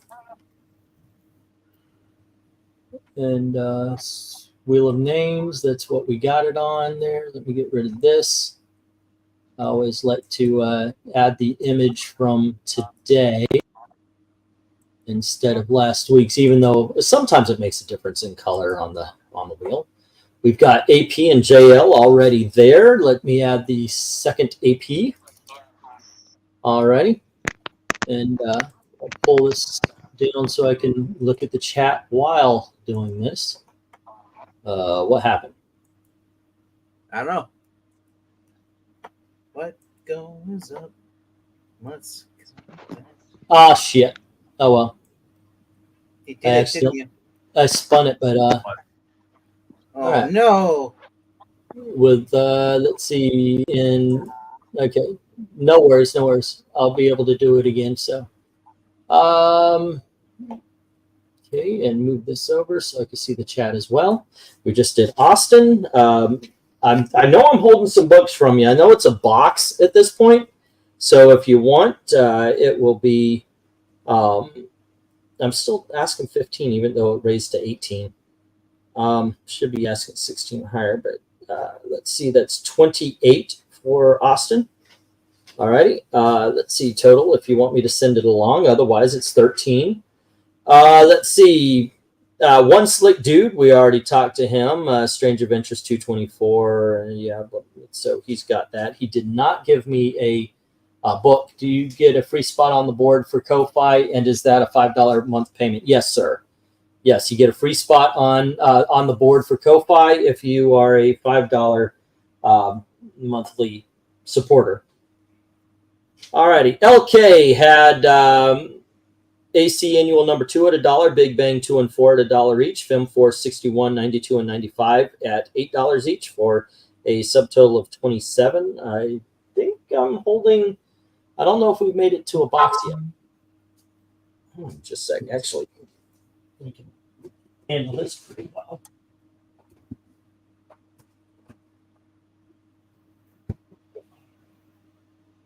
Let's see what's what. Yeah, I got one of those mosquito eaters that flew in. LK, I think you're about to approach a box. I don't think you made it now, but there you go. Austin, I am holding 1, 2, 3 books and your win from last week, Marvel Comics: The Untold Story. Yeah, you're at a.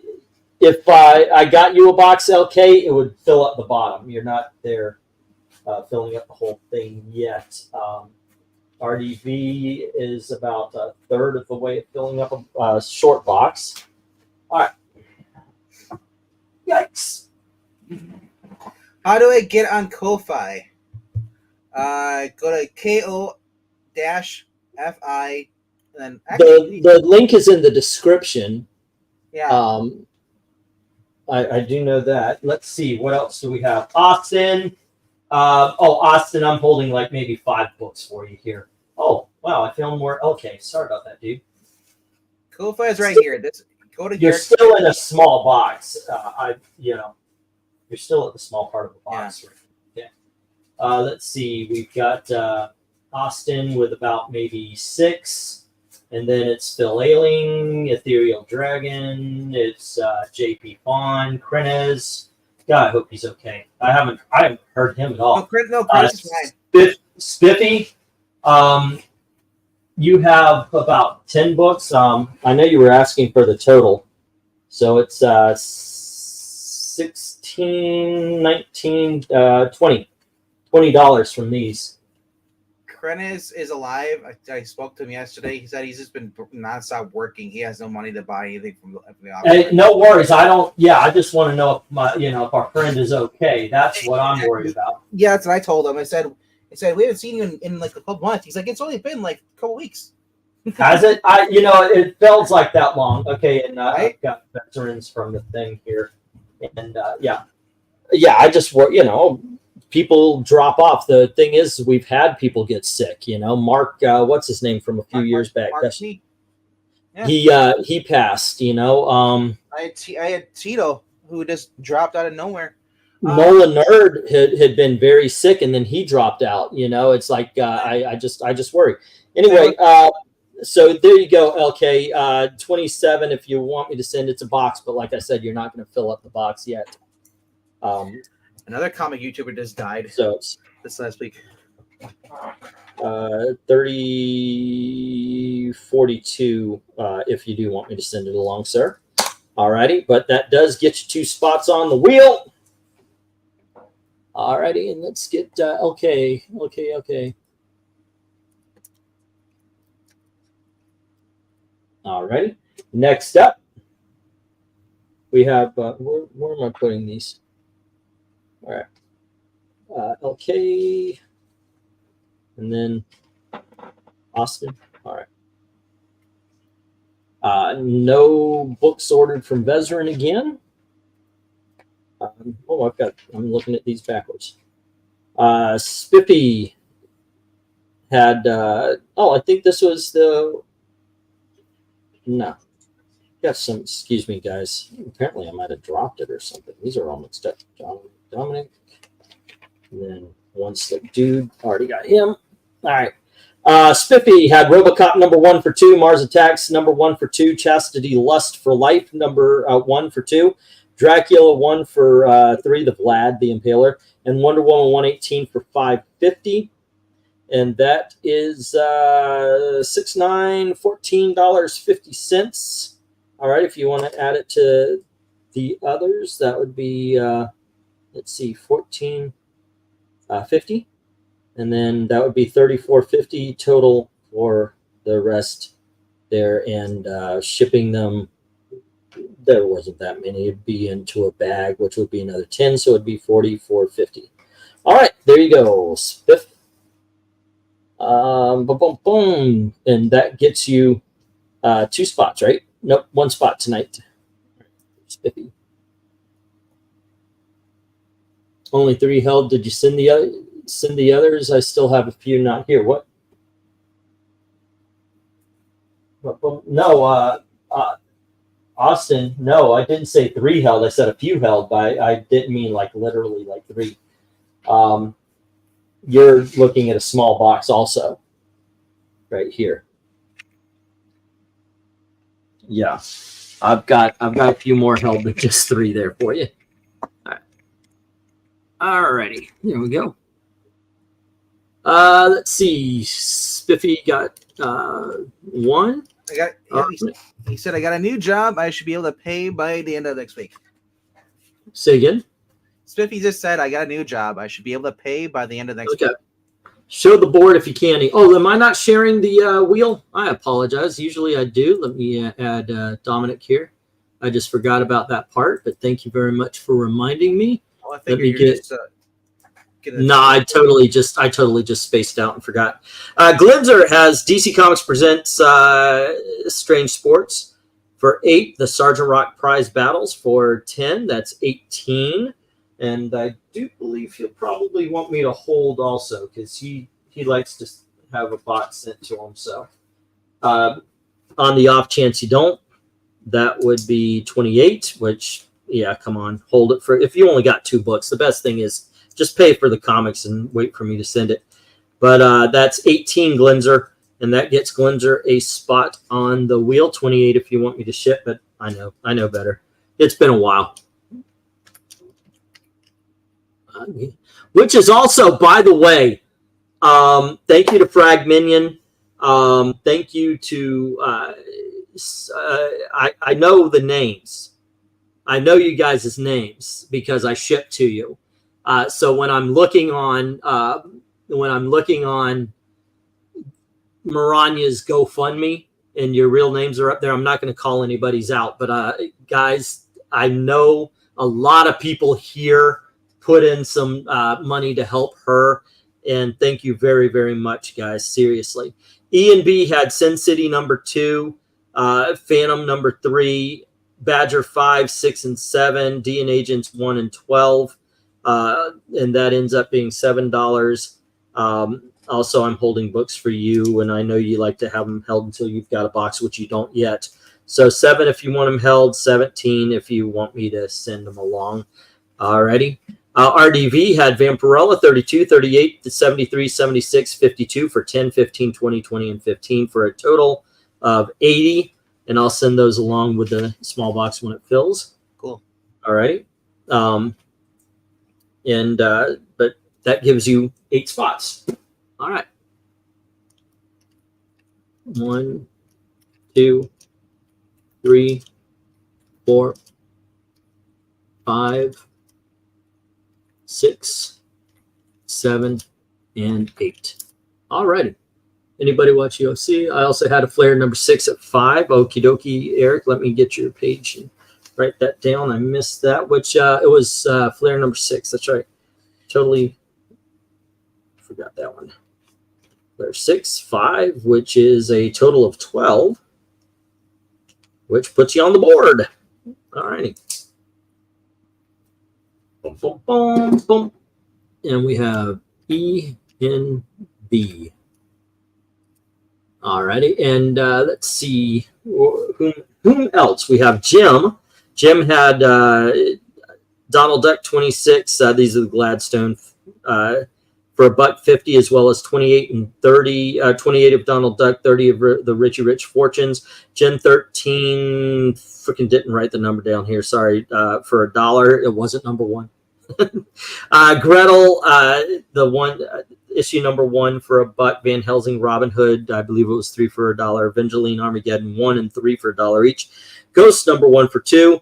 The X-Men, all of these for $2. X-Men 253, 255, 293, 294, 295, 296, 299, 303, 306, and 307. Ghost and Shadow for $3. Wonder Woman 203 and 212 for $3 each. The Tick number 9 for $5. Legion of Superheroes. Superboy Legion of Superheroes 228, Legion of Superheroes 283 for $3 each for a subtotal of 51. Alrighty.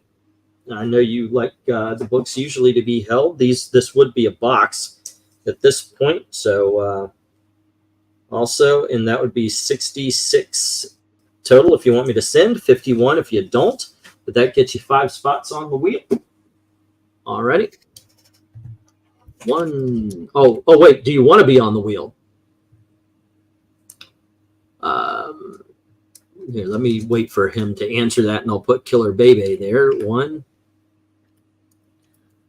Put 2. Jim instead of putting Jim's name. 3. Put my name on the wheel in place.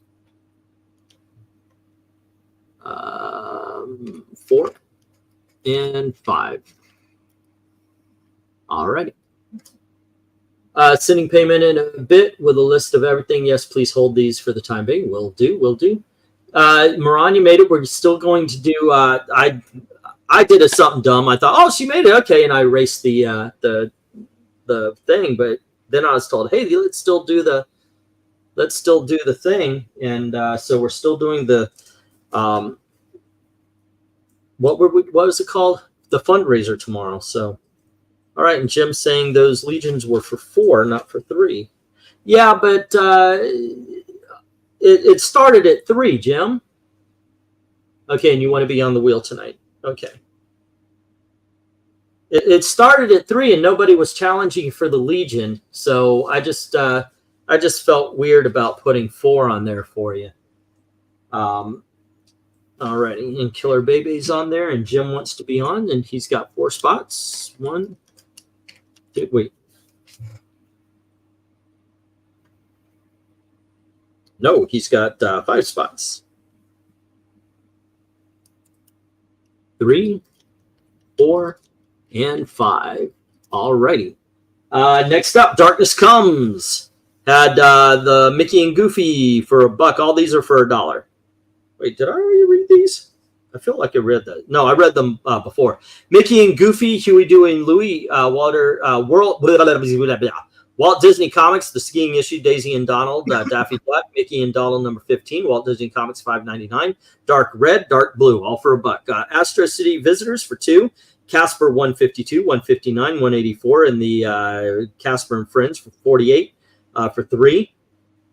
Let's see, Hot Stuff number 70 for $5. Ghost Manor number 1 for $5. Weird War Tales, 26 for $8, 30 for $10, 33 for $10, 36 for $8, 43 for $15, 44 for $8.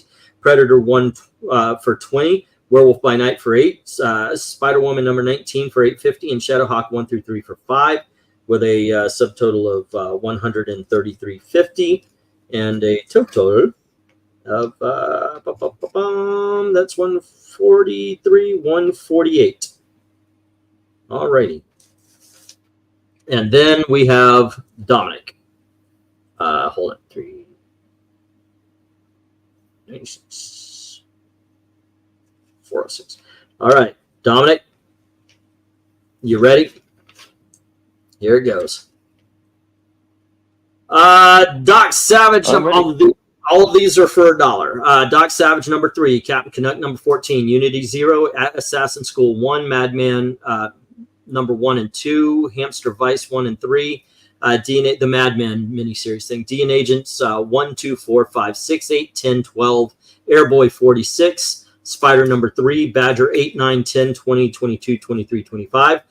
Alrighty, so you got Batman 436 for 8, Gotham by Gaslight for 8, Vampirella 77 for 15, Quantum Leap number 1 for 3, as well as The Fly number 3 and Psycho number 1.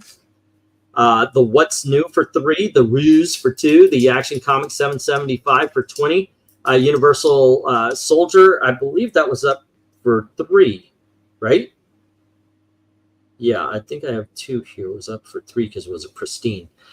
Evil Ernie Superheroes, Evil Ernie 1 for each, Chaos Quarterly number 1 for 5, Vampirella versus Hemorrhage for 5, Midsummer Nights, both of them for 5 each, Dread Star 1 for 5, for 8, Mutant Animals number 1, the first issue of the ongoing for 8, Brave and the Bold 96 for 8, Classic Punisher for 8, as well as Wolverine Punisher. 20,000 Leagues Under the Sea 5, Fall of the House. All of these are 5. Fall of the House Usher. 20 Years Later, Sam Marie. New Warriors number 1. Sam Marie was number 1 as well. Thrill Killer 66. Dr. Giggles number 1 for 3. TMNT 2. Wait, what? Oh, Teenage Mutant Ninja Turtles Adventures number 2 for 5. Mr. T and the T-Force for 5. JLX for 5. Walking Dead. These are all $3. 12, 13, 14, 19, 20, 21, 25, 34, 39, 40. And then you had Fem Force 104 and 108 for 8. Silver Sable 1 for 8. Spider-Woman 11 and 12 for 8. Kiss Kiss Bang Bang 1 through 5 for 5. The Teenage Mutant Ninja Turtles Mutant Animals miniseries 1 through 3 for 10. Code of Honor 1 through 4 for 8. Badger 1 and 2 for 3. The rainbow one. The Mirrors 1 through 4 for 5. Green Hornet 1 through 8 for 8. Project Superpowers 1 through 4 for 5. All of these are $5. Flare 1, 3, 5, 7, Annual number 1. FemForce 77. Americonics 1. Phasers 1. Vanity 1. And then you got your $3 books. Mighty Crusaders 2, 9, and Chaos Quarterly number 3 for 3. Firepower 2. Ripley's Believe It or Not. Gunslingers number 1, all for 3. And then you have for $1 each Green Hornet 4, 5, 6, 7, 8, 9, 10, 11, 12, 13. Badger 11, 12, 13, 14, 15, 16, 17, 18, 19. Are you sitting down? 406. And obviously that comes with free shipping. So, all righty. Let's see. Did I put, I need to put Darkness Comes onto the board 13 times. All right. And then Dominic 40. All right. And let's see one. And of course, I ask if you can pay tonight, please pay tonight. 1, 2, 3. This is the way we deal with our bills and Darkness saying you added the last lot of Archie for $1, right? For a total before shipping, $134.50. Don't forget the board. I did not add in the Archie, so it would be 143, sir. So here, I'm just going to do it quick, and all of the Archies for what was it? It was, oh no, I thought the last, you added the last slot Archie for $1. Okay, it wasn't the, oh, that was Kabebe. Okay, Yeah. last lot Archie. It was a Betty and me, I think. It was Betty and Veronica. He got a $1 book. Yes. Right, Just one. and that would be 134. Gotcha. All right, Because 134. Dominic got the other. No, it's Killer Bebe. He got the rest of the board, but yeah, the rest of the Archies went to Killer Bebe. That's my train of thought. 1, 2, 3, 4, 5, 6, 7, 8, 9, 10, 11, 12, and 13 for Darkness Comes. And here we go. 1, 2, 3, 4, 5, 6, 7, 8, 9, 10, 11, 12, 13, 14, 15. Everything you need to know about life you learned in kindergarten. 16, 17, 18, 19, 20, 21, 22, 23, 24, 25, 26, 27, 28, 29, 30, 31, 32, 33, 34, 35, 36, 37, 38, 39, and 40. Okay, so here's the deal. We have Darkness Comes, obviously Dominic. So that's 2. LK is 3. Austin is 4. One Slick is 5. Spiffy is 6. Glinzer 7. Eric and Boyd 8. RDV 9. Jim 10. And everybody who bid tonight made it to the board. So usually we would give away 2 because there's only 10. But like last time when I said, oh, one person bid so much, I'm going to do the same thing. Tonight we're going to have 3 winners. Okay. What am I saying?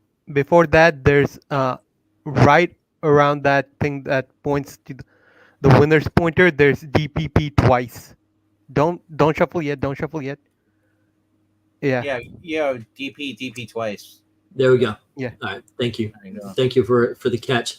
Holy Toledo and a half. All righty. We're going to shuffle this up. That's true England team, but a piece of paper that has 0 representation of actual competency or knowledge to change your life. Wait, what are we talking about? Oh, yeah, okay. Yeah, I was joking because of all the counting I was doing. And one is on the same spot. Yeah, thank you. I learned how to color outside the lines anyway in kindergarten because I am a contrarian. No way. I like that one. Alrighty. After the wheel, can you say my total, including full shipping with everything I have on hold? I'll pay tonight. Okay, I will. I will do that, sir. All right. Let me keep shuffling around. Dominic is the favored to win this time on the first round. Dominic, where are you going to go? You Batman, Earth 1, Superman, Batman, Freedom Fighters? If you win, which one? Because there's a possibility you're not. I would go with Freedom Fighters. Yeah, that's a good book. That's a good book. All righty, here we go. Ready? 1, 2, and let's see if Dominic does win with his 40 or if somebody takes it away. JL wins. Oh, that was close as shit, man. I know. I was joking. Maybe JL will win because I know he only has 1 spot. That would have been funny. All righty, we got the Freedom Fighters for Dominic. Let me put that on your sheet here, sir, so that is not forgotten, and it will be in your. I'll put it in the box. All righty, and we'll clear you out of off the board. Alrighty, and that's Freedom Fighters.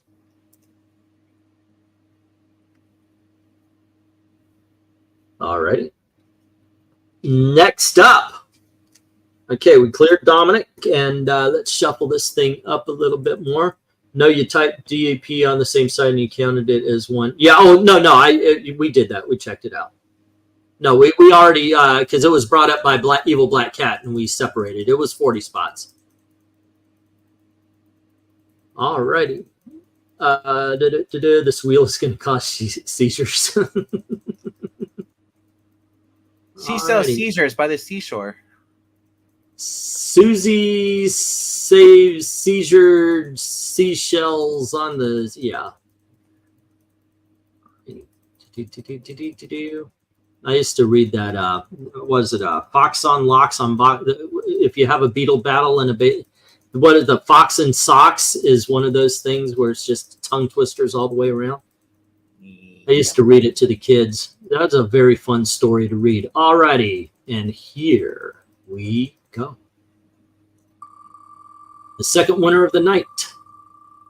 In this case, Darkness Comes as favored, but it looks like Kebebe is going to get the second choice. He asked, I think, for the Freedom Fighters, so I'm going to set him aside here, and I guess he'll get what is left, right? Okay, let's remove all instances, and we'll do the shuffle up again. I actually have seizures. What are you talking about, Seed? We're joking around. I am tired. I guess I'm not understanding if I bought and I did not buy. No, you didn't. You didn't actually bid. You asked the question, so you didn't actually bid. Like I said, next time around, hopefully we have something that you would. The way we bid is very easy. You put like if the book is $1, you put $1. Legion of Superheroes 10. Which Legion of Superheroes. Or if there's a letter on it says like $1 and A. Yeah, you could just go A or B or C. Yeah, like that. Because that is the way we've been doing it now for about 2 months. I am a dumbass sometimes.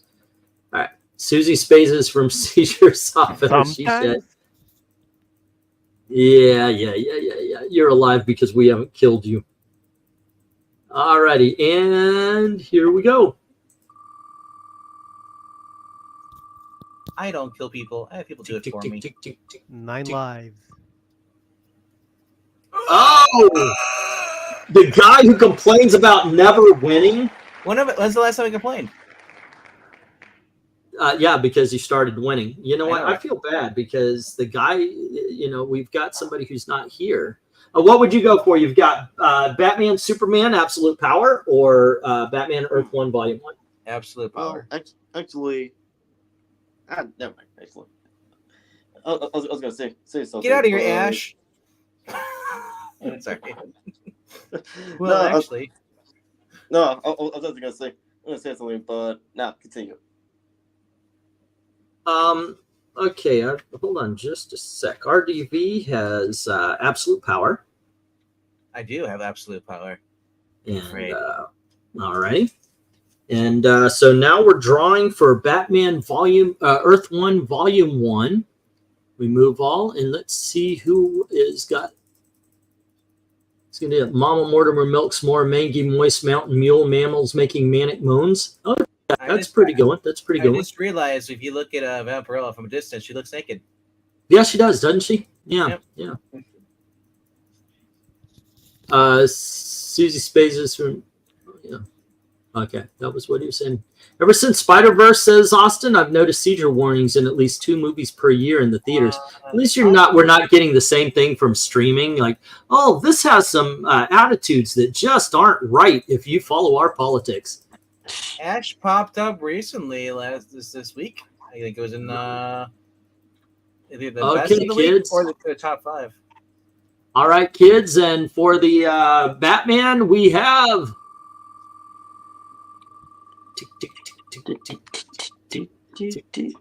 Jim Sorensen. Jim Sorensen. There we go. All right, ladies and gentlemen. There you go. Thank you very much. Let me write this down on Jim's page. And there you go. All righty. This fun times. Fun times. Oh, I I like the wheel. It costs a little much, but and in all honesty, I don't know if it actually inspires you guys. I don't know what Killer Baby had asked for Batman Superman, so. Oh, he is here. Okay, well then I've got to give him. I have to give him that, and you're going to get. What was the other? Batman Earth 1. That's fun. Okay. Yeah, Batman Earth 1. I was Volume looking. 1. I was looking to see in the chat scroll up. Yeah, Darkness. Oh, is you know, you've spun 4 times. I just thought of that. Hold on, just a second. I just realized that. Yeah, hold on, guys. Oh. I eat my steak today. While he's doing that, now, Venkman, last time I checked, you actually stopped reading Vampirella from Dynamite, right? Depends which one it is. If it's Christopher Priest, I'm not reading his book. Goodness gracious. Yeah, that. Right. Yeah, I was referring Let's see to what Priest we got Run, here but to give what away. about the other? I've got it. You know what? This, by the way, will change things a little bit. I guess I complicated things, but you know what? Who cares?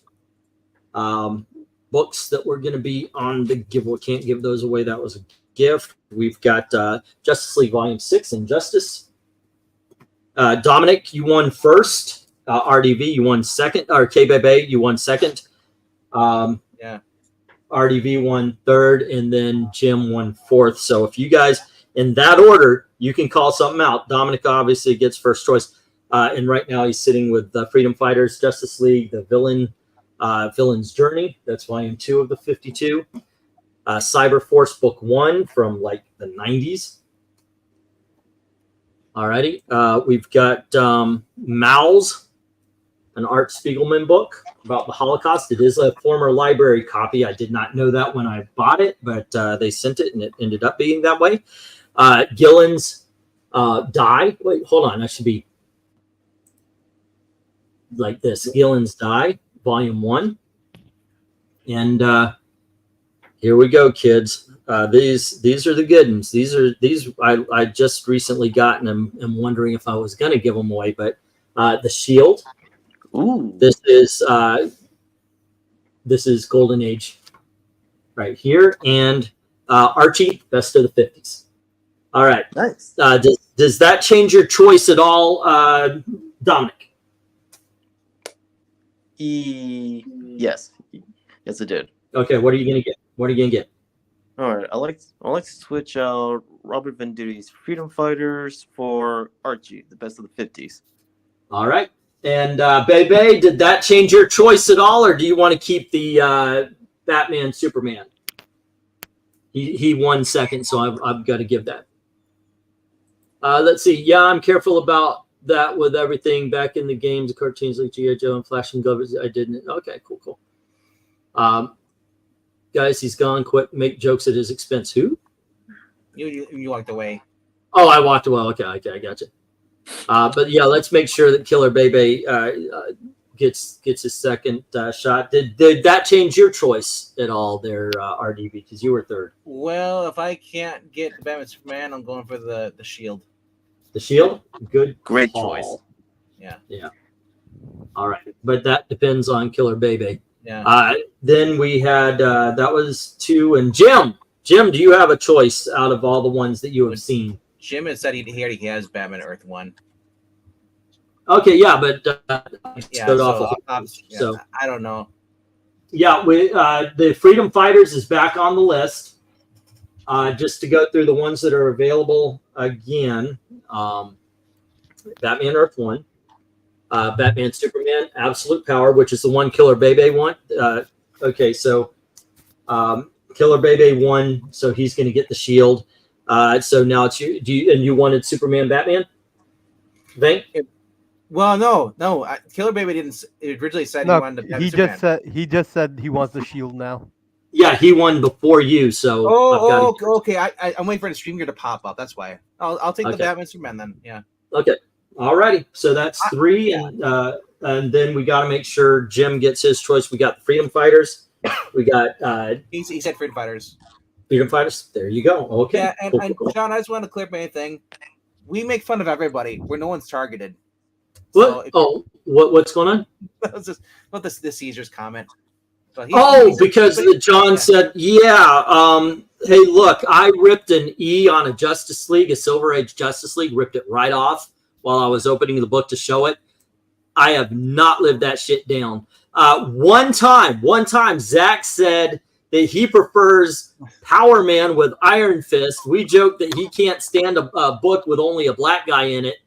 And he is the nicest guy in the world, but we have nailed him as a racist for the last year and a half. I don't even know when that was.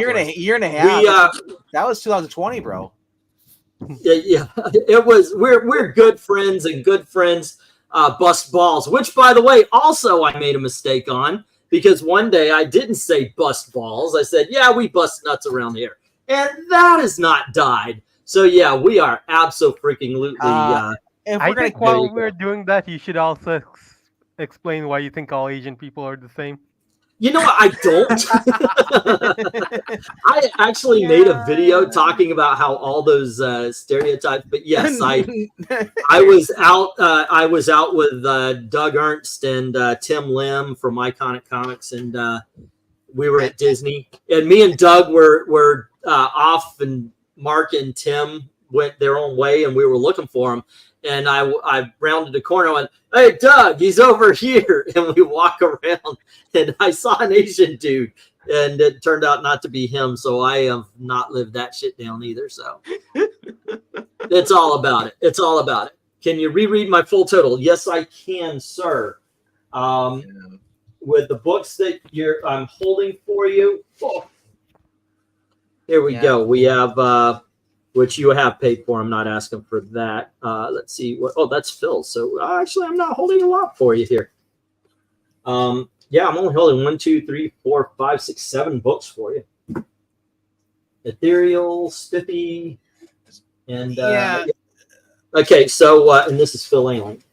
I haven't seen him around in a while. Oh, Darkness Comes. Shit. I haven't seen him in a while either. No, Darkness Comes won this last week. Yep. So let me get that. Have you ever bought another cover? Says Killer Bebe. Have I ever bought a what? Another cover. For the Justice League? I bought that book. I actually had that book in the auction after that. And yes, it was joked that I was about to tear the E off. So imagine if he said an inappropriate Asian joke thinking it was Tim before he turned around. Oh yeah. Oh, I saw Tim. No. That's like the guy who starts making a move on. Thinks this is his wife, and then he's like, "Oh, you're not my wife," and his wife skips the death eye. Yeah. Oh. Well, I actually had a conversation. I started talking, and this strange woman. She goes, "Are you talking to me?" Yeah. I thought Kale was next to me, so I've done that before. So the other thing that he's known for is asking people who's going to take over after things that they die. I did that once. That's not even a takeover. That's why Mike Barron's never been on the channel again. That's why he will never come back on again. Yes, I am not a good interviewer, that's for sure. Austin, you had 13 tonight. You had 2 books, 3, 4, 5, 6, 7, 8. Oh, that's going to be, yeah. It's not even a box; it's a bag. So it will be 23 tonight, and that everything will ship. So, yeah, we're all good. Let me put Austin's sheet here as well. No, I'll just. We didn't scare Zach away. Zach actually is still with us on Tuesdays and Thursdays on Kiki Puppet Show, and on Mondays as well. Zach got a girlfriend, and it's his first one ever. So, after being married for 5 years, he's kind of like, I want to do things that I couldn't do before when I was married. Like, yeah, I guess I mean, hey, like say no. Yeah. You told me what my total was before shipping. What is it with shipping? Oh, it was 148. 148. Here it is. Yep, 148. There you go. Alrighty. And there we are. Awesome. I'm gonna just, you know what? These books we're gonna go to the. Kill Brave's talking about the one where you thought it was a book. It turned out it was only that you paid for the cover. Oh, that's the cover you're talking about. No, that's actually, I think that's down here. That's still. the Joker one, isn't it? Yeah. Yeah, well, what it was I thought it was the book. So I put what I call a holding bid because I want to see how much it's going to go to. And so I put a holding bid of $9.99. No way Batman 251 is going to sell for $9.99. And, but if it did, hey, wouldn't that be great to get that book for it? And it ended up just being the cover. Yeah. So I have sat with this as my shame since I bought it. I thought I tried to sell it for $10. Nobody else is dumb as me to buy it, but yeah. You've done what most Americans currently do. They buy the variants because they don't care about the book. Yeah, hey, there you go, guys. This is a Batman 251 without the book variant. Okay, it's the front cover only. This is very rare. Only the most doofus of doofuses would ever make this. But yes, this is the without the book variant. It starts at 150. There's only one that I know of. You joke, but I bet there's someone out there who actually has a book that's missing a cover. That might be, yeah, that's actually true. You know, for the coverless book, here's the without the book variant. Because he sold you only the cover. He has the book. Rhaegar says you guys usually stream during IRL, but if it's a boring guest, I might show. Okay, I'll tell you what. I am going to counter that. I watched IRL. You want to watch us live and go and watch IRL after they stream so you can fast forward through the boring parts. Who the hell is IRL? Timcast. Oh. Yeah. You should be watching TRL. It's a lot better. Right. 8,000 bid on the no book variant, says Biffy. I like to read books. I don't go cool cover. In all honesty, John, that's how our auction is. A lot of times we talk about, is this book good? Is that book, you know, and if it's a bad book, I'll tell you, you know, even if it's, you know, well, and so will anybody here. But we really do. This auction is more about fill out your collection, maybe try something new, what's on the inside. It's more that. I mean, we have our big dogs, but yeah, we like to talk about, is this going to be good? So it still gets crazy. My shop is selling Avengers #6 for $50. It's missing the first couple pages. I almost had a book like that. I was trying for issue. I think it was issue 6, the first appearance of the Masters of Evil. Yeah. Yeah, that's probably what they cut out was the ads. Or something. Hold on. Let us in.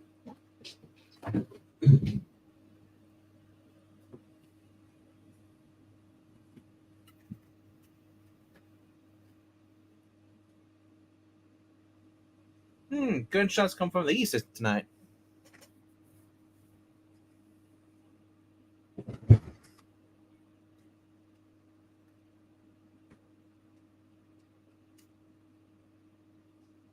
Well, it is a college town.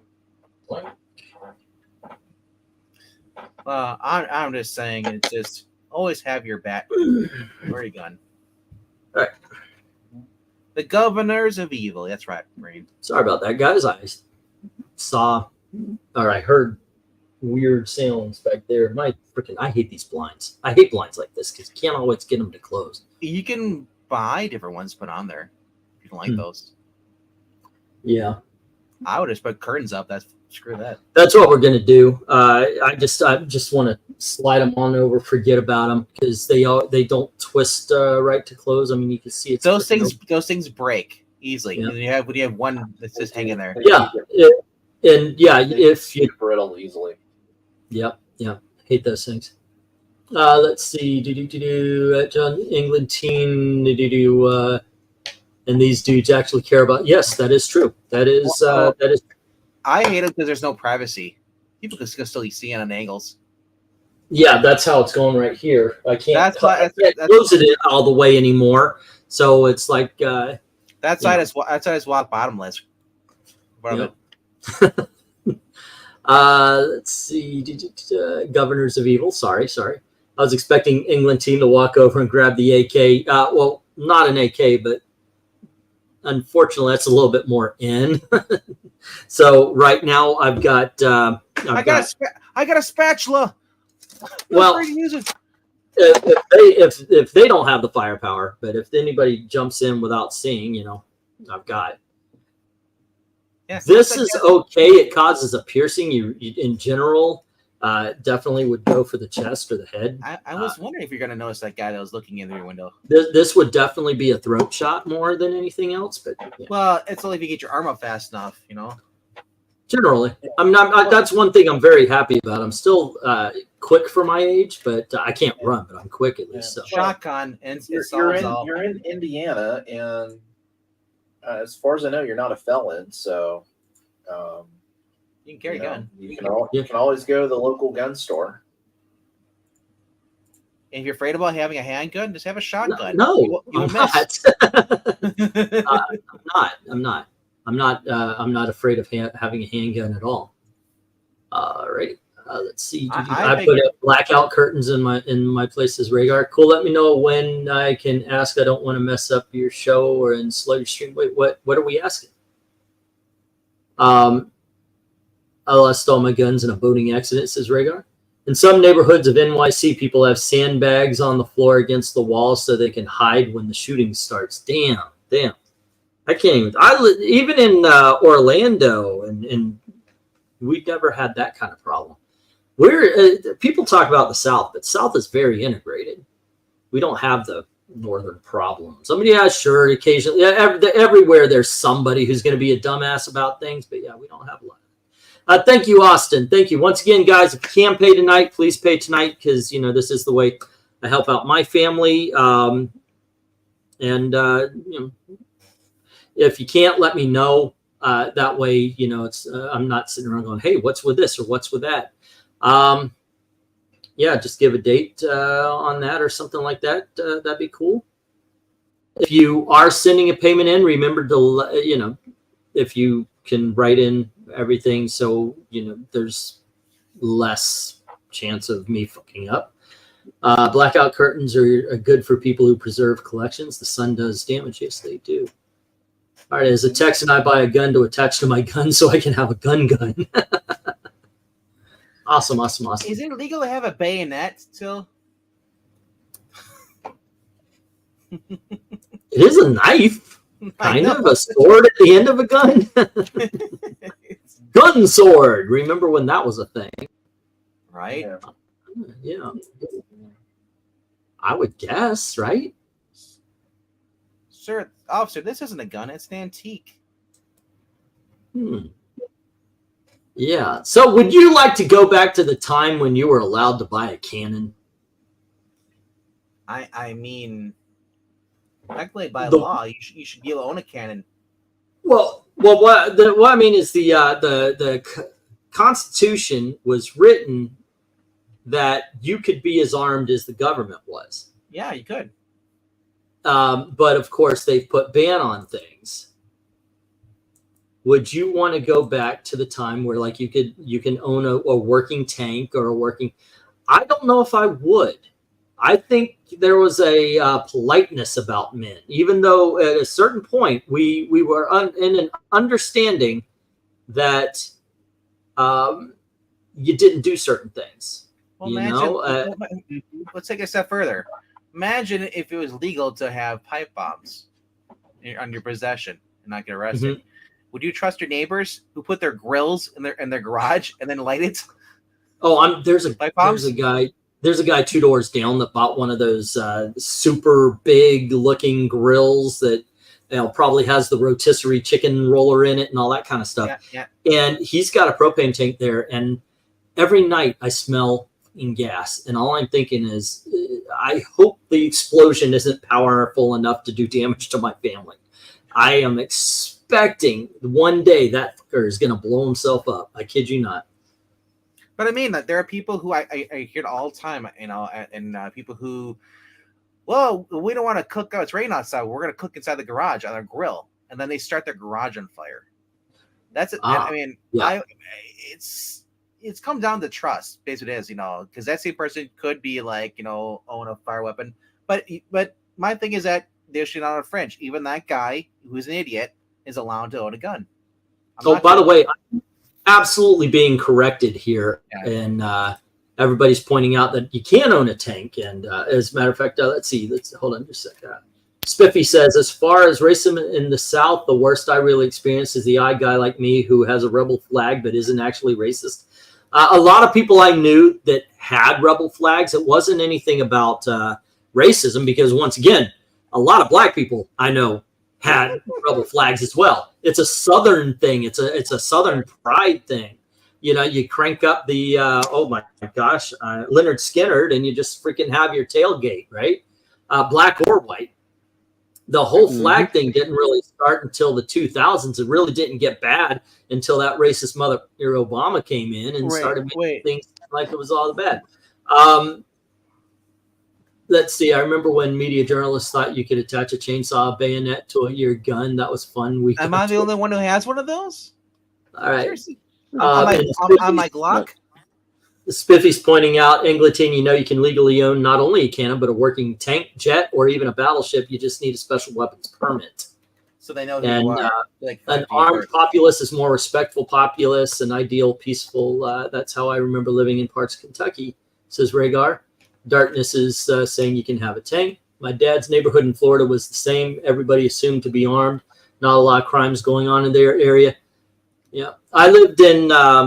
I grew up in Pine Hills, which became Crime Hills.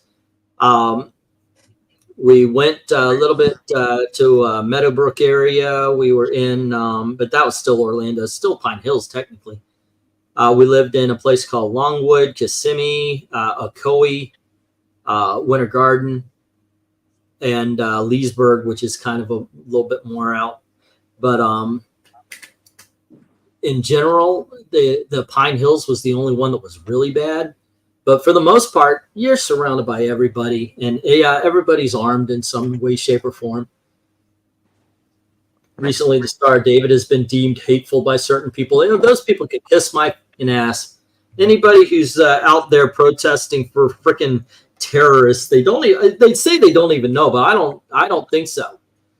Because they're attacking Jewish people. They're not going, oh, well, you got to be. But no, I don't even buy into it. Some of them are so. There are some who are obviously probably being paid. The others, you just are so wrapped up. They're radicalized. Yeah. They are. In other words, useful idiots. Yes, it comes to mind a lot. Yep. Let's see. Do I have everybody's books down? I need Baby. I mean, I follow Mark. I think it's Pellegrino. I think it is. He's the one that played Lucifer on Supernatural. He's a libertarian, and it's funny because I'm like I agree with the devil.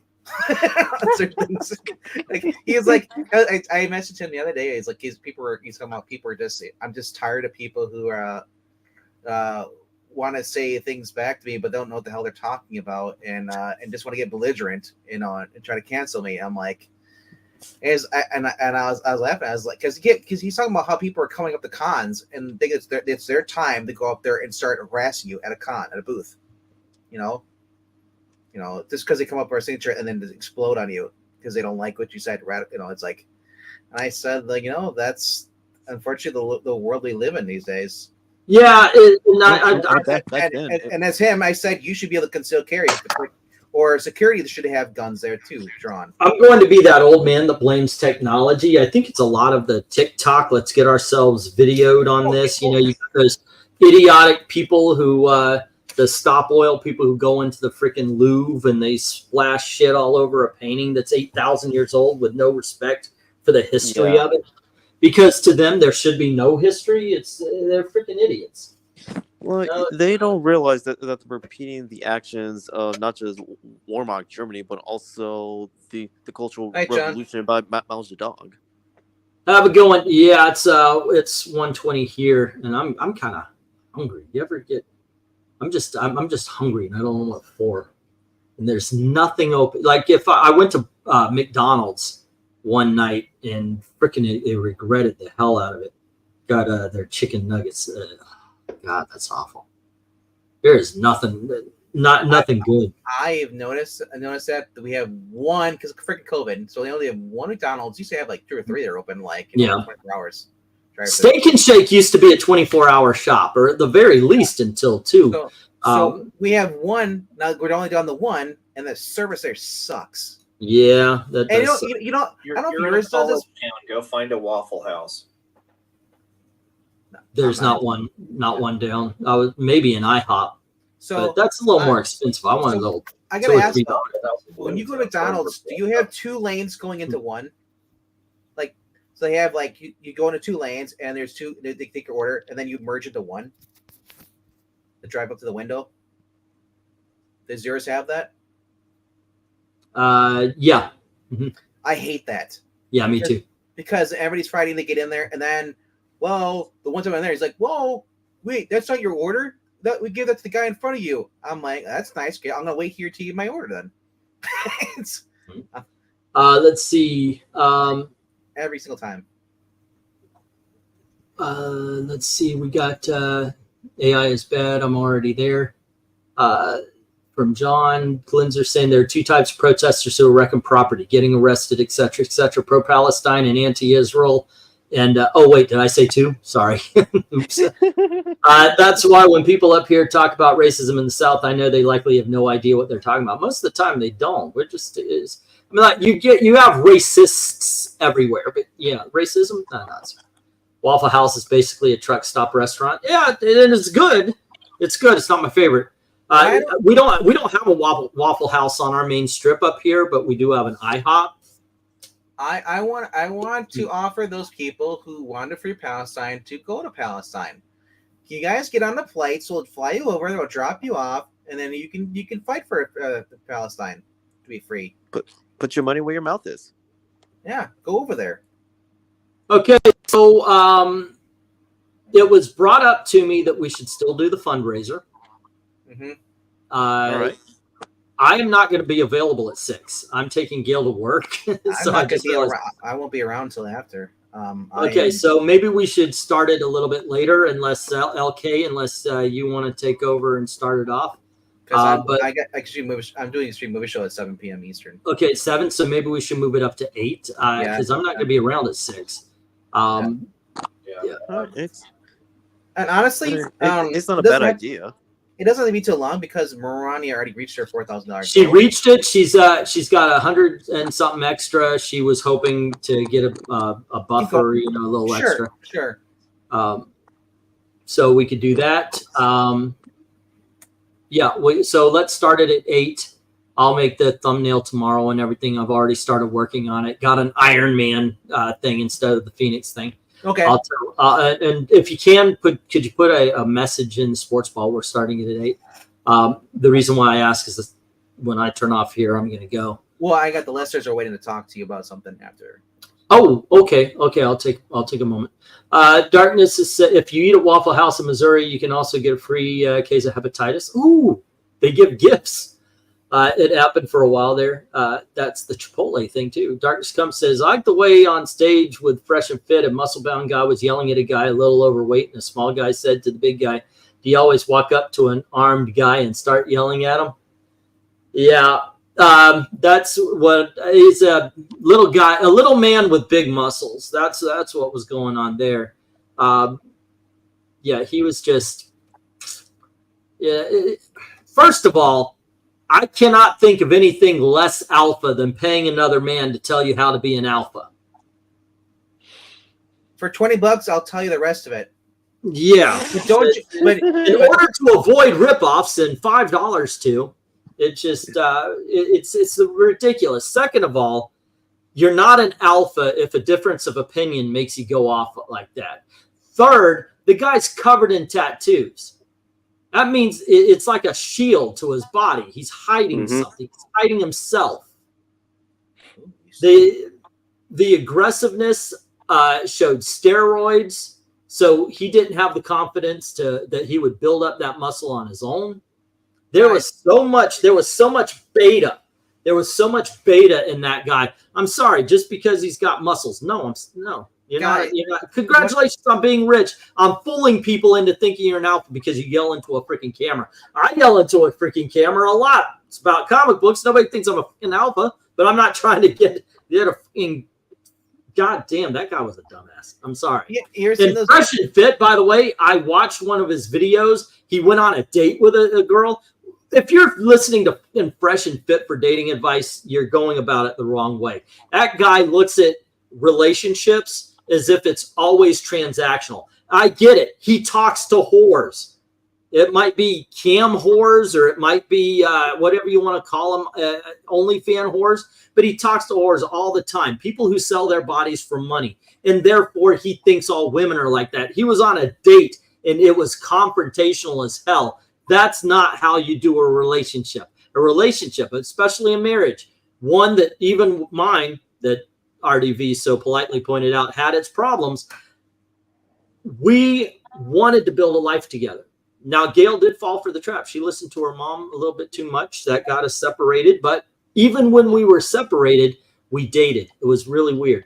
But you look and you say, I want to make my life with that person. Not that I need to build my life. You need to build your life and we'll come together. You look at somebody and say, I cannot imagine me going through life without this person, and I want this person to help me build a life. And you do that. It's amazing that people listen to this Fresh and Fit douche who, okay, congratulations on being rich. You know nothing about women. He knows zero about women. If you're not going to Thailand and getting married and not knowing it, you're doing it wrong. Yeah. All right. Oh, hello to Amy. Iron Man is perfect. Totally. Okay, guys. Let's see. Tomorrow night, let's make it 8 o'clock. We're going to do the fundraiser. If you can get the word out, share out. That's going to have. I'll put up a link probably tomorrow. That being said, hang out with them at Extreme Movie Show tomorrow, 7 o'clock. What do we got? My brother fell into the Andrew Tate. Jesus Lord. And just so everyone's aware, I will be uploading 2 readings, but they're pre-recorded. We're not live on them. So watch them at your convenience. He's like, "There's a girl, quick!" Well, they wanted to talk, and I want to go get a bite to eat and all that kind of stuff. So ain't happening. All right, yeah, a lot of the everybody data. Yep. Good night. He's like, end it. But there you go, guys. We'll talk about this alpha beta thing tomorrow. It's all right. But you guys have a great time as always. Thank you very, very much for watching. See you. See you all.